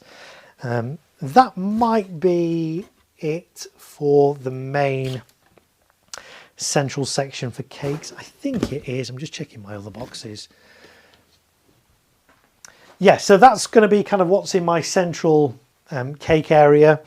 But as I say, I may now have to rethink this. Although I'll contact the importer and say, see what they say. At the end of the day, you need to go off the safety, even if the safety information is wrong. And if you follow my channel, if you've been following my channel for a while, you know quite often the safety information on these is wildly inaccurate. But nonetheless, legally, you have to go off the safety information. But if I contact the importer and say, you know, is this a typo error? Are spectators meant to be 25 meters away from this, or is 50 meters fine? We'll see what I can get in writing from the importer on that, and we'll take it from there. So if the importer says, yep, spectators 25 meters away, okay, well, I'll have to accept that and take this out of the show. But I will make the point that, you know, retailers are selling this as category F2 with an 8 or 50 meter spectator distance, not with a 25. Same with those, the little, if you weren't here at the start, which I know a lot of you works, we've been going nearly 4 hours. These little classic conic fountains, these are tiny, they're only 25 grams each. They're only 4 inches high. The category F2, but it says spectators must be at least 25 meters away. And these things are really, really tiny. That's the size of them. 25 meters away from that, really? Really, with 25 grams of powder? So I'll reach out to the importer, see how responsive they are, and we'll see if we can report back maybe by the next stream, which will probably be in a couple of days' time, maybe Friday evening. I think we're still, what are we on now? We're still on Wednesday, aren't we? Yeah, because I talk for like 4 hours on these, it really does wreck my voice, so I probably won't have a voice to do this tomorrow, but should have recovered in time for Friday, so we'll do another stream maybe Friday evening. Cornish Travel Vlog says, thank you so much, huge respect to you. Thank you, I appreciate it, thank you. The Funkin Finale 1 looks amazing. Yes, this is the first time I've fired any Funky products at all, and in this show I've got a Funky keg, I've got some little Funky fountains, which we'll talk about on another stream when we talk about candles and my kind of low-level stuff. And some Funky single shots as well that I'm going to be using as part of the finale. So very excited to be using some Funky stuff for the first time. Alan says 25 meters away from that fountain, you wouldn't be able to see it. Yes, that's exactly what we said earlier. That's the 25 meters you wouldn't see. So I'm hoping that's just a typo. I will reach out to the importer. I won't name them here. If you watched the stream earlier when I did close-ups of these, you probably know who the importer is. So we will reach out to them and see how responsive they are. Interestingly, actually, these ones have an expiration date on as well. Date of production 2023, expiration date 2033, so 10 years basically for classic stuff. Mancunian Pirate, I fired the Funky Finale 3 years ago, incredibly noisy. Because I'm not experienced that personally, I don't quite know how that's going to perform. Yes, I've seen videos. I'm not sure yet if that's going to be part of the finale or somewhere else in the display. We shall see. Wouldn't take too much notice on safety distances and they don't make any sense. You can get, yeah, absolutely. You're right in what you say, but at the same time, because where I'm doing this display, space is really limited. There is only 15 meters between the first fountain, if you like, and my audience. The kegs are a bit further back, you know, like 20 meters. So this would be about 20 meters. But if anything was to happen, you know, God forbid it does, but if anything was to go wrong and somebody got injured, and you know it transpired that I was using fireworks that needed a 25 meter safety distance and the audience were only 15 meters away, I would be in a lot of trouble. So I get what you're saying, I get the sentiment of it, but if the product itself says spectators must be at least 25 meters away, I have to abide by that. But I say I will go back to the manufacturer and just find out if that's a typo or if spectators do need to be that. And the same with those little fountains. I mean, I've already taken these fountains out of my display because they're not the fountains I was expecting to receive, and we talked about that on the stream, I think last time, maybe 2 streams ago. So we'll see, but we'll see what the importer says. It's the same importer for both, so I will message them later and see if I get an answer, and I'll give you an update on the next stream, which will be in a couple of days' time. Do you ever have people helping you on your displays? If your displays are too big, or do you prefer working on your own even if it's a big display? So when I'm crewing for professional display companies, obviously I'm not doing that on my own. There's a number of people doing it. For this display in Liverpool, I am the only pyrotechnician there. I do have other people supporting me on the day, you know, the stewards and things there. But in terms of this is my display. I've designed it. I know how everything works. I know the time I need to set it up. This is why I'm doing a lot of prep in advance. So actually on the day, I'm the only one setting up. It doesn't mean I'm the only one there. Of course, if you're setting up firework displays, always have somebody else with you for safety in case something goes wrong. Of course, that goes without saying. But yes, this display is one that I do myself. I fire it myself. I script it myself. I design it myself. I set it up myself. I usually get a bit of help de-rigging it, which is great. Because you don't need to be a specialist really to de-rig fireworks. Once I've checked them all, made sure everything has fired correctly, removed anything that hasn't fired correctly, then somebody that doesn't have specialist knowledge can come along and assist me taking this all down because it's safe. So that's how that works. Alan says, when and where is your display in Liverpool? It's on the 2nd. It's on Sunday the 2nd of November. And I can send you the details of where it is. But it's fairly close to the waterfront, fairly close to the cathedral. I say it's a very restricted, very tight site. So it is quite difficult to do stuff there, which is why I limit myself. I don't do any category F3. I don't do any category F2 with 30mm tubes. And I only do stuff where, say, spectators must be 8 or 15 metres away. Because I can get 15 metres from the very front firework. I can get about 20 metres to the cakes and stuff. But I can't get more than 25 metres, which, I'd need for F3. So there we go. Sequence Pyro says quickly take the label off. Then yeah, again, I'm not going to circumvent the rules. For me, I like these. I know these would be perfectly safe to fire at 8 metres. Absolutely no problem. 15 metres, yeah, perfectly fine. But I have to go off the safety information because if anything went wrong and somebody got injured, that would be what the authorities look at, the safety information on the products I'm firing. And if this said spectators need to be 25 metres away and I've ignored that and spectators are only 15 metres away, then I would be liable and I'd be in a lot of trouble. So I get what you're saying about covering labels up and taking them off and tweaking them and things like that, but I'm not going to do that. My channel, as you guys know, if you've watched me for a while, I am all about the safe and responsible use of fireworks. That's what I promote. So I'm not going to try and sort of circumvent rules and regulations and say, oh, we'll just cover that up and pretend we didn't see that. And, so everything is by the book. So I hope you guys appreciate that. I know you guys do. So what firing system do you use? Ignite? No, it's a little bit more substantial than that. It's FireTech. Which I invested in last year, and so yeah, I use FireTech. Ignite, though, look, Ignite is not a bad system. If you're new to wanting to start electronically fire fireworks, Ignite is a good way into it because it's relatively inexpensive. I think it's about £100. You might even be able to get it like 70 odd pounds on deals and things like that. It allows you to fire like 18 fireworks off your mobile phone effectively. So it's a great introduction to electronic firing, but I wanted to go for something a little bit more professional, so I use FireTech myself. Chris says that's for cakes and candles. What do we? Oh, I missed. I was going to say that doesn't make any sense. For our scout group, we made the call to use the maximum effect height in place of the safety distance. Gives us peace of mind when you're firing specifically for a youth audience. Yes, that's another way you can do it. Absolutely, yeah. And that's for cakes and candles, yeah. Hoping it would be after the 5th as I'm too busy until then. Yeah, unfortunately it's on the 2nd. But then that's the thing, with bonfire night falling on a Wednesday this year rather than on a weekend, it means some people are doing displays the weekend before, some are doing them on bonfire night itself, some are doing it the weekend after. I've got displays, kind of professional displays I'm crewing for, kind of at both ends, but then my own displays in Liverpool on the 2nd. A Cornish Travel Logs vlog says, I so prefer Cobra, to be honest, as a firing system, but need to try other ones. So, yeah, when I was investing, because I wanted a new firing system, my previous firing system was called WPS. It was British made. Fantastic system. I love it. I still have it. I still do use it on occasion. But the guy who made it, after Brexit, went back to Europe and decided he wasn't going to do it anymore. So it's not supported anymore. It's not actively developed, which is a shame because it was an amazing system. I may do a video of it at some point on my channel and just go through it because it's a really good system. So powerful. You could fire dozens of talons off that with no problem. But so I wanted to invest in something a bit more. I mean, that was quite a decent system. No issues with it at all. So I wanted to go for something different once that was no longer supported, and it was a toss-up between Cobra and FireTech.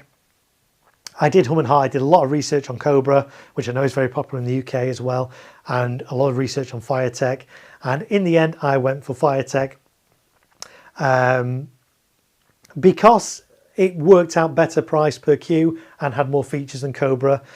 Mind you, that was before, because Cobra was asking me. Yeah, I was actually in contact quite a lot with Cobra and saying, look, I'm really interested in your system, but because it's in the US, the price I would pay for it is a lot more than somebody would pay for in America. Once you add in all the import duty and the VAT and the freight to get it over here and stuff, it just makes it prohibitively expensive for semi-pros, hobbyists, things like that to access Cobra equipment in the UK. And Cobra was like, oh, we didn't realize that. Oh yeah. And I gave them sort of a price example. If I was in the US and I bought this, it would cost me this.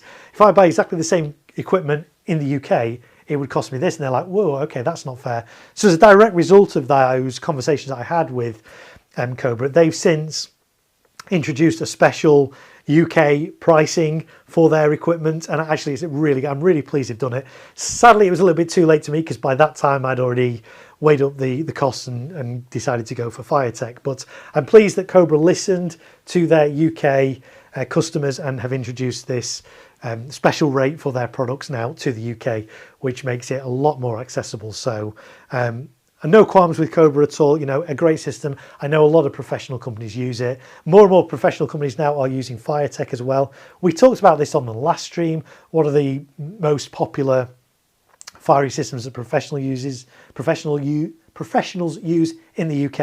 And I think personally, I mean, just a straw poll based on what I know of different companies, I think it's Cobra. This is in no particular order. Cobra, FireTech, and Fire-by-Wire, I think, are the top three.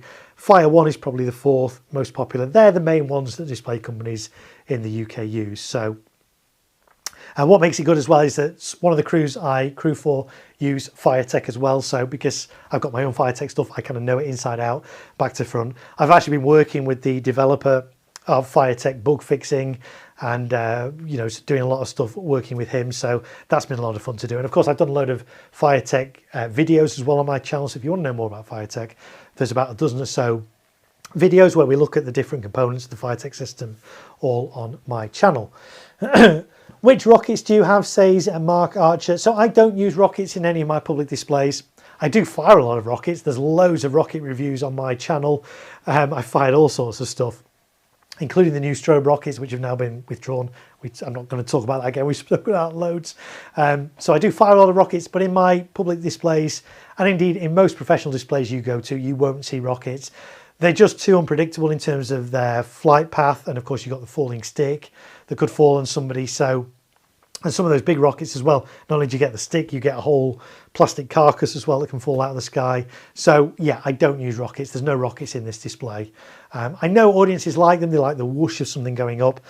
But really, if you can mix it up with lots of different effects, different sounds, different textures, different layers, different colours, the audiences don't notice. They don't come away thinking, oh, there was no rockets in that display.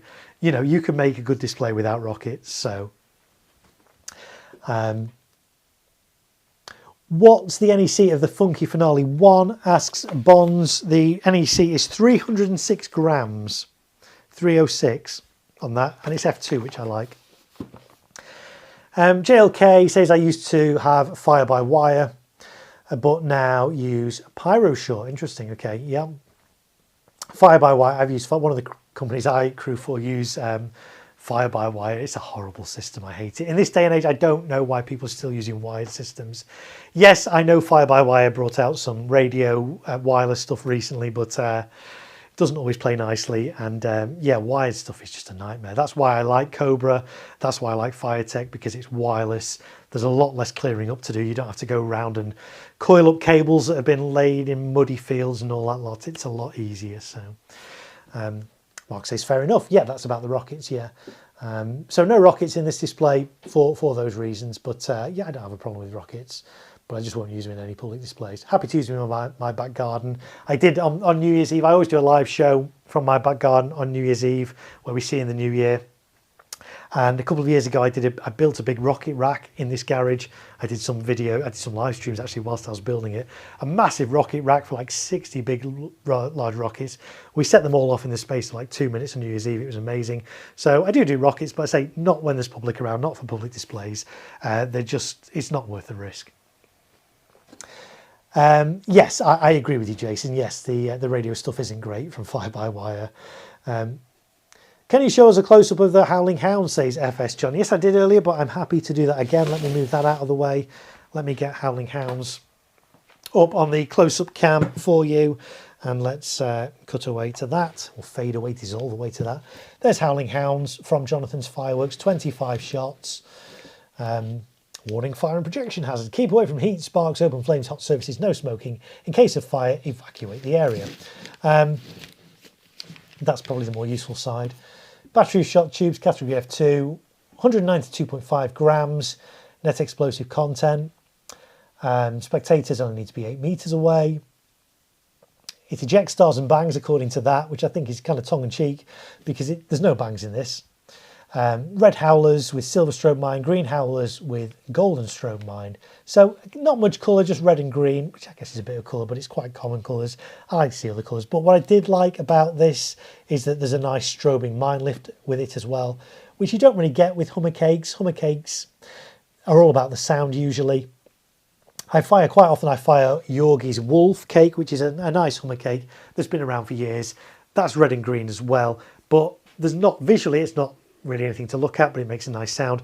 This one I'm hoping is going to be a little bit more visual with its strobing mine lift effects. So there you go, that's for FS John wanting a close-up of that. There we go. So I think we've kind of breached midnight now, so we've gone just over 4 hours. I think we're probably going to call this stream, bring it to a close. On the next stream, we might do a little bit more on these cakes because I've still got to skim these. We might start off doing that. We're also going to look at all the candles because we've not talked about candles yet. I've got a number of candles in this display, so we'll look at that. I've also got quite a bit of ground level stuff in this display as well, which we've not talked about yet. So plenty more still to do. We'll probably do that Friday evening, similar kind of time, maybe 8 PM UK time. Might be a bit earlier, who knows, we'll see. But if you subscribe to the channel and enable all notifications, and you'll be notified whenever I do go live. If you've not subscribed, please do so if you like fireworks and you like this content, if you've enjoyed this stream, if it's given you 4 hours of entertainment this evening, then that's great. I've had a lot of fun. I know I've talked a lot. We've kind of gone off on all kinds of different tangents, but it's all been firework related, and hopefully it's been very enjoyable. Reese says, sorry if you answered this, but which firework display company do you work with? I work with a couple. I intentionally don't name them because some of them do have social media clauses where they don't want attention being brought to them on social media. I know it's strange, but I respect that. So yeah, I don't really talk about which display companies I work for, but I crew for 2 at the moment. Thank you, have a fab one and keep safe, says Cornish Travel Vlogs. Yes, so I say like this stream if you've not liked it already. I can't actually see now how many people liked it because of course my computer crashed and I had to reload. Oh, it does show me 27 people have liked it. So thank you very much if you're one of those 27 people. Thank you also too for those 2 super chats that we've had. Let me see if I can pull those up. Carlos was with $1.99. Thank you for your help yesterday. Heather Springer with $20. Thank you for all you share with us. And that's a great way, guys. It's not expected. It's always appreciated. If you want to support my channel, that's one way you can do it. There's PayPal. There's a link in the description. It's paypal.me/thegreatmarko. Or you can click the little dollar icon at the bottom of your chat and do a super chat. And everything I make from this goes back into making this channel even better. So thank you everybody for your company this evening. I've really enjoyed it. I've enjoyed having you here. Apologies, Carlos, again for missing your super chat initially, and apologies that my computer hung and it looked like nobody was chatting for about 10 minutes. But you could still hear me and I carried on regardless. So there we go. FS John says thanks. Carlos is still here. Hi, Carlos. Carlos says thanks. So there we go. So it's now technically Thursday here in the UK. So I'm going to get some sleep because my daughter's going to wake me up in like 5 hours time. Again, probably. But I say I will reach out to the importer with regards to the 25 meter thing on the label of this and this. We'll see if we get a response for them. We'll talk about it on the next stream, I'm sure. We'll pick up from where we left off. But until then, thank you guys. Enjoy the rest of your evening. What else did I want to say? I can't remember. There's something else now. It can't have been that important. But anyway. Oh, yes, it was just the Anfield fireworks. I know you're still watching, still setting up the shop. So I hope you guys don't work too late tonight. I hope everything goes well when you open in the morning. So thanks, everybody. I'm going to say good night and see you all in the next one, all being well. Bye for now.